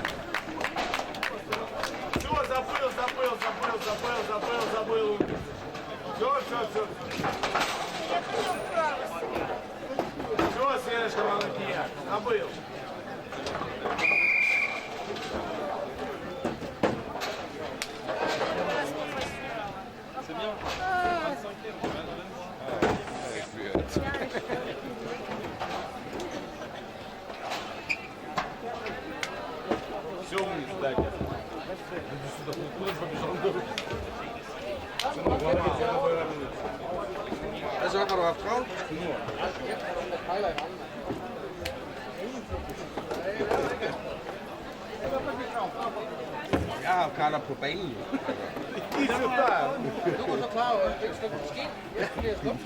Давайте сумки сразу сюда.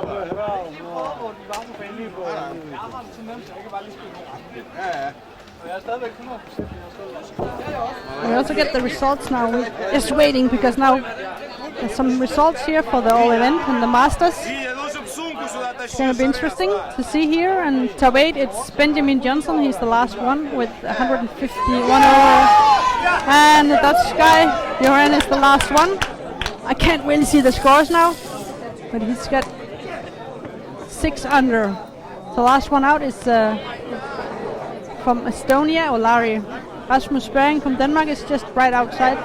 He needs 50 more pins though, but Joran is the last one in from Holland. And top 8, it's Benjamin Johnson from Sweden. And right outside top 8, it's Thomas from Finland. He's missing top 8 with 20 pins. So top 8 for tomorrow, and the masters is Marcus, first one, Pontus the second, Marwan from Belgium, Martin is 4th in the all event, and then it's Tatu 5th, Oyvind is 6th, Nicholas is 7th, and Benjamin is 8th. That's the top 8 for this all event, and also for the masters. But as soon as there's room, I would like to have a talk with Marcus about this. I'll be right back. Ladies and gentlemen, this was